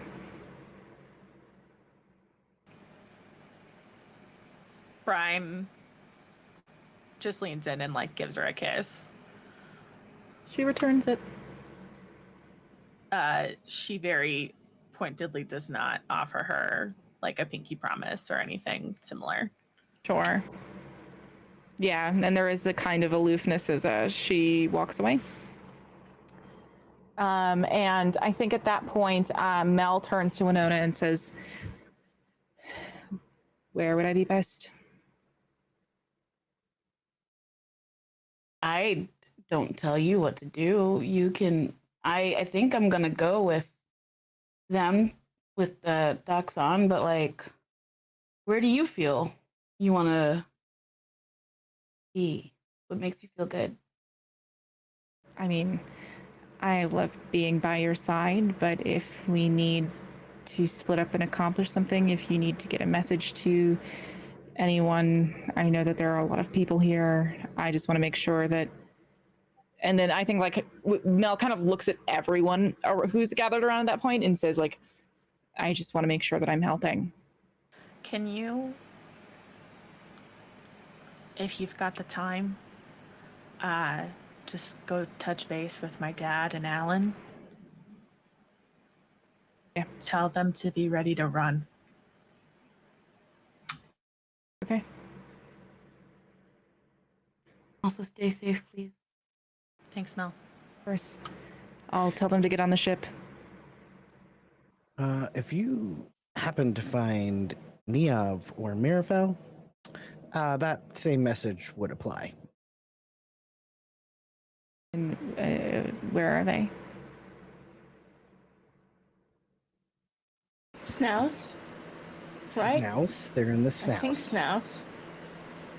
Yeah, I can try. That's like the two opposite sides of the palace, but I'm quick. See you later. And she just turns around and walks off.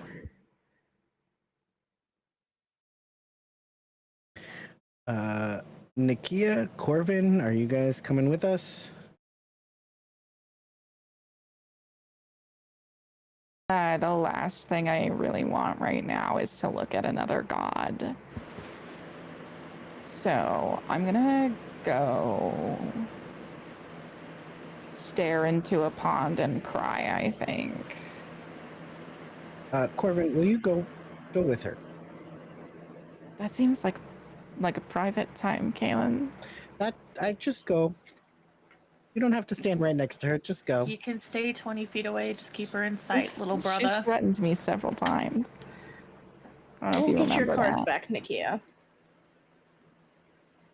Nakia just kind of nods blankly at that. That was bullshit. We'll get them back. Yeah. We'll see.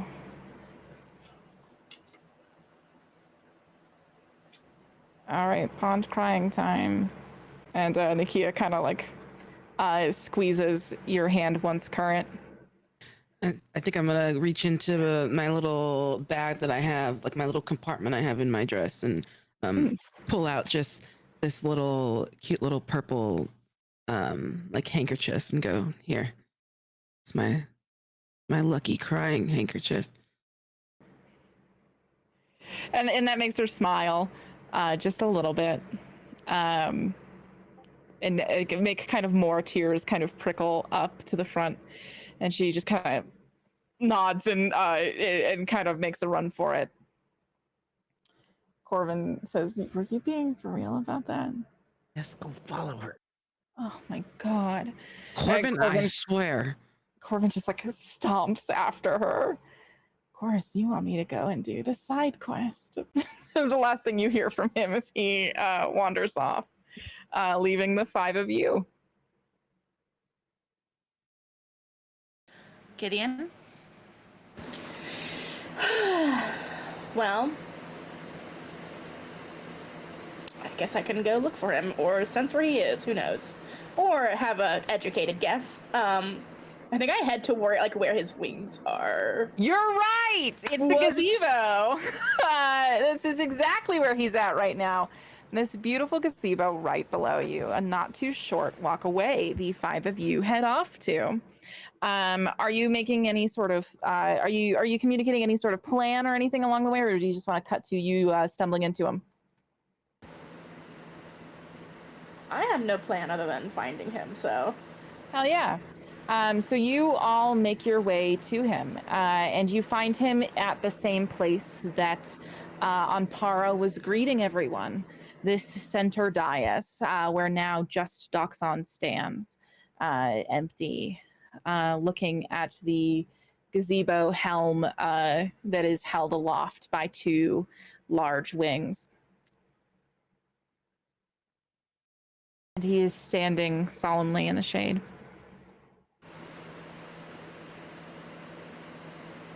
I'm sorry you have to see this at all.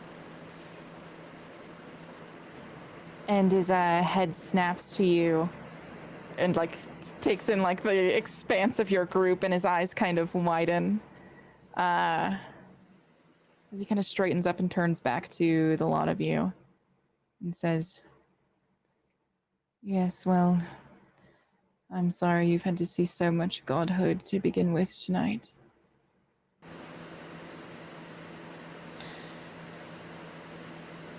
I know I've already asked a lot of you in coming here, but we are trying to make things right here, or safe, I don't know. We had a plan. I thought maybe you could help. And then Gideon sort of turns to the rest of the party to like let them interrupt at any point. Of course, we don't come empty-handed. I have something to offer you in return, Your Holiness. Yes, I'm looking at an assassin, 2 would-be gods, a future king, and the Omen Soul. Is that correct? Yes, sir. You can call me Doxon. Well, before you bring unto me any offerings, you may at least tell me what you're seeking.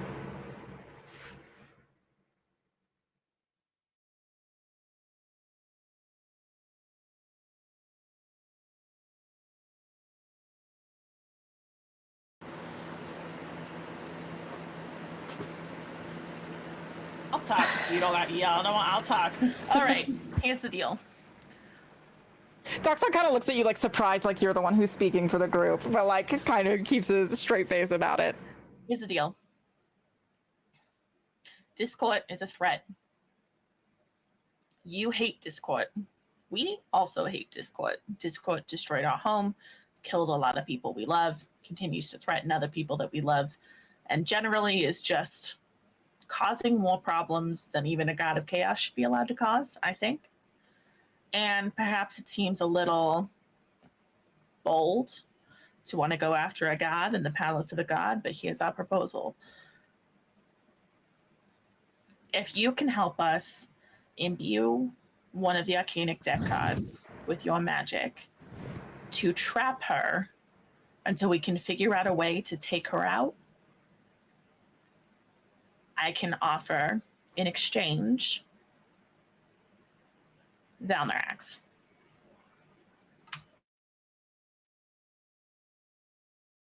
And how do you offer Valnorax to me? What monster number is Skesla? The 7th? I believe so. 7th. He's lucky number 7. I know the location of the 7th monster in the Stargaze Grimoire, and he has agreed to act as bait for Valnorax, who is actively hunting him, if we agree that he does not die.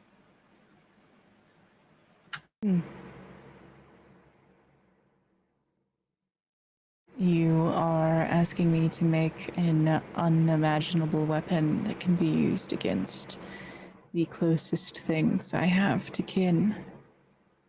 How In will I exchange for know? the first monster in the Do Stargaze not Grimoire. interrupt me. Yes.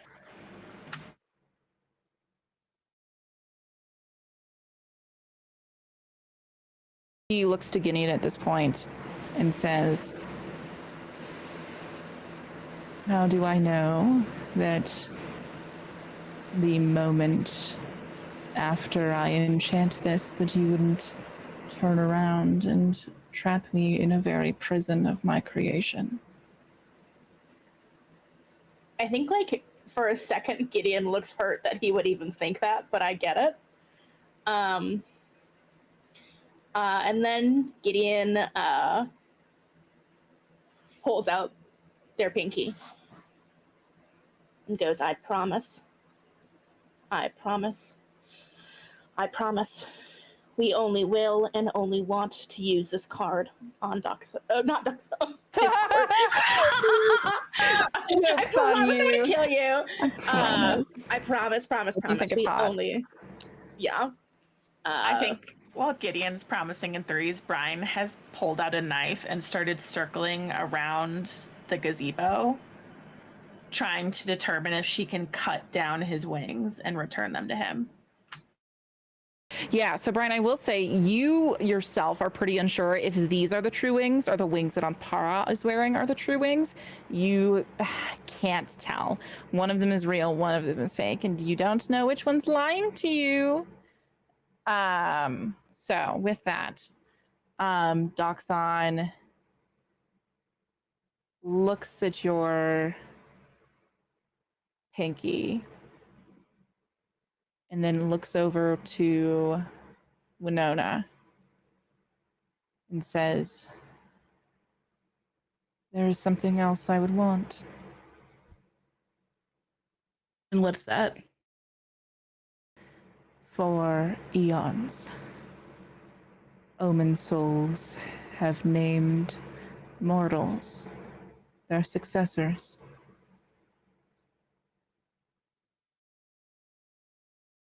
I would like you to pledge to this. And he holds out his hands, and with this crackle of godhood, there is suddenly a book in it.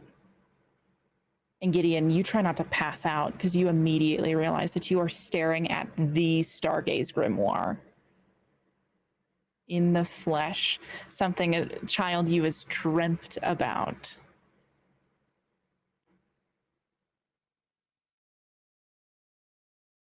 Instead of naming a mortal heir, I would ask that you pledge to be the last of your kind. And when you perish, the Omen soul will return to the book so that I might continue completing it.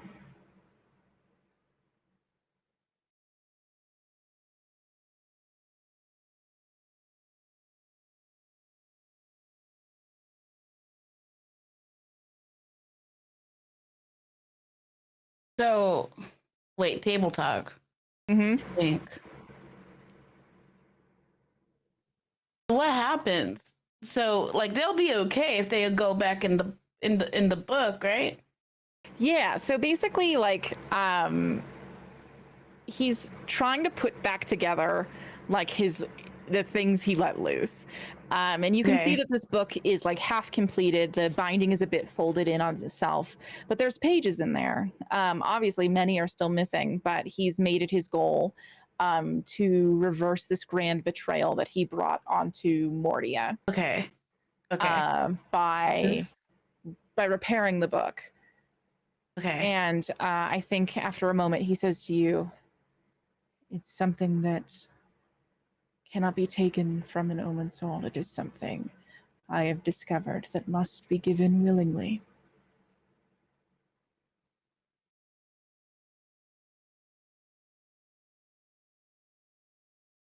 I think I'm just gonna like take a really deep breath and just look around at everybody else.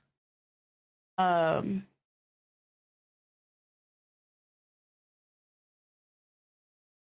say, okay. He holds the book out to you and says, put your hand on it and promise in 3.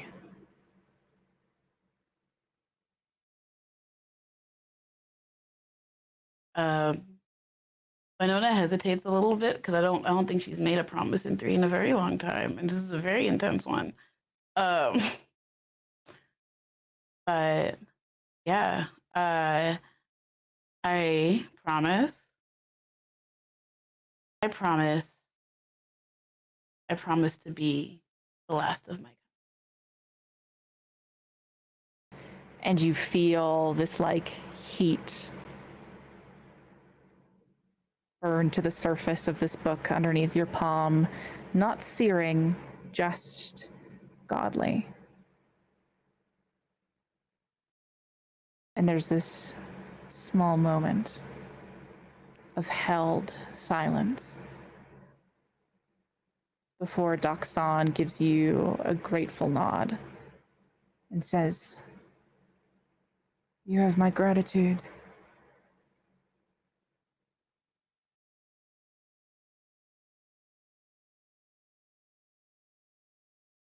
Thank you for letting me right my wrongs.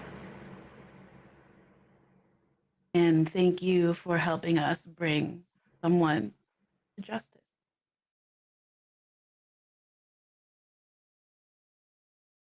After this very somber moment, Brian, under the gazebo, goes, are these the real ones? Doxan looks up. No. Ugh. Brian, like, resheaths her knife and goes, well, guess I'll have to rip him off Vampire himself. That's fine. And rejoins the group.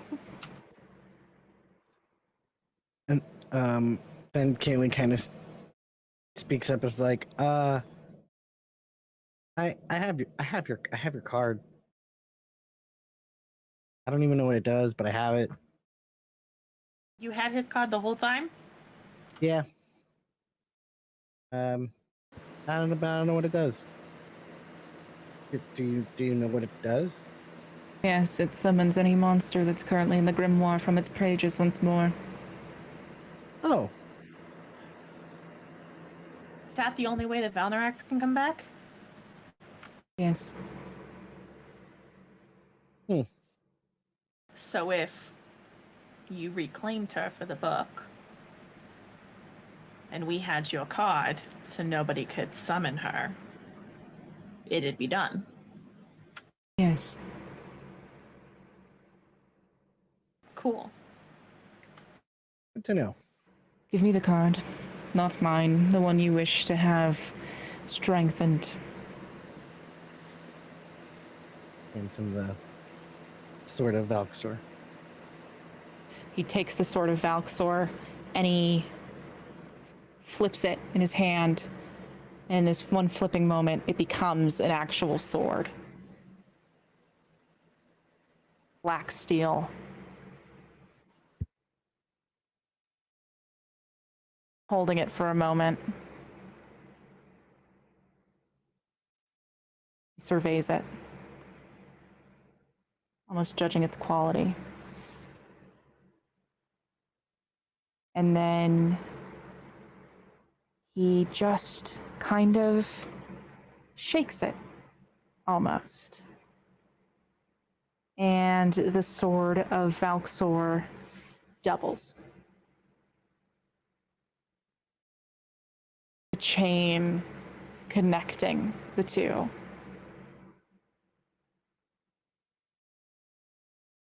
He says, it cannot be a prison and a weapon at the same time. This represents retribution, and this represents mercy.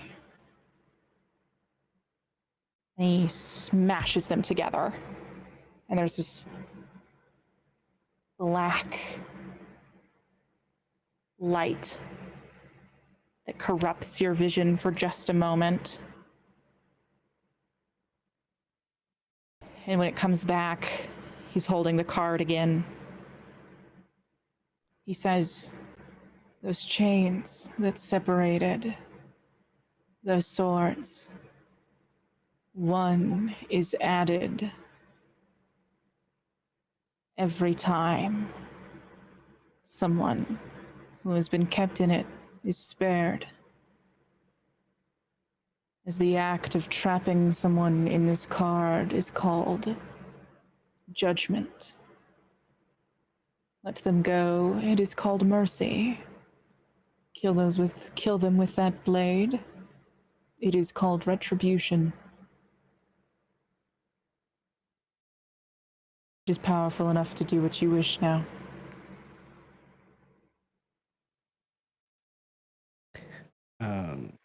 Kaelin takes the card back and places in his pocket and just says, "Thank you. I think this will help us all."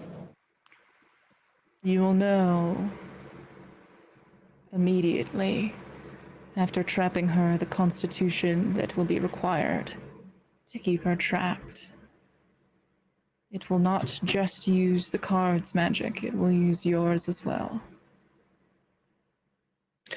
In other words, she has to be on my person at all time. Oh, yes. To say the very least.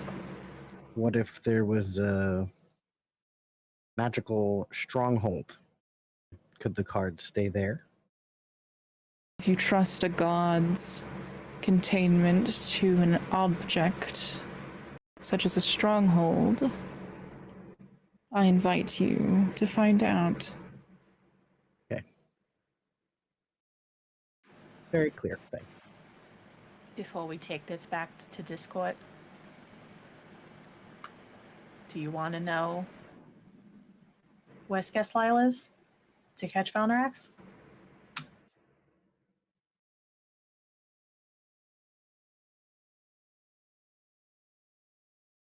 Let's see how this dinner goes, shall we? All right. But just to be clear, you do still want to kill Valnorax, right? You still not kill her, but reclaim, put her back in the book, where she can't come back unless she's summoned, right? Yes. Just to be very clear, we're still on the same page there. Yes. Okay, great. Thank you. I wanted to just make sure I knew, what was going on. Thank you. Thank you. You really are better than most of them. I promise it would be a mistake to think that.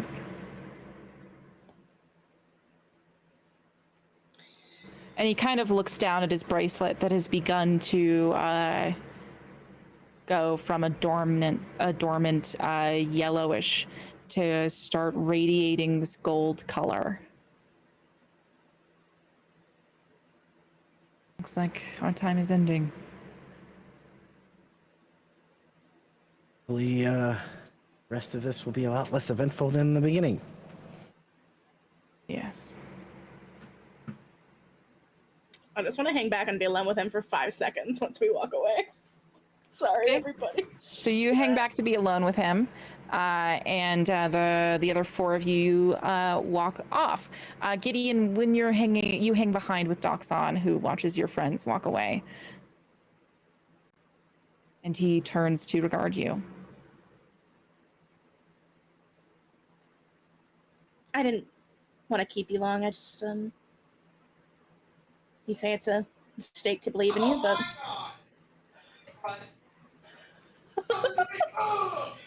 What?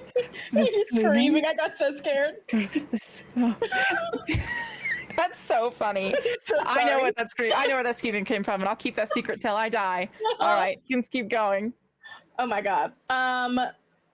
Yeah, I keep imagining this, even though like the ghost of his wings is above us. I imagine very romantic moonlight in this moment. Well, it's midday, unfortunately. Just kidding. Actually, You're under the shade of the this romantic midday gazebo right now. I think just like seeing how like good Doxon has been, like a good person, in the face of just like witnessing cruelty over and over again. Gideon just goes, "I'll remain a fool who always believes in you." And I'd like to reach up and kiss him and declare smitten. I love that for us. Yeah. That's all. You reach up and kiss him, and his hand comes gently up to your cheek as his other wraps around your hip and brings you in closer. And you kiss under the shade of this gazebo. I believe you have a question to answer. I know, I'm trying to find it. Oh, I can get it for you. No problem.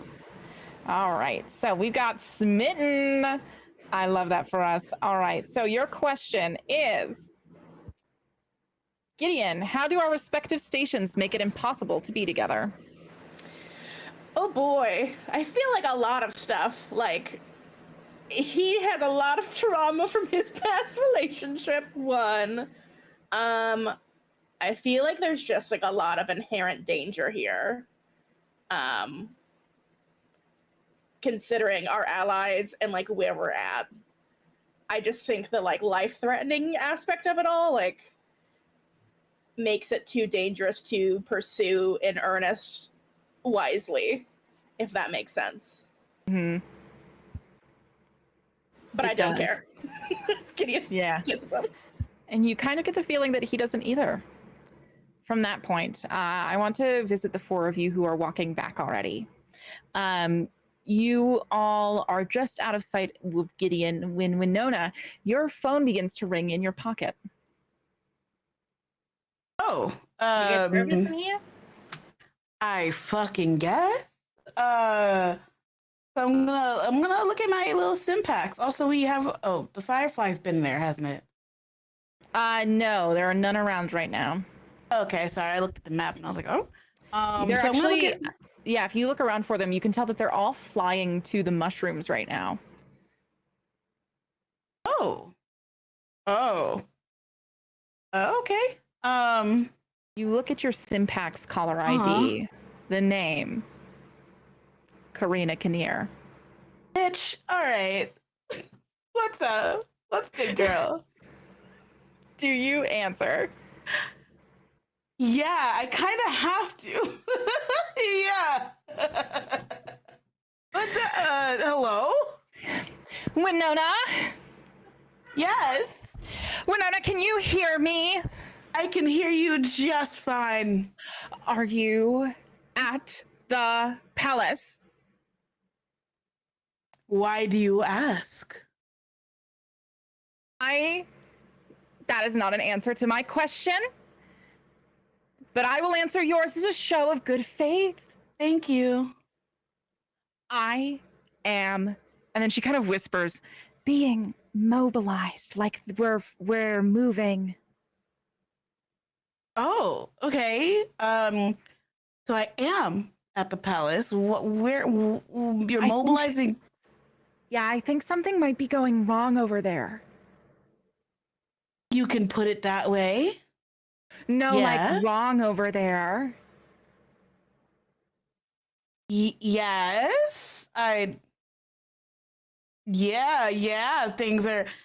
What is she saying? What's she saying? Hold on, Brian.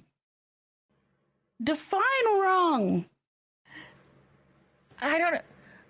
Oh, hey, Merrick. You hear the phone hang up. Oh, fuck. So, that was Karina.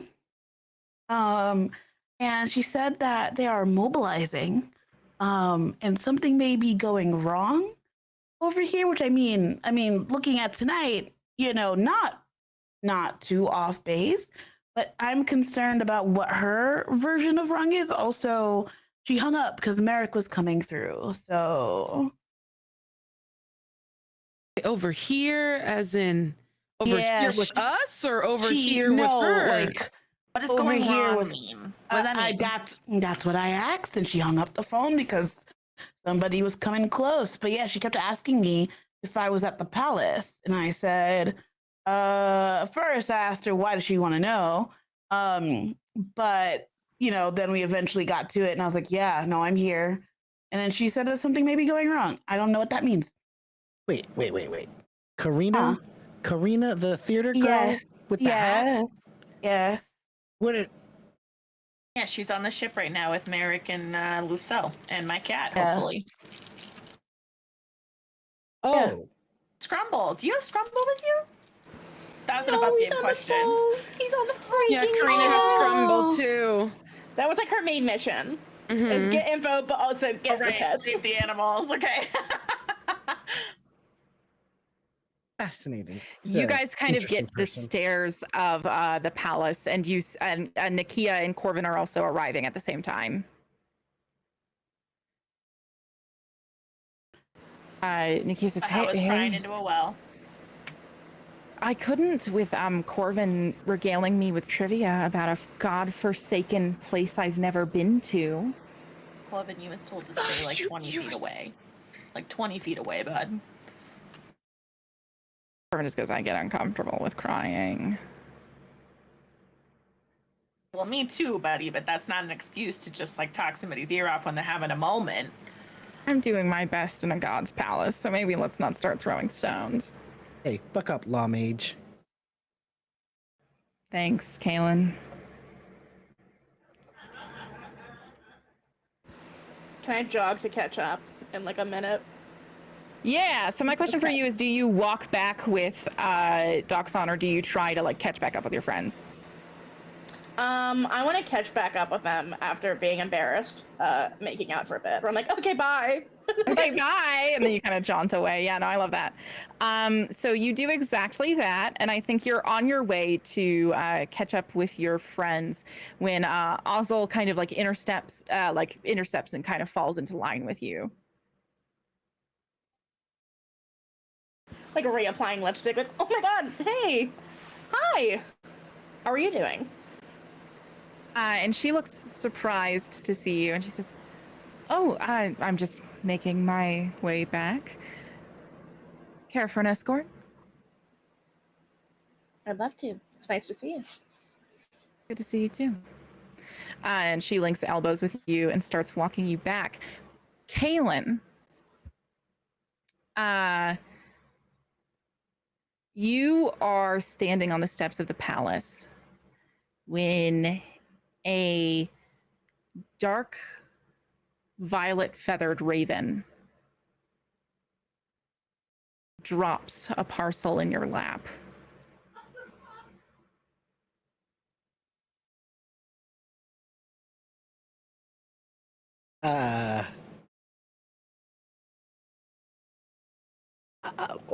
Okay. Does it have a tag on it? A note? Yeah, it says from Alan in Malaya Pira's handwriting. Okay. Interesting. I open it. Around people, it's the Kin Killer blade. But is it I really? didn't say take it out. Sure. You peek inside. It's like a wrapped parcel. You kind of peek in, and you see the glint of metal.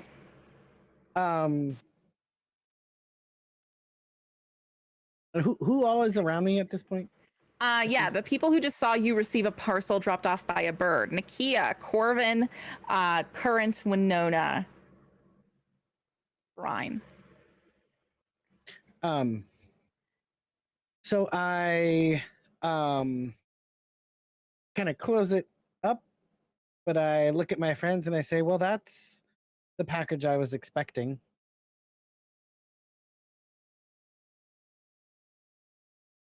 Is it the real thing? You want to come over here and with me, just us, Brian. Why do you sound like you're trying to take me into a corner and murder me? I'm trying to. Can we? I'm not. Yes, Genuine question. I thought we had a truce. we do have a truce. I'm not sure. I wouldn't try to Great, murder then you. let's go into the Okay. corner, I guess. Great. That's not for murdering. Is it not for? Yeah. So I'd like to find a little place that's hidden away from. It's like a tree off to the We side can there go that you make both can out. hide behind. Okay, great. Yeah, Yes, we're let's go going to make make out, out. Brian. We're going to make out. We're going to go make out. We're making out. And you see This is- them walking away to make out. You will not Valnorax, interrupt us making out. I would pay to see that. passes you guys and heads up the stairs into the ballroom. I didn't say that out loud.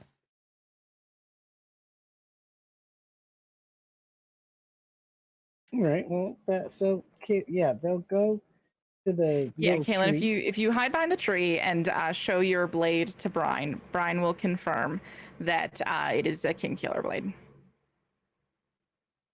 Yeah, that's the same one that I was supposed to fetch from Mariage City. All right. Okay. That's how you know. Okay, great. Fantastic. Now we can go back and join our friends and not be weird. Good. You're acting really weird right now. I mean, what am I supposed to do with this here right now? Oh my god. You want me to put it away somewhere so nobody can find it? Where are we going to put it? I don't want anybody. You know what? Here. And he Brian just kinda- like opens her little cloak and she has a fucking million knife sheaths available. He's like, all right, here. And he hands it over. Thank you. She just like puts it away, covers herself back up. And we just head right back over to our friends. Okay. You head back to your friends.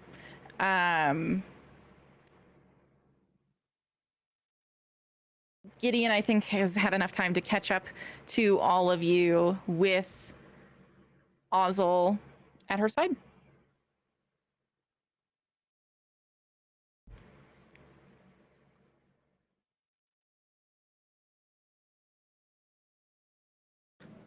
Hello.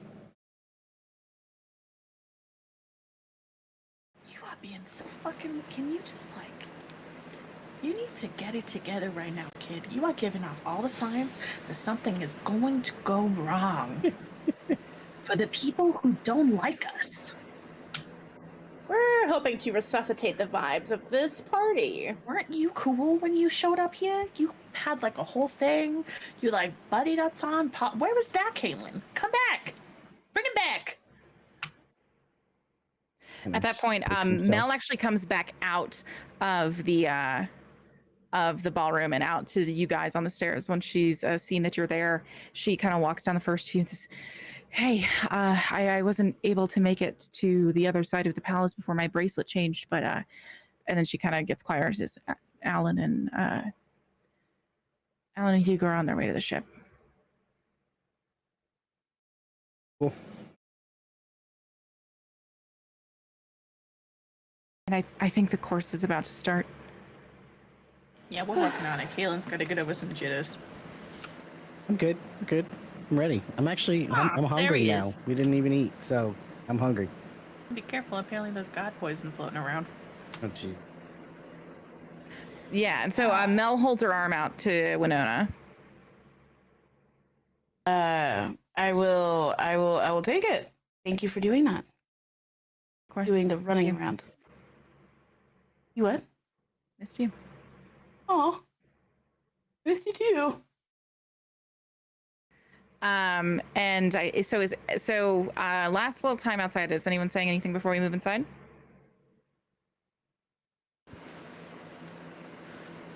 Okay, y'all. I hope we make it through this. Surely it can't be worse than the last course. And the Gideon sort of chuckles, like looks at Ozzel, just trying to be like sociable. Of course it won't. I'll be there now. Oh, it's already much better for me then.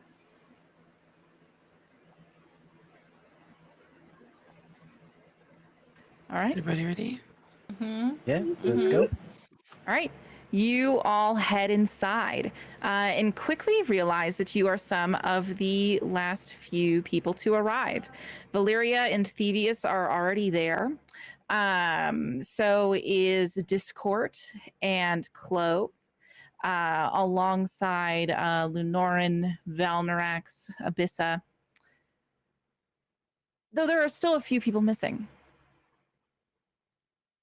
Malaya Pira is not here. Essentia is not here.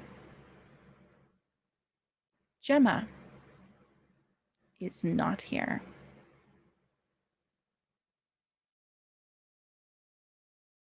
Neither is Anpara. But Chinthric still is. He's still laying in the same place you left him. Is anybody like kind of watching? Everyone is kind of watching each other in the ballroom. No one has made a move up to the tables yet. But Fang is passing out drinks to keep the vibe going.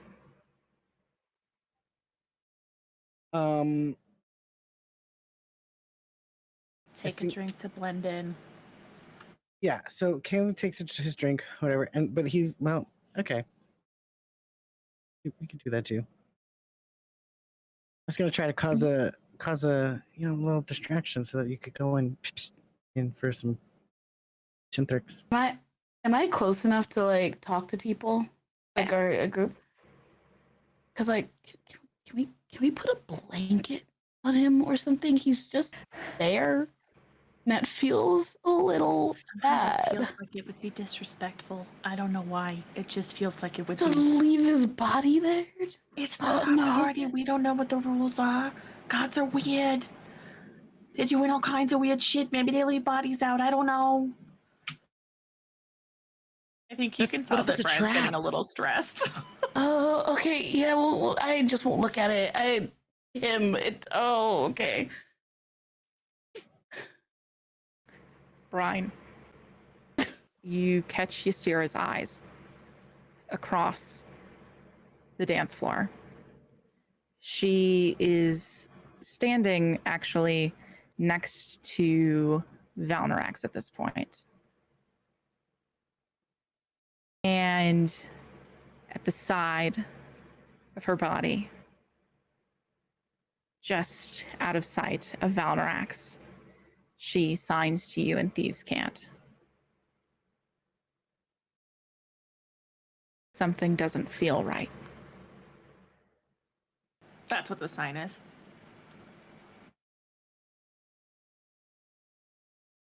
I think Brian just signs back, brace yourself, Buttercup. Does Kalen see? Pretty sure he also. Braces himself, Buttercup. Well, yeah. Also braces himself.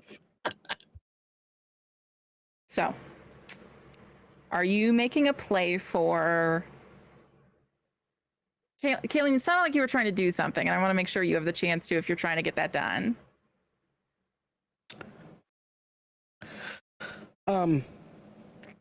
Friends, if we might look at the schemes. Schemes? I'm not on a schemes thread.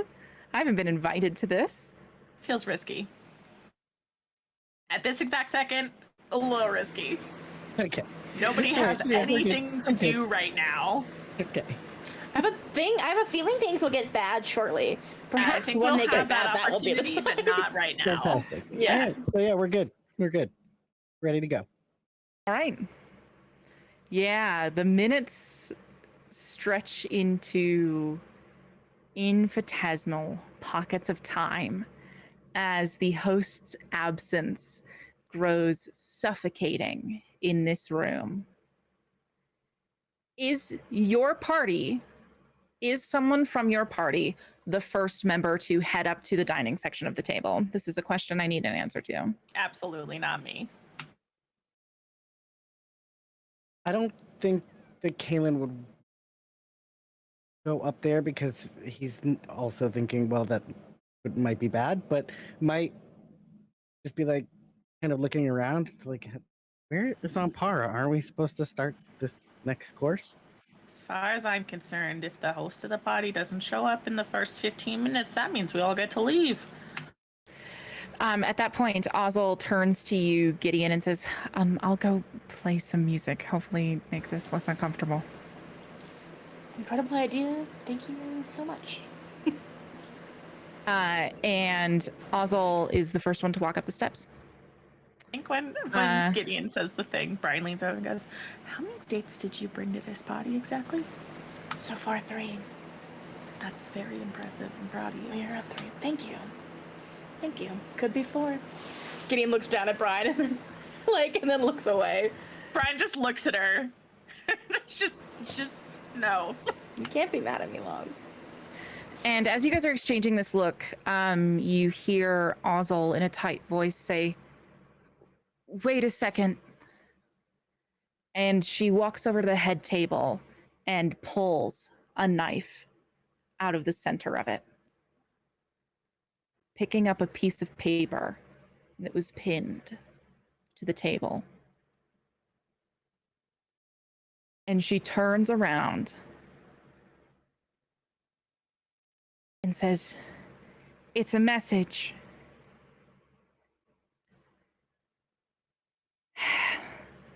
I think it's for us. It says, hello, pithy partygoers. You'll see that your esteemed host has gone missing. This is, of course, by my design. A soiree without violence is no soiree at all.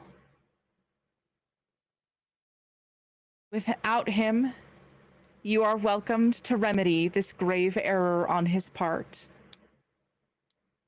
Any blood spilled here on Ampara's palace grounds will be considered holy prayer to me, and I will reward my faithful in kind. Whoever can bring me the Kinkiller blade, so that I might end my sisters who have forsaken their stations and claim holy throne, will be offered a shining spot in my pantheon.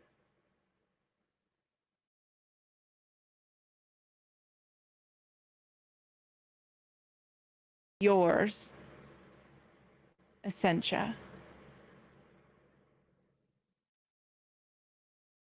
And Ozzel finishes reading this and lets it fall to the ground in shock.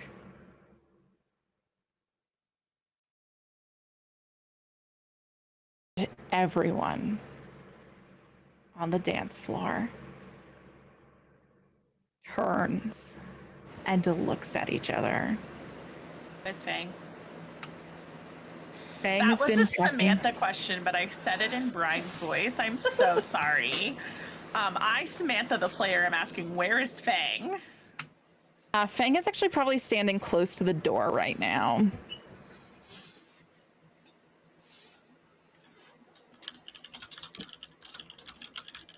So, things are about to break loose. I'm going to make eye contact with Current. You see several people already reaching for blades at their sides. Brian already has hers drawn. I have my hand on Monarch's short sword as I reciprocate the eye contact with Brian.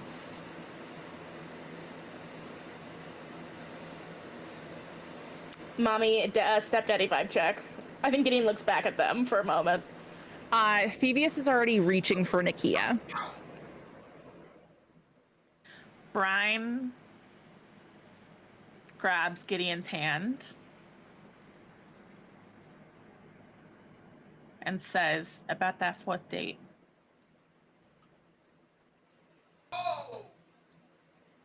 What better time than the present? It's so funny every time. I'm so sorry. and Brian nods and says,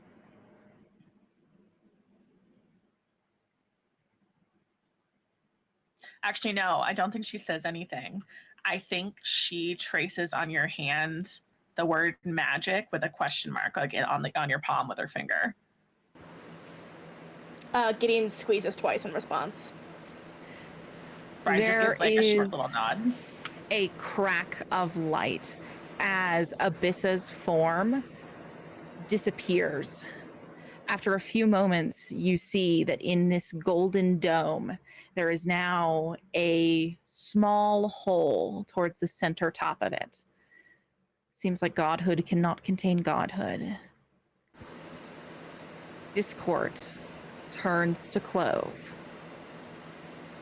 swinging the balcony doors open. Says, "Let's go get him." I think And Brian they just both screams, leave through the "Go!" balcony. Kaylin chases after them. Yeah. Let's fucking go. Yeah. Let's Did you go say get him. Devious was trying to grab at Nakia? Yeah. Can I reach my hand out to Nakia and ask her to come with us? Yeah, so do you say it just like that?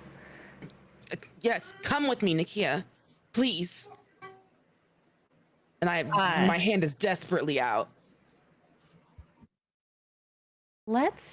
Can I see an entice from you then? Yes.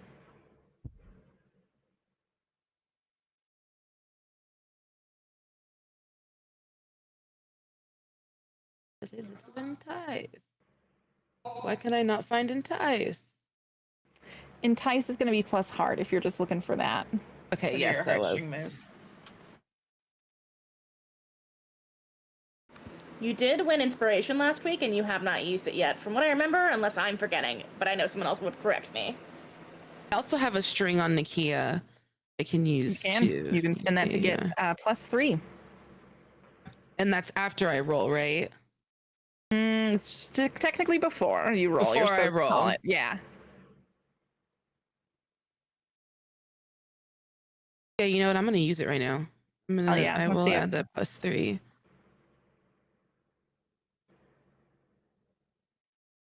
$11. 11. You gain a string on them, and they choose one from below. They can get plus or an awkward, promise something they think you want, or give in to desire. I think Nakia looks back at Thievius, who is staring daggers into your heart current, and he says, "You really think they're gonna protect you?" And Nakia wordlessly turns back and takes your hand. At that She point, doesn't need Valyria, protection, I think I say to him as I Hell yeah. grab her to me. At that point, Valyria shouts halfway across the ballroom to you, Gideon, "We need to get you to safety."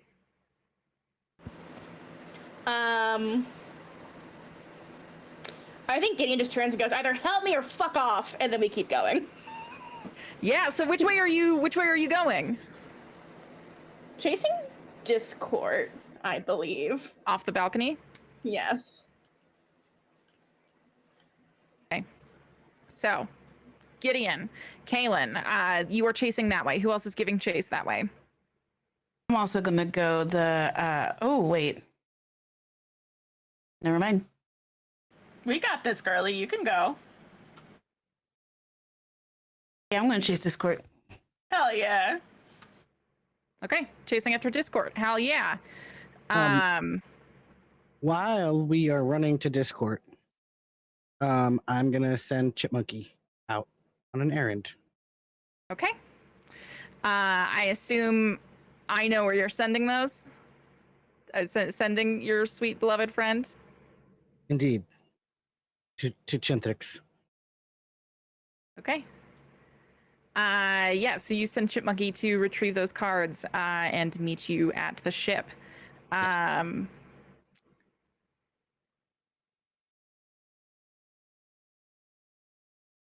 right. So I think Valyria and Thievius see Gideon run out that way. And Valyria imperceptibly nods at Thievius, and they both book it for the front of the palace.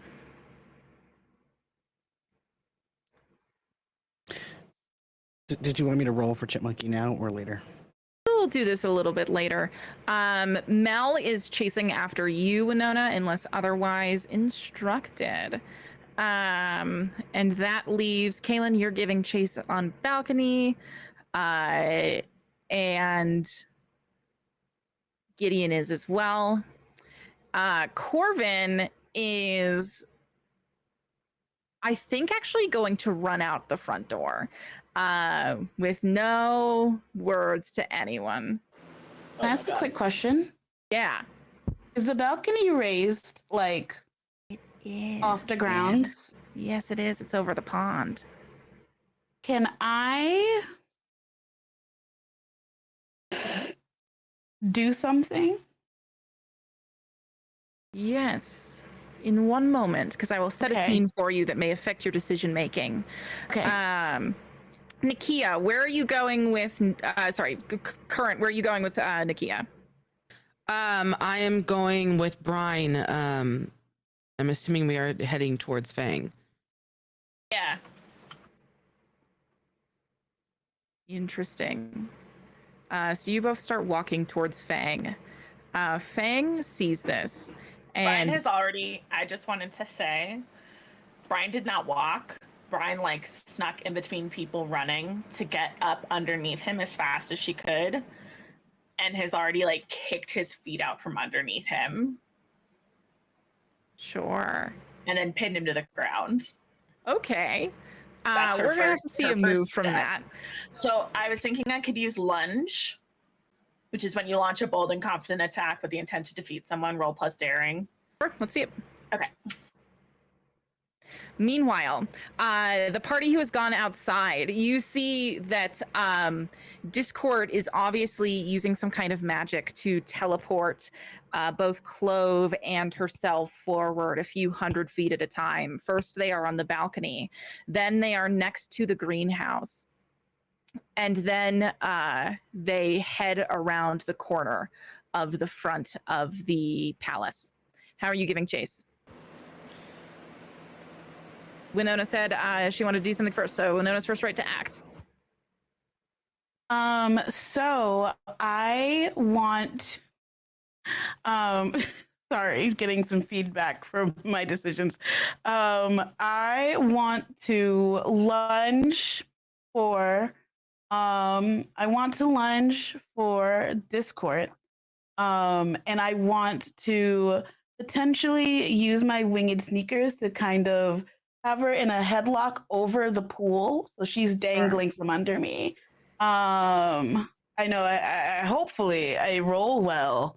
So you're going to have to catch up to her first. This seems to be this is a chase right away, and you are one of the first people who can keep up with her. You kick your winged sneakers, and you are off. Everyone else is also going to have to attempt to keep up as well. Kaylin, what are you doing? I don't think I have anything that makes him faster, so I'm just running. Great. Booking it as fast as I can. Gideon, you are next to Kaylin. You are realizing that like mortal behavior is not going to get the job done here. How do you help him and yourself get to where you need to be? Yeah, I think I like take Kaylin's hand and then like almost in a way that's sort of grossing Gideon out, tries to emulate her like teleportation magic. Almost with like a different flavor of like Gideon has used like a lot of black hole magic. I like to imagine she's like collapsing the space between her and Discord. Like, if that makes sense, like I don't know how else to describe them. But it's like literally like removing space between them that like looks really strange. Like they're phasing through space and time, heading toward like towards her as fast as Gideon can manage it. And each time you do, the sky turns just a bit redder. You are keeping up with Winona in tandem. This does mean Mel is left behind. Heading back into the ballroom, Brian, what did you roll? So I rolled an 8, which means that I get to mark a condition. I will mark frightened, and then I get to take 2 maneuvers against him. Okay. What do those look like? My available maneuvers are flirt with or provoke your opponent and gain a string on them. Through violence or words or cutting words, inflict a condition. Create an opportunity for an ally through prowess or distraction, or take an object from the opponent or seize a superior position. So I'd like to, through violence, which is the kicking his feet out from under him and pinning him to the ground, inflict a condition. I think I would like to inflict frightened, but obviously that's up to your discretion since he's an NPC. And then, did Fang get a card you from get to Monpara? choose the condition you inflict. Oh, but then I'm going to choose frightened. I choose how it manifests. Okay, I'm going to choose frightened. And then did Fang get a card? Hmm? I'm going to take it. Yeah, so Fang got... Let me make sure I'm telling you the truth. Yeah, Fang got a single card. So, yeah, you kick him and pin him to the ground in the single moment. You reach into his pocket and pluck this card out. And your focus on this is just enough time for him, with fear in his eyes, to kick you in the chest and send you just flying enough for him to use his wings to start flying towards the door. As he does, you see Lunorin look toward Current and then back to Fang. And just as Fang gets close enough to the front of the palace door, this unbelievable gust of wind blows through it, catching his wings and throwing him back into the center of the ballroom. What happens next?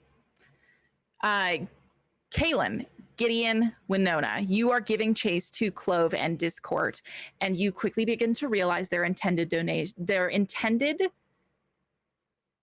destination is the Snouse.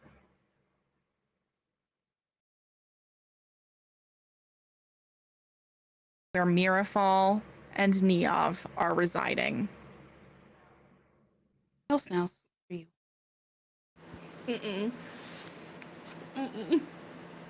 So, Am I? Go ahead. The three of you pull ever closer, arriving just in tandem. You can see that there is this beautiful lagoon that has obviously been tended to with a great deal of caring over time by Limericks, its keeper. These beautiful rivers leading up to a statue, and the Snouses ambling joyfully amongst the lot of them. And you are going to get to the bottom steps of the Snouse just as Discord is getting to the top of them. All three of you. What happens next?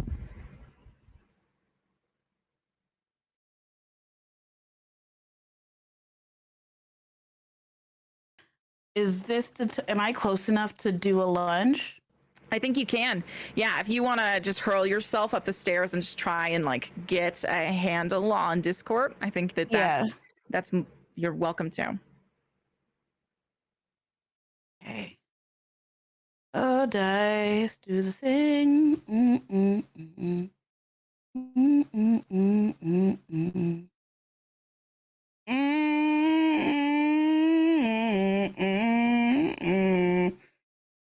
Is there anything else I can do to save that? I don't have any strings. I got a 3.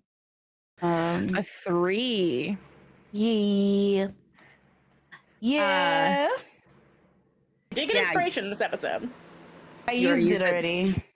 Oh, just kidding. I lied. So yeah, so that's gonna be a downbeat. You're gonna yeah. So you go to reach out and you take out your battle axe and you go to swing at Discord. Discord holds out her hands and your axe stops in midair.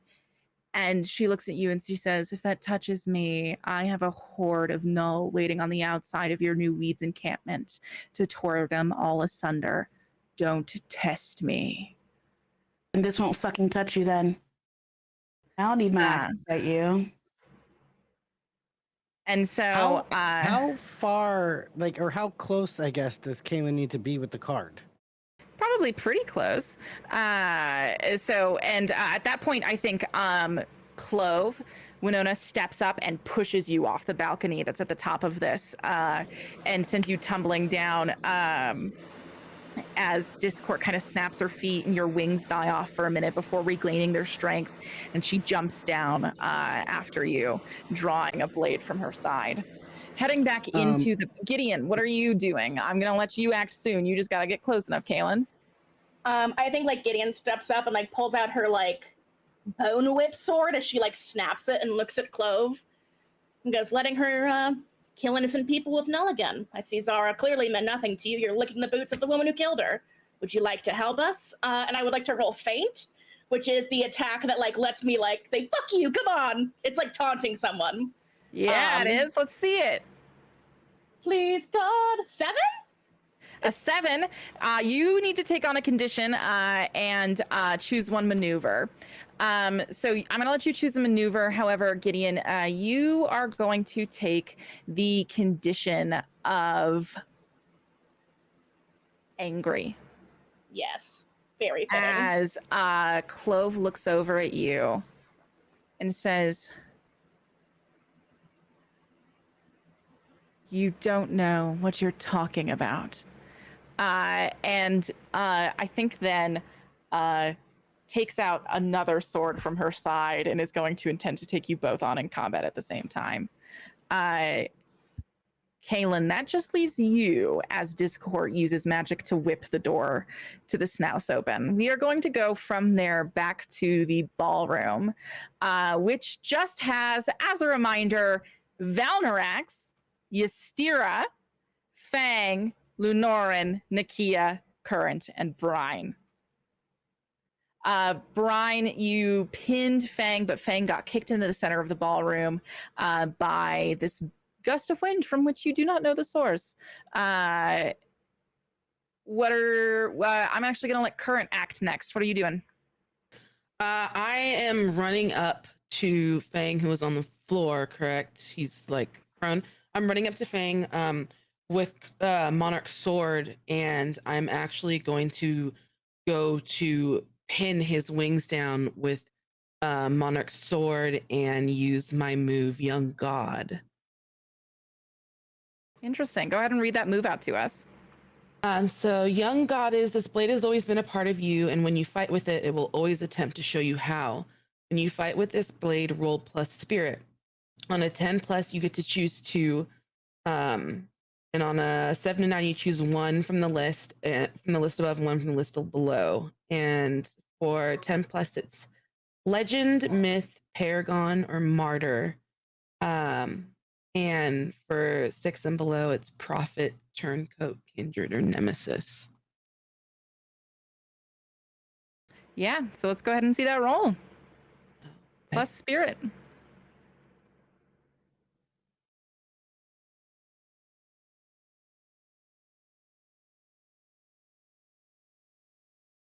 If I want to use my inspiration, I should add it now, right? Probably. I thought you did. You used it to... No, you used a string. So sorry. Yes, use your inspiration. Yeah, I used my string. Yeah, okay. So sorry. And that's a D6, right? Yes. Is it +1? Okay. It's a D6.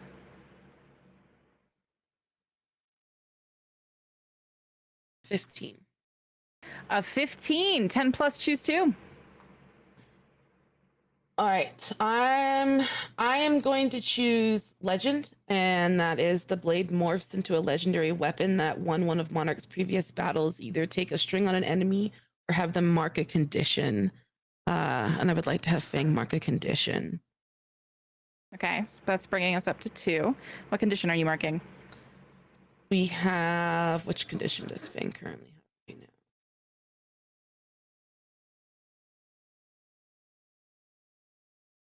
I would like Fang to take on I would like Fang to take on guilty. Interesting. Okay. So yeah, Fang now has guilty and frightened. Love that for us. And then okay. I think for the second one, I'm going to choose myth. Each Okay. swing of the blade paints a picture in midair of a battle, just like this one, and that gives me +1 going forward. Okay, I love that. All right, yeah. So you you go to pierce one of his wings, and you do exactly that. Are you saying anything to him as you do this? I put as I pierce, I go, stay put. Okay.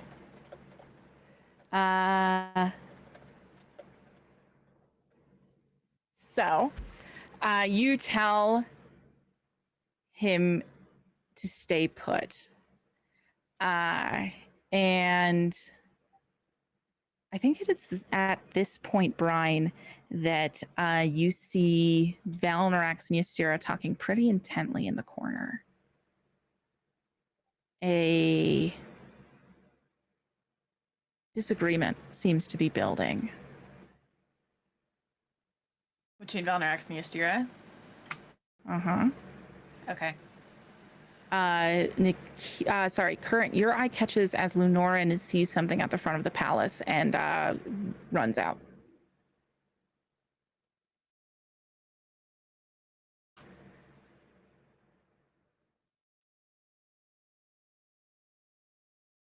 With Okay. this, Okay. Fang rips himself free from the sword, his wing ripping with it as he cries out in agony. He then doesn't flee towards the door or either of the balconies. He flees behind him, up towards the kitchens, with a startling amount of haste, you would say. He's fast, but he shouldn't be this fast. Are you moving on to a new pair, or can I do something? You can let me know what you'd like to start doing, yeah. Okay, so I want to use... What I want to do, I think I need help defining what move this should be, if that's cool. Sure. What I would like to do is, like, hurl one of my daggers into his back with a, like, very snarky, like, not so fast, you sick fuck. Sure. To try to, like, slow him down at the very least so that Current and or I can catch up. And also potentially inflict another condition.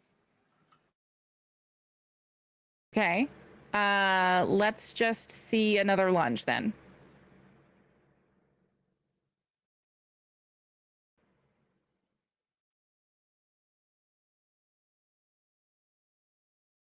An 8. So with a lunge on an 8, you're going to mark a condition and choose 2 maneuvers. All right, I'm going to go ahead and mark hopeless. And then I am going to... I'd like to land the blow and inflict a condition. Okay. I'm going to go ahead and inflict... I really want to inflict hopeless. Like, real bad. Okay. So I want to do that. And then I also want to create an opportunity for Current to go after him through prowess, I guess. Like the knife throw is solid enough that it slows him down enough for Current to go after him. Okay. Assuming that Lyrica returns to us from the... Lyrica, you're back. So I chose the 2 things. Did you hear what the 2 things that I chose, or were you dead for that? Okay. Sorry. The 2 things that I chose were I inflicted hopelessness on him, and then I created an opportunity for you by landing the knife in his back to slow him down enough for you to catch him. Okay. So I gave him guilty, right? Did give him guilty. I'd like you to make your roll from Chimp Monkey at this time. Okay.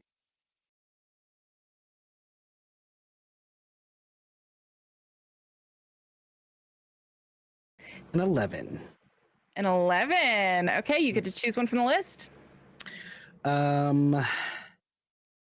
Chipmunky retrieves the item and brings it directly back to me.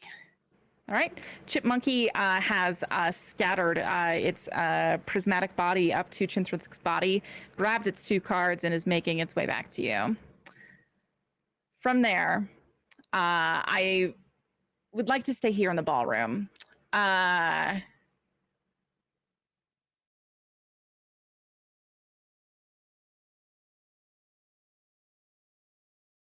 think that as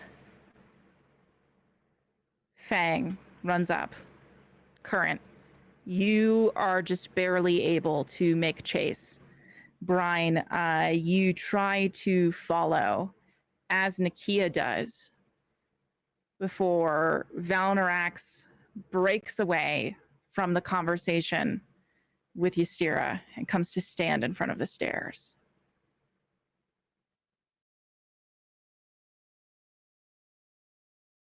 Valnorax just points at you.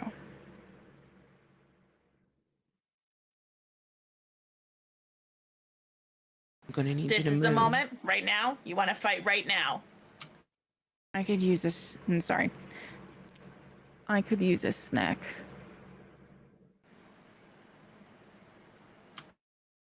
I think Brian kind of looks past her to see that, because Current and Fang are running behind her, right? Uh-huh.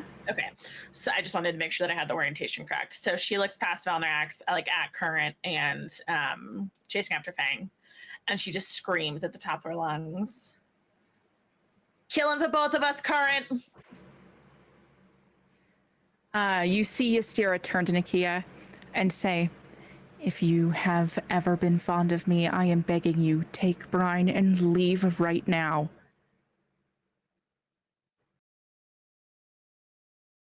Nakia, looks at Ystira with, a mixture of, stunned and disgust, and then looks back at you, Brine, as she slowly starts taking a few steps backwards. I'd like to pull out my alchemist knife and use my toy soldier move to attack Valnorax. Okay.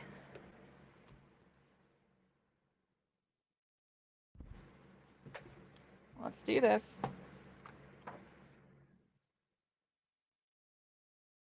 It's an 8. All right. Tell me what happens on an 8. Unfortunately, it doesn't matter because that's my 6th condition, so I'm defeated.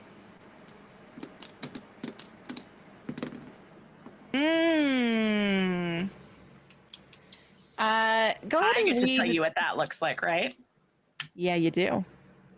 You do. Okay. So I think Brine, she takes out the knife. She heard Ystira's comment to Nakia. She doesn't listen. She thinks that she's fighting Valnorax for Nakia. Not for Nakia, for Ystira. She walks up, yanks out her alchemist knife, and goes to drive it directly into Valnorax's heart. And can I tell you what happens? You can, just if you'd like. Sure. I'm wondering if we have the same idea. In your idea, does Valnorax grow a bunch of really sharp teeth? No, but that's going to be a veil because it's a trypophobia thing. Oh, sure. But more of a dragon-esque face. You know what I'm saying? Okay, It gets sure, kind of that's fine. dragon-esque-y. Sorry that I just said dragon-esque-y. You can't fire me, though. I'm here now.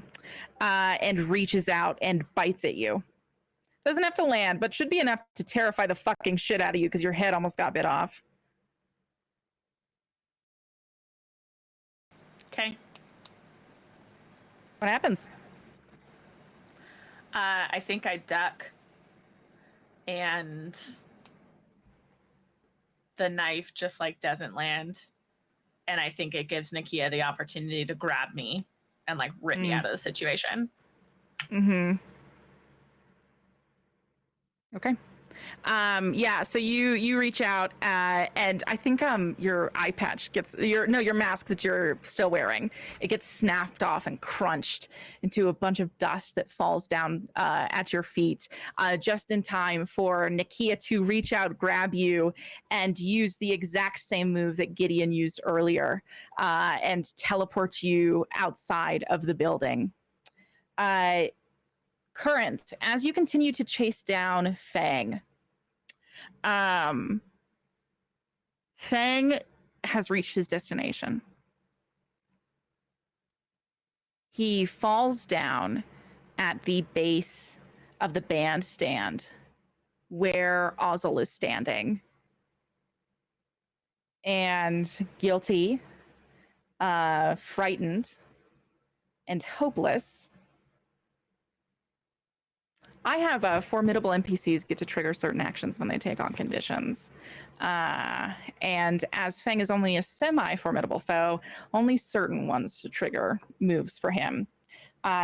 So with Hopeless, he is going to call in reinforcements.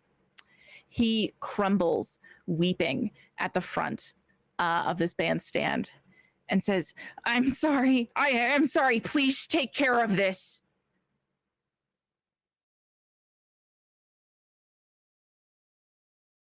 And Ozzel just looks down at him and says,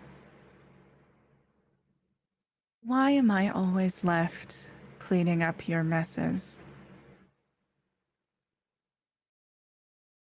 And she kind of hops over his body down to the ground in between him and Current. Looks at Current and says, "Current, I don't mind you much. And I'd love to keep things friendly. Haven't you heard him enough?"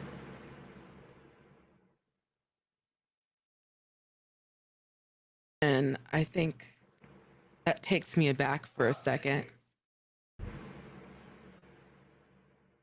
Oh.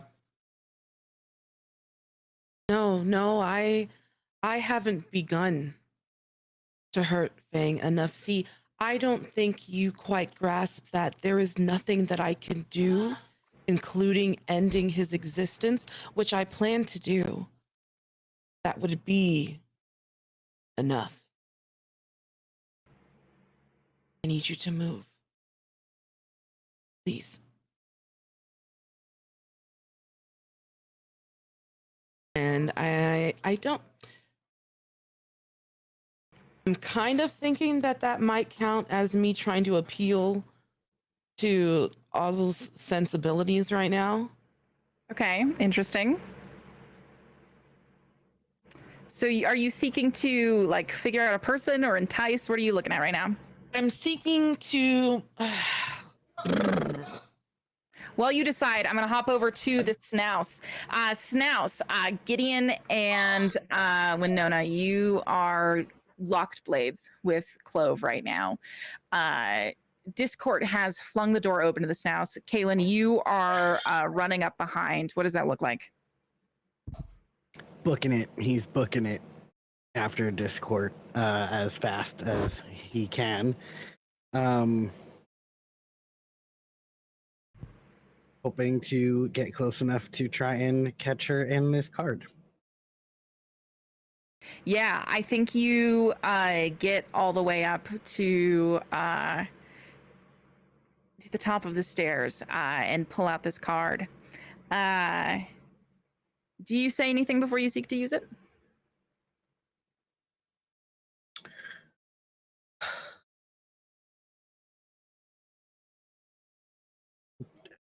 I think he's just like too almost a little too flustered. He's like, "I'm not letting you get away."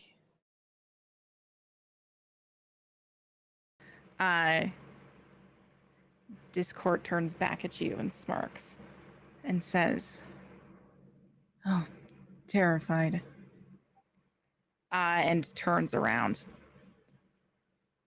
I'll lunge at her Okay. and try to trap her in the card. All right. I need you to make a roll plus spirit. Separate from the lunge. It's as you're using a card, it's not quite an attack. Okay. I just need you to roll spirit. Oh. Okay. See that? Unfortunately, I have no pluses. That's bad. What'd you get? A 6. Okay. So how do you try and use this card? What does activating it feel like to Kaylin? I think it's just kind of like a surge. Like he's kind of holding the card out almost like this, if you will, holding it in between his hands, but like tall. And just kind of letting the magic surge from his arms through the card to try to trap her in it. Okay. Yeah. I'm going to need you to mark a condition for me. Okay. You can decide which one you mark. As activating this Arcanic Deck card kind of rocks your shit. It is an imperceptible barrage of magic that you are trying to conjure in this moment. And as you begin conjuring it, you are beginning to realize that it is going to have as much control over your body as it is on, as you do on it. You can go ahead and spin that string. What string? That you have to have on Discord to trap her in the card. Oh, right. Okay. And I think I'm going to choose... You do have a string on Discord, right? I believe so. Check for me. Wait. No, wait. Is this on my... Are all of my strings on Notion? Should be. The ones... Okay. Here. Well, you look. I'm going to head to the fight outside. Okay. So, have we marked a condition on Clove yet? Remind me. She was supposed to get one when I got her last turn, and I'd like guilty. As Gideon like called Zara to mind. And the people at stake right now. Yes. Thank you. All right. So, as you go ahead and do that, guilty. All right. So, with that, I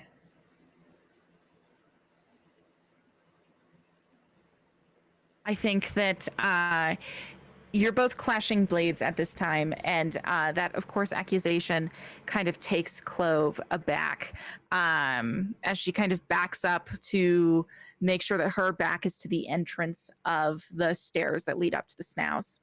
So she's now in between you and that. Can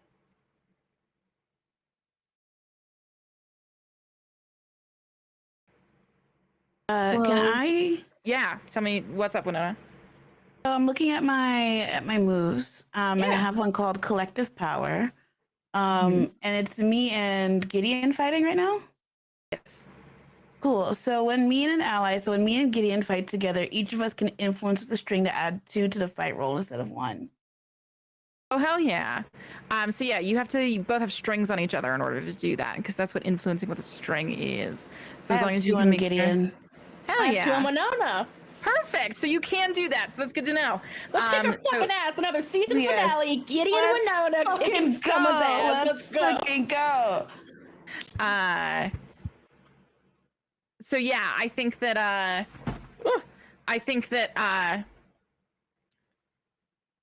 with the interesting. I think that with that, taking on the condition of guilty, I'm going to have a GM move triggered by this. With that, Clove reaches up and speaks into the sleeve of her blouse. and says, "This is a go." What? And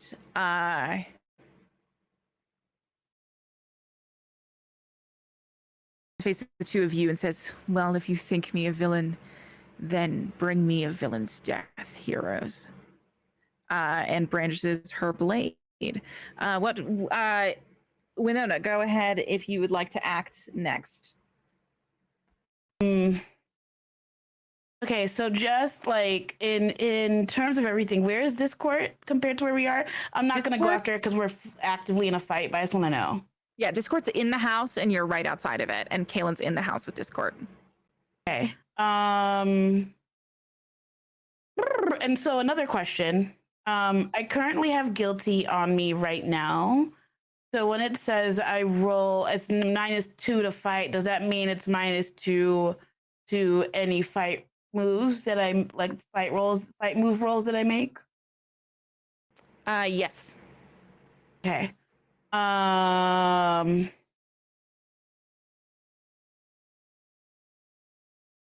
Okay. I think I'm going to I'm gonna try to scrap with her. Ooh, okay. So, Scrap, we're just seeing this for the first time. When you cry out and let loose an unreserved attack with intent to defeat someone, roll plus heart. So go ahead and make that roll for us now. Okay, give me 1 second. All right. Okay, so 2, and then I have +1 for a heart. That's just 1 to the number for heart, right? Not 1 die. Yeah, 1 to the number. Okay. And then I believe that you're going to add a +2 if you want to spin a string on Gideon. Yes, so I'll add 3 to my roll. Oh no, so you're gonna add +2 to the fight roll instead of +1. So you're adding 1 additional point, if that makes sense. Oh, okay, yeah. So I don't add anything because I lose 2 because I still have guilty. Oh yeah. Mm-hmm. So just a straight up. Oh my god. All right. An 8. An 8. All right. That's something. It does do something. All right, so you're gonna scrap. So 7 to 9, you're gonna mark another condition. So how many conditions do you have now? Oh Christ! Now I'll have 2. Okay, so you have 2 conditions, and then you're going to choose 2 maneuvers. Okay, so I get to choose my condition, right? You do. I'm gonna take. I'm Angie now. Great. And then I choose 2 maneuvers. Yep. So I am going to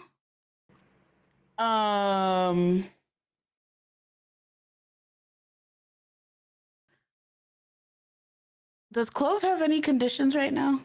Clove Guilty. has guilty. Clove has guilty.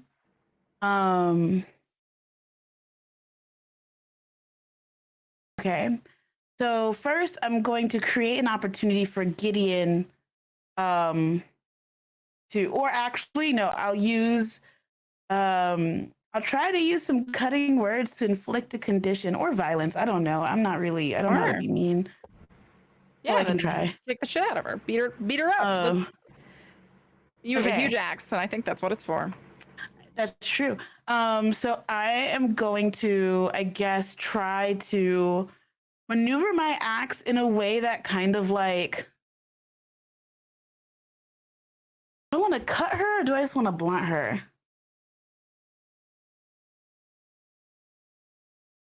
Well, I think to answer that question best, what condition are you inflicting? Oh, I would like to inflict frighten, TBH. Ooh. Maybe I'll cut her. Hell yeah. Just actually cut All right. Slasher. So I'm gonna go ahead and like pull my axe back from like being at sorts with her and like or I'll push her actually with like my axe. I kind of envision her like falling back a little bit and then I'll kind of just like swing around like I'm doing one of those like javelin throws or whatever and just like come for her fucking leg. Hell yeah, you cleave at her leg, Yep. and it lands. And Clove cries out, resting some of her body against the banister that is behind her. Obviously being less able to favor that foot now, but her swords are still up. My second maneuver, I'll give Gideon an opportunity with that with Clove's stagger to get in on him. Okay. Okay. All right, Gideon. I think with her in this vulnerable spot, I'd like to launch a bold and confident attack with the intent to defeat her. I'm gonna roll daring. Mm-hmm. I think the last thing she said was like, "Just kill me." Yep. Let me see how this roll goes before I flavor anything. 10. Yeehaw. So 10, I get to inflict a condition. I mark 1, and then I choose 2 maneuvers, which I can do 3 conditions with that, right? Because there's a maneuver to mark a condition, so I can just take her out now, I think. Can you inflict 2 conditions if you pick that as your maneuver twice? I don't think you can pick things twice. Okay. Then she'll mark 2 conditions. Yeah. And then take an object or seize a superior position. So Winona, you're like on top of her right now, right? Mm-hmm. I think like Gideon's like whip sword comes down behind you and then like collapses in space and like teleports between you two and like goes to her neck. As Gideon's like standing beside you two. Yes. Blade to her neck beside you. Yes. And even though like we've been kicking her ass, I like for flavor to imagine like there's some cuts, like Gideon's like bleeding and sweating. Because we're not going to kill you. Because we're not like the god you work for. I'm a little more merciful. You may think I don't understand, but there is an Asarov I loved that's dead too. You can either sit here and cry about it or do something. What 2 conditions are you inflicting? 2 conditions? Yes. So you rolled, remind me what you rolled? I did lunge. Gotcha. So I got a 10, so I get to inflict a condition on her and choose 2 maneuvers. Gotcha. So what condition are you marking? I'm going to do guilty, as Gideon feels bad kicking the shit out of someone who is in a very similar position to Gideon themselves. Interesting. Okay. Because I have angry already. I don't think frightened or hopeless like fits here. Yeah, and what are you adding for Clove? She has guilty right now, right? She's guilty and frightened. I'd like to add insecure and angry. Insecure and angry. Okay. So, you are both on top of her right now. This is a 2 versus 1 fight, and Clove's more of the assassin than outright combat type. You have her pinned, staring up at the sky, and she seems to be looking off at it in the far off distance before looking back at the 2 of you.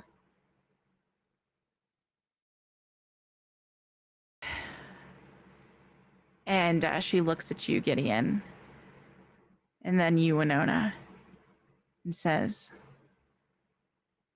"Listen, it was no offense meant. I just know a winning side when I see one." And you hear a shattering noise as the copper veil bursts through the dome overhead.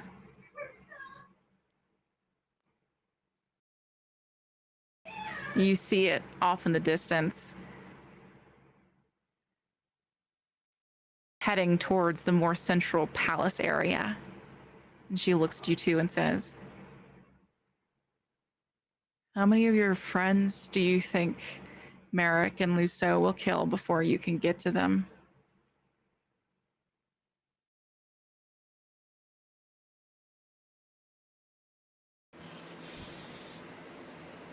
We'll see how well they do when their god is trapped in a card.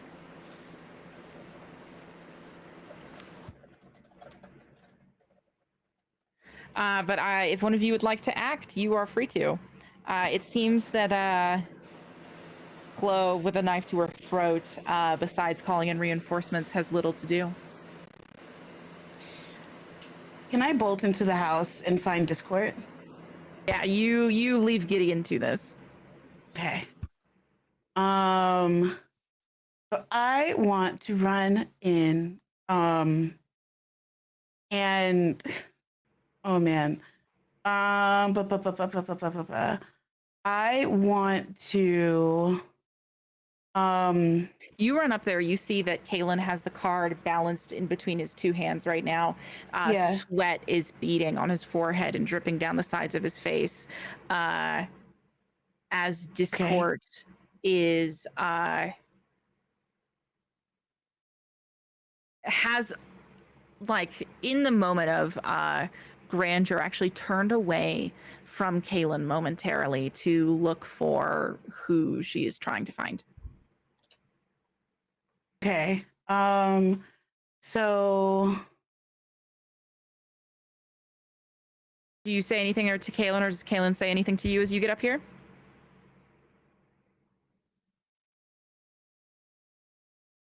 I'm kind of just eyeing Kalen, I guess, to like kind of signal for him to give me just 1 second. Okay. So I guess he gets that signal. So I am going to I think I want to lunge at her again. But so should I roll first before I say what I want to do, or should I do what I want to do and then see if it happens? Go ahead and roll first.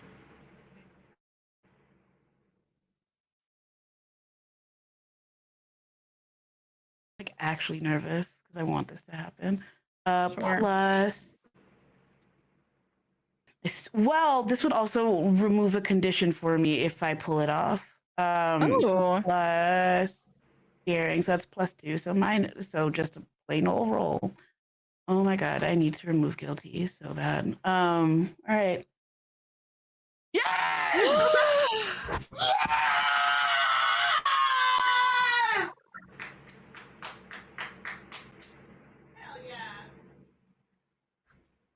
Please. So you will inflict a condition, you will mark a condition, and then you will choose 2 maneuvers. Okay. I will gladly take. I'll take frightened because this is fucking scary. Sure. I sorry. Give me a second. What did I do? Okay. So I marked my condition. I'm going to inflict. I want to inflict guilty. Does she have guilty already? Discord doesn't have a damn thing. Good. I want to inflict guilty on her. Okay. What happens?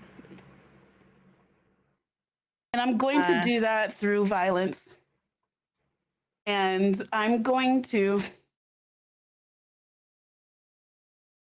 take my scrunchie off of my wrist and I'm gonna open it real wide and I'm gonna put it around her neck and kind of fucking hold her in a chokehold. And I'm gonna say, you say their fucking names right now before I fucking take the breath out of you.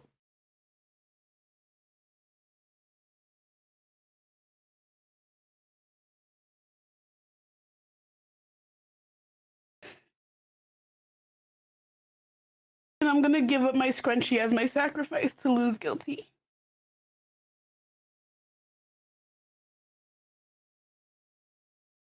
So, you've inflicted a condition, guilty.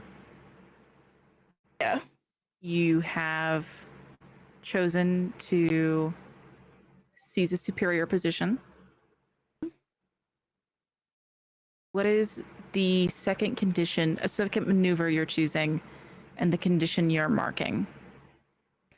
I think I'm gonna again create an opportunity for Kaylin to put her in the card. Do you have a string on Discord right now? I was just gonna say, I don't know. I'm asking Winona. I don't think so. Or I don't think so, no. I don't have it written down. So,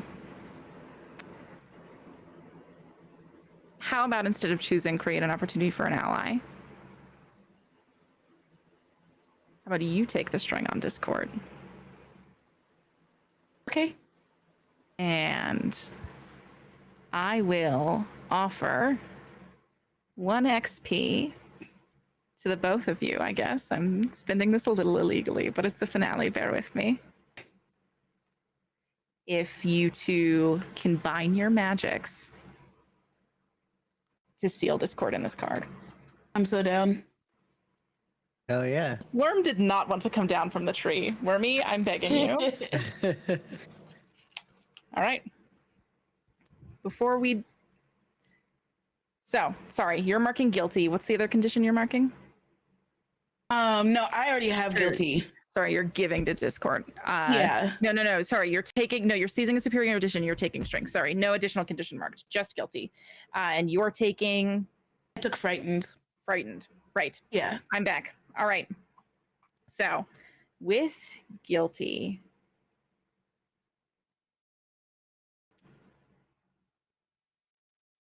You bring Discord into this chokehold.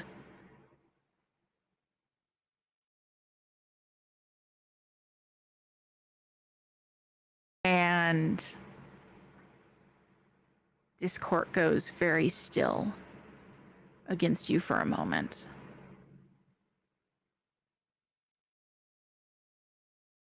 And says,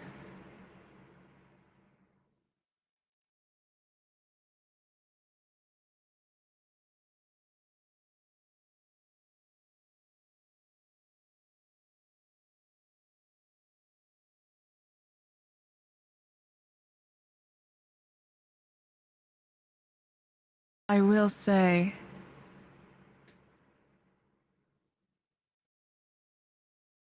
I know for a fact that the fight fares Aurora and Chance. We're fighting for a better life for their darling child up until their very last breath. Too bad that it is only I who can bring that better world to you. And she pulls through, and your scrunchie snaps. I'm going to go now to Clove and Gideon. What are you up to, Gid? I don't know what to do. It seems like you guys are like about to get her in the card, right? Like, yeah, it seems like you've been left to finish off Clove when whatever you deem just. I picture like Gideon's like holding her by the shirt while she's like limp, like on the stairs. Mm-hmm. As Gideon looks back at the copper veil and then looks back at Clove and goes, "Do something. Help me. What would Zara think of you?"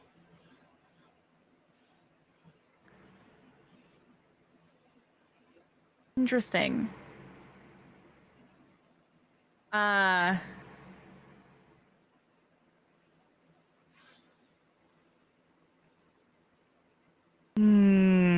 you trying to fit this into a move?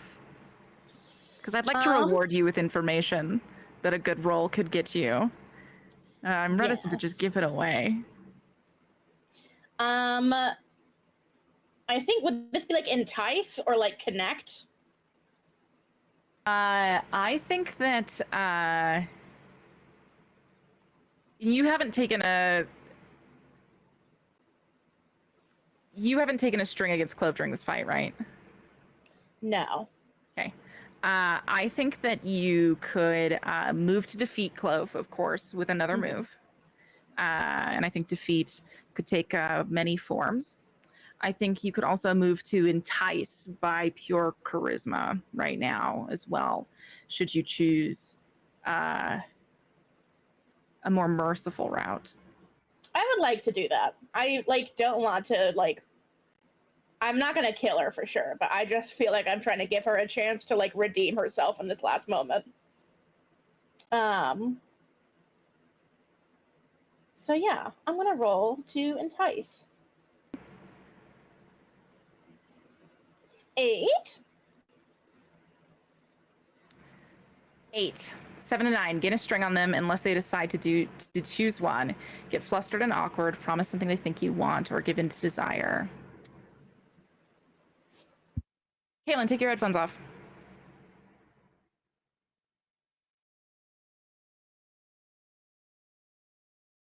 Knife pressed to Clove's throat. You say again, well, what would Discord, what would Zara think? And Clove looks at you with these eyes that carry an equal amount of sorrow, longing, and dread. Clove says, "Why would I need to wonder when I could just ask her?"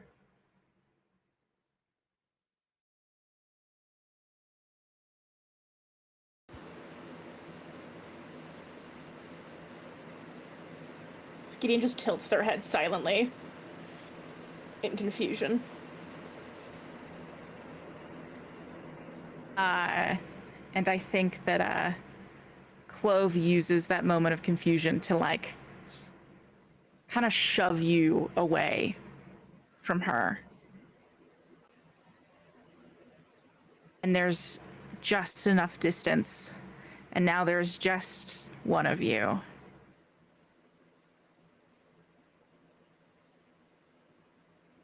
She drops her sword, holds out her hand, and a scythe conjures.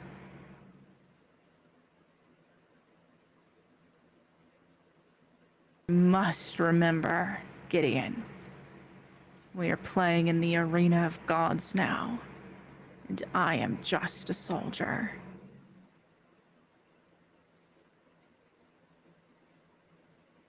Well, fortunately for you, I'm a god.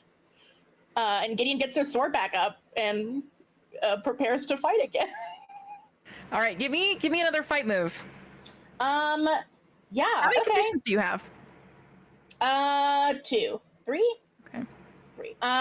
Okay. I tried so hard to be nice to you.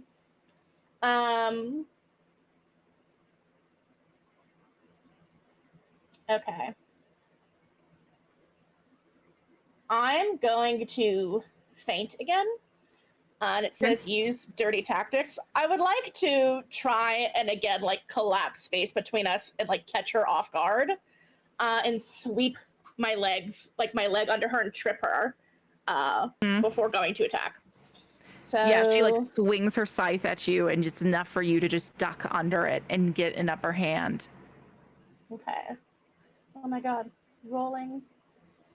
6. Oh no. You've gotten a 6, huh? Mm-hmm. That's a downbeat. Mm-hmm. All right. So. And can Kaylin return, or is Kaylin still in the dark places? Still in jail. Okay. So with that, that is a downbeat. I think that Clove at this point swings a blade at you, this scythe. And you're thinking this is a big, bulky weapon. I'm gonna have enough time to duck under this. In just a quick moment, it is slicing across the top of your shoulder, digging into it. And you feel a poisonous burn begin to ache at your shoulder. Maybe not enough to kill a god,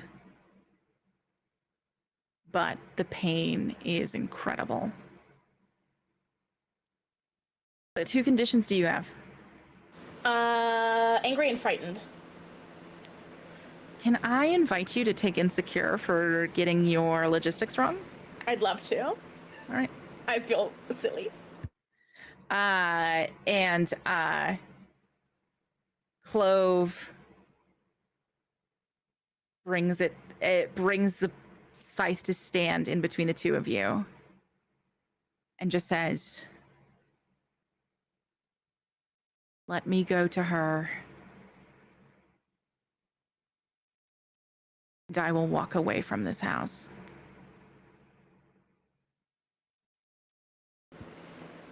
She's implying like to Zara, right? Like,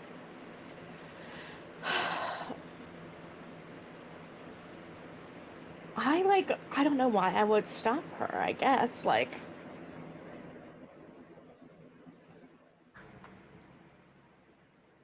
I think, yeah, Gideon like holds their arm and kind of looks up at her and sort of like shakes her head in confusion. And goes, "Fine. When she abandons you for failing here, you can come find me." Damn. I think Clove just, without saying anything, lets that sting sink in as she sheathes her scythe and walks away from you, leaving you to head into the house. Current. You are standing in front of Ozzel right now, who is in between you and Fang. And you can see that the small harp that sits at her side has begun to glow.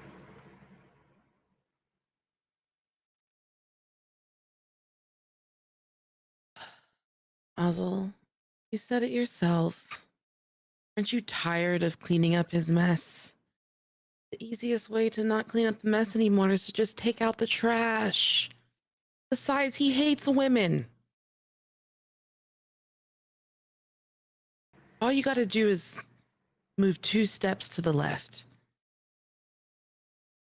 I'm trying to entice Ozzel. Go for it. Okay.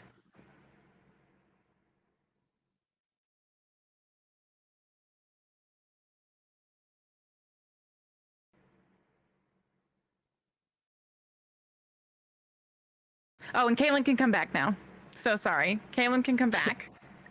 That's a 13. A 13. So you're going to get a string on Ozzel, and Ozzel is going to choose one thing from below. Ozzel can get flustered and awkward, promise something that they think you want, or give in to desire.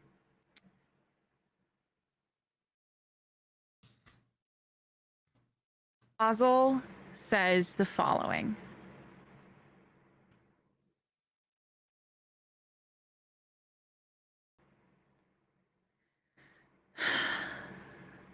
Current, you make a lot of really good points. Fang has done quite a bit wrong, and he should have to answer to all of that.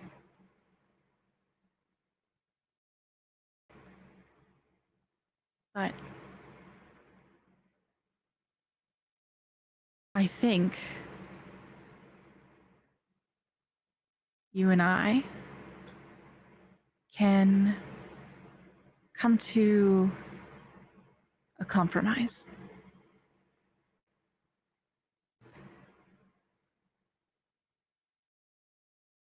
I put Simpira on the ship your friends used to get here. She's brought equal harm to your loved ones' lives. And now you can do with her as you choose. Not only that, but after you leave, I promise, Pinky, swear, to dispose of Chintrix's body so that it'll never be known that Kalen was the one who killed him. No angry god shall discover this. I hope you take those two things as peace offerings.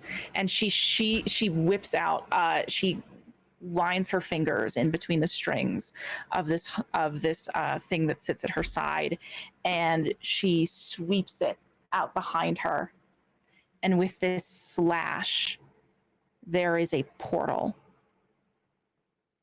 Just as many of Ozzel's as you had seen before that opens, and Fang topples inside of it. And she turns back to you and says, and cherry on top, I can either have Articus Whitmore sent to you or disposed of. The things we do for family, right?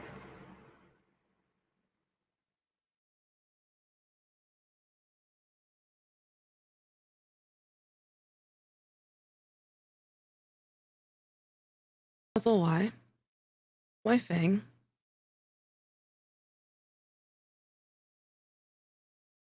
He's the only brother I have.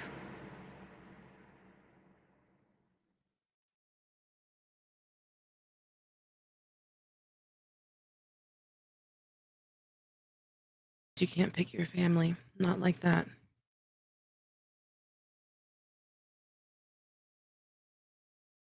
Your family has sought to do nothing but harm and take from mine. And now you're asking me to... I stand to your giving. I wasn't here for what you could give me, Ozzel. I was here to take what was mine, what was ours. From Fang. Retribution. How long have you been a god, Current? 5 minutes? And all you seek is blood? Where is the diplomacy of mortal kind that you have come to abandon? Remember that whether it's been 5 minutes or 5 days, I am still a god. I will take your offer. Bring my father to me.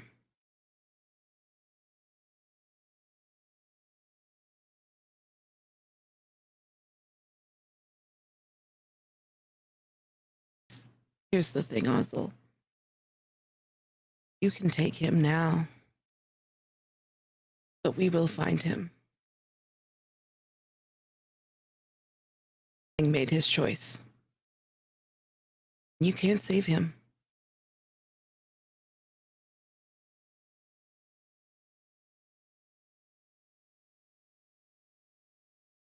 Ozzel takes a few steps closer to you.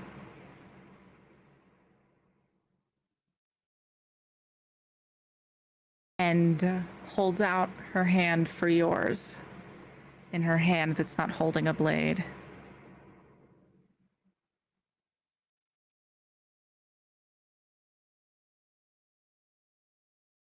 And I will reach my hand out as well to solidify this agreement.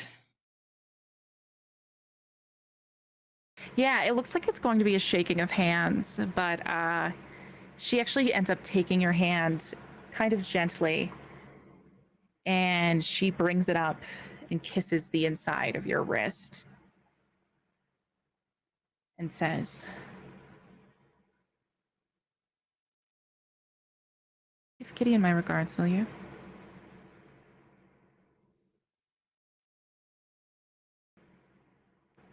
As you asked nicely, I will. It'd be quite nice, Current. I'd hate for us to be enemies.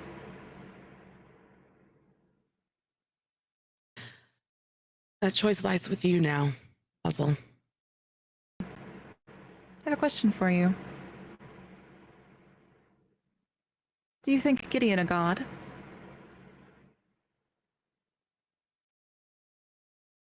Before I think Gideon my friend, Just a god. Do you think Gideon is that yet?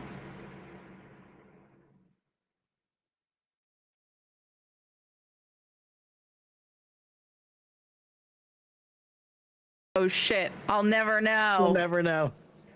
Listen, I finished. Here, Brian. After Nakia teleports you away, you're the only one I can visit. It's just you. Hello. After Nakia teleports you away, Ah!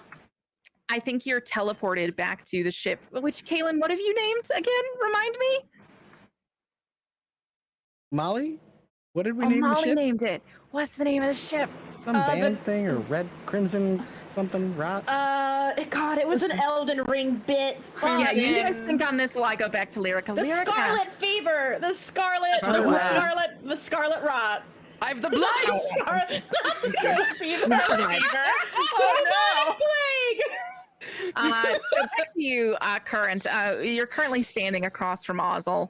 And Ozzel's asked you a question. Do I think Gideon a god? I know Gideon is a god.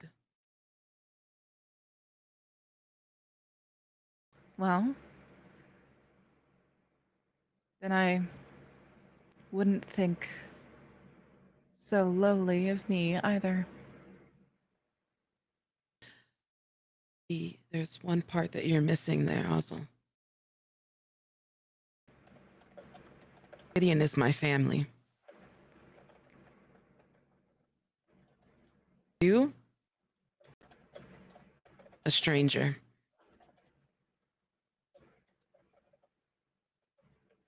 And familiarity makes godhood. No. Not familiarity. Doesn't change what I think about whether you or anyone else is a god is really no difference to me. I love Gideon. And that's where the difference lies.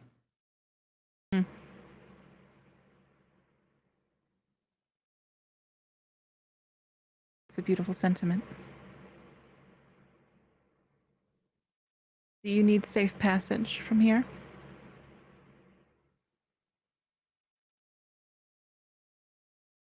Would you freely give it? Could certainly help with it.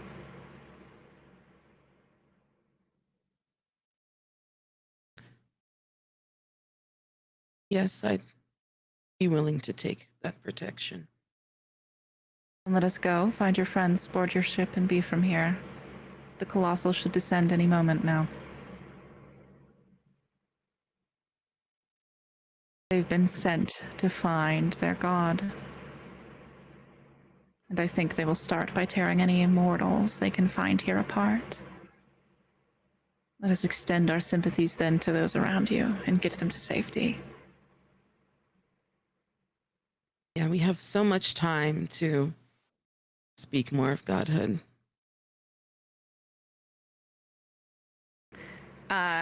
Yeah, and you both turn back and you see that Ystira and Valnorax are no longer here.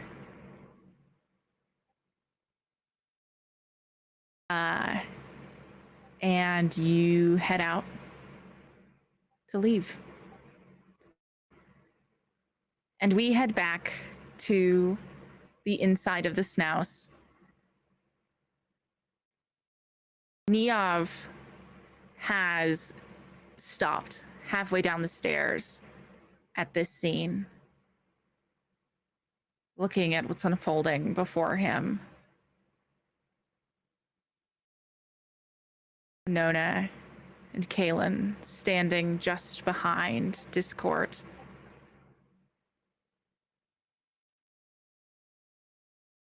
Tell me what it looks like as you two attempt to trap Discord in this card.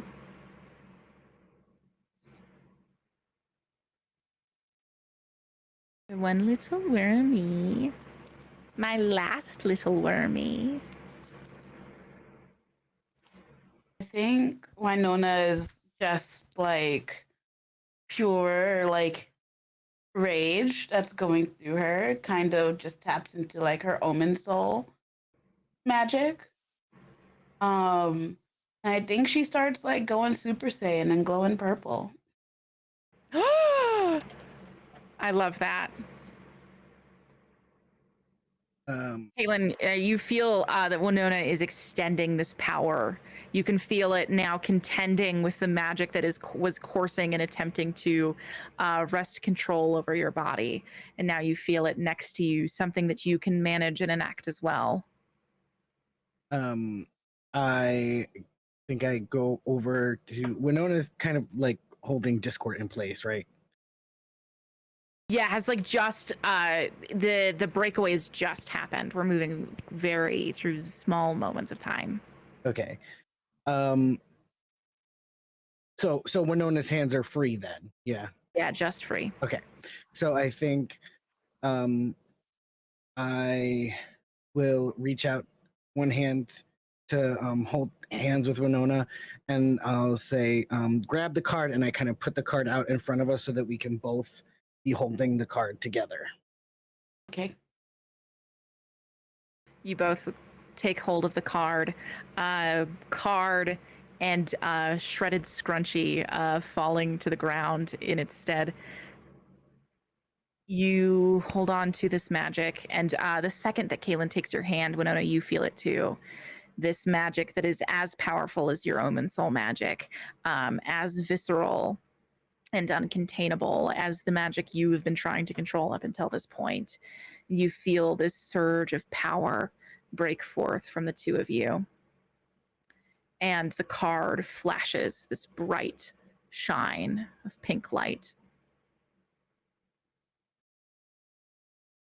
As this bright, ethereal shine fades, Discord's body stands there no longer.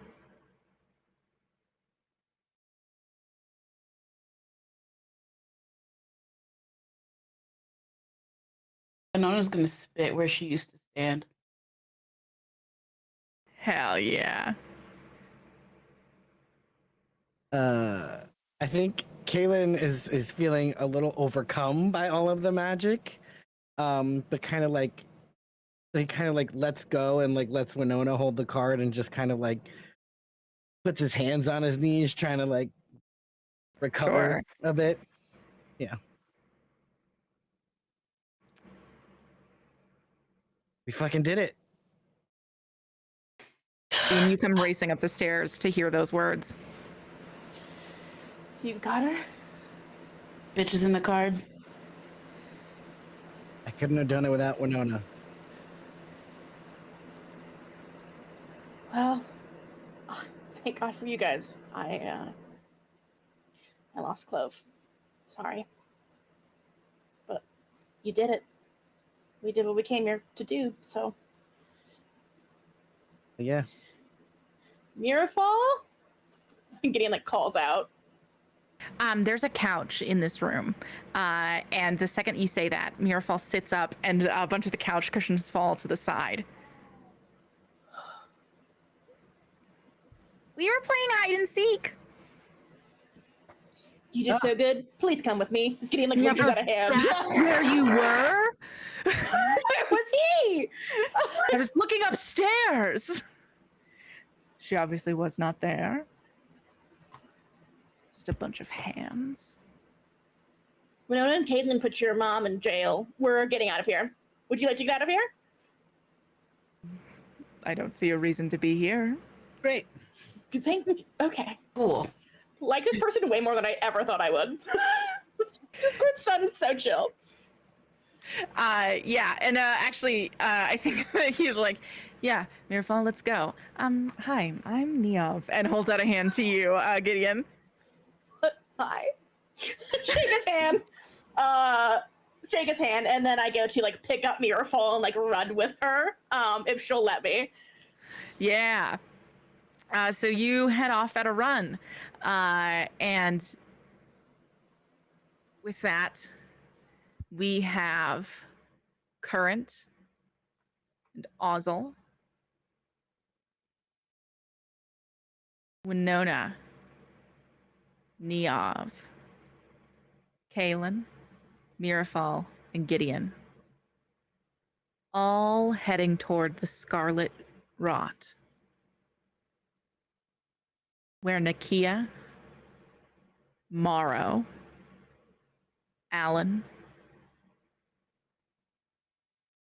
Corvin, Mel, and Brine are already waiting for them. And all the others who were with us? Jade and Jade Jasper and Alan, Jasper Hugo. yeah. and Hugo. Winona, you still got the Skeslau hand? Yeah. Great. And Skeslisle. What happened to the Copper Veil? You have a small colony of people who All are of our best 20 friends in the world. in utmost and imminent danger Oh, great. as the Copper Veil is about to land. Ystera and Valnorax, Doxon, Essentia, Gemma, and so many others, like Valyria, and Thevius, and Malaya Pira, are waiting to descend at a moment's opportunity. But Gideon, holding Mirafall, you bound out of the Snouse, and Fife is standing there. Their mushroom form, patiently waiting. Hello. Hello. Are you all right? Yes. I've come with an update. What's up? With Onparagon, I see it only right to carry out his divine will and bring the truths that he was waiting to reveal to you. Now.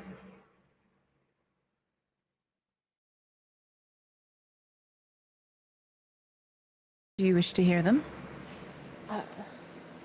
Yeah. Yes, please.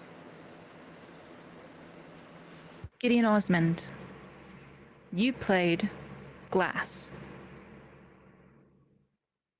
Did you not? Yes. Yes, I did. Glass was killed. Shortly after, well, you would have died next course. Discord is the one who kills you. And, well, it is rather a lot to explain now that I'm sitting here trying to explain it to a mortal. But I've run the tests and confirmed it. Fife holds up the vial of your blood.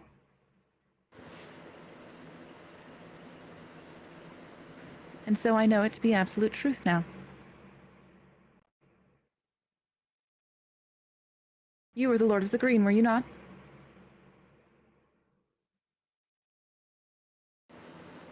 Caitlin? Oh, am I there? She's talking to me. Okay, I thought Yeah, it you're was all just like me. gathered on the stairs right Okay, now. That's my bad. Yes. You're good. Yes, I was. Yes, you were having an affair. I think I knew that. You should have. This affair you were having. It was with the king. Yeah, King Nut Sarah. Correct. After this, you were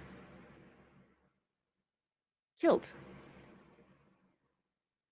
as one of the monsters of the Stargaze Grimoire, one of Valnorax's first. Huh. And well, the king you were sleeping with was murdered as well. Well, there was attempted murder. With this vial, we can confirm that the murder was only attempted, as the queen, aided by Valnorax, attempted to kill both of you. Thinking you were both dead, they left to start a new life. But Discord saved this king. You died. Sorry. And, well, we now know, confirmed for 100% fact, that the life of Glass was passed on to this king. He took up Glass's identity under Discord's promise of secrecy and lived for many years under that name.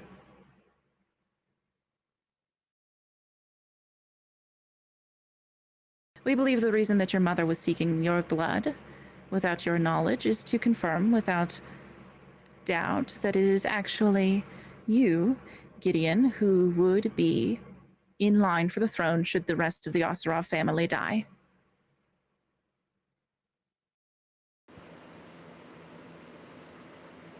I'm Prince?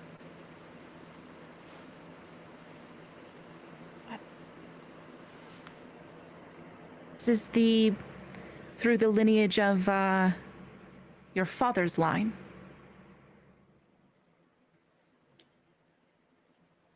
All scientists, yes?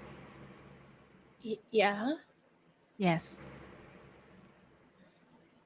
This king took up the life of Glass and lived it through many generations.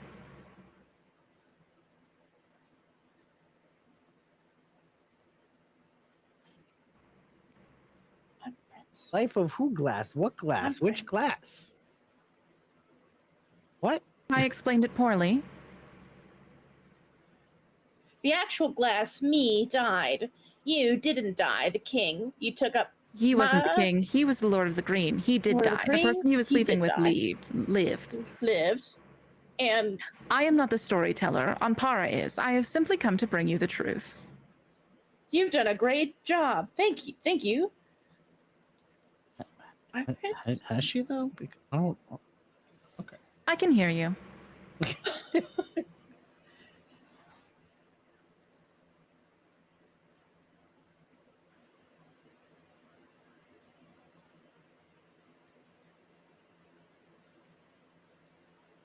So this interaction has ended? It, We're all together, right? It's all of us? No, this does at the snout. Okay. Just Winona, Kaylin, and Gideon on the stairs.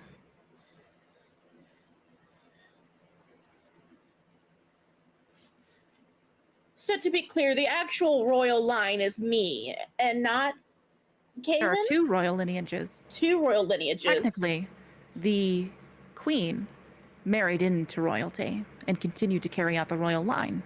It was actually at that point that, well, what you would know as the Porky Prince went on to marry the queen later, and that is how they continued on the royal line. And that is how Kaylin was made. Cool. If this is confusing, I apologize, as I am not the storyteller. I am simply here to bring you the facts. Thank you. You didn't have to do this. I think we have to go. I don't know if we have time to. Almost certainly, there are several people who I believe are here to kill you. Ah, great. Love that. Well, Who should we be looking out for? Oh, many people. Anyone Well, who's Gideon, not in our group, I assume. I believe that you have a favor to call on limericks should you need to use it. And, Kaylin, well, you may always claim the goodwill of the Flux. Best of luck. And Fife tucks the vial of blood, like back in this little compartment in their bodice, and turns and begins to walk away. thank you, Mushroom Construct. You were always nice. Okay.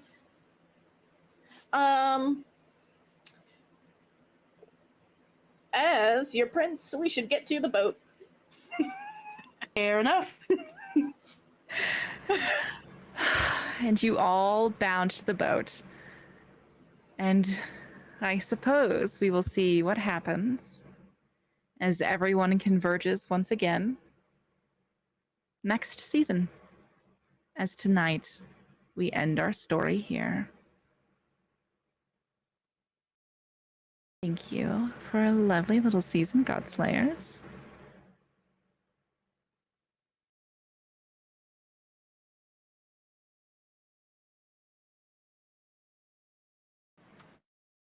Thank you. I'm going to be so obnoxious about this revelation. Same. I'm going to be so annoying.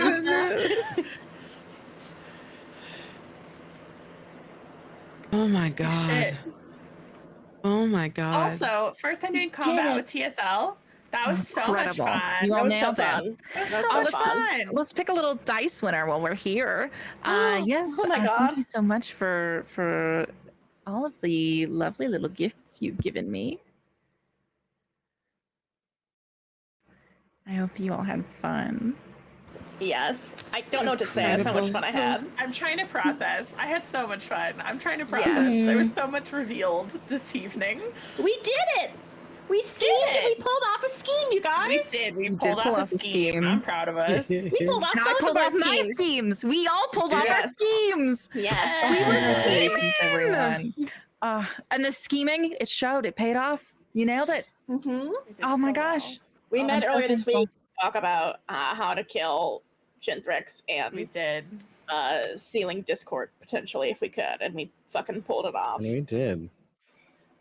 Can't wait to find out what cards we have. I think Brian just took the one from Fang without looking at it. Yeah, and I don't know And what I've got from Chipmunky has the Shintrix. other ones. Yeah, And you have an extra poison. interesting. And an extra poison. And you've started building And your an extra collection of cards. poison. If you could collect them all, you'll have what you need to kill Discord. Let's just hope that Oh. someone else doesn't get to their god killing first, huh? Mm-hmm. Oh, good God. Okay, yeah. All right. Well, I'm Katie May. I've so appreciated you attending to our fat gay fables here this evening. I am so thankful for all of you, both those in chat and those sitting across me at the table. I'm so excited to bring this incredible season to a close and look forward to our next one.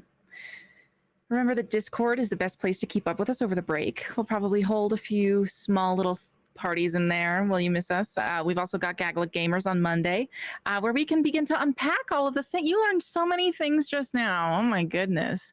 So we can begin to unpack those. All my wormies have been spent. There's so much to speak of. So keep an eye out for that if you are one of our sweet patrons. Besides that, we'll see you in the Discord. We'll be hanging out, and we'll miss you so deeply, so dearly until the next time we can tell more tales. Until then, stay thirsty, Godslayers. I've been your game master this evening. I'll see you next time. Stay thirsty.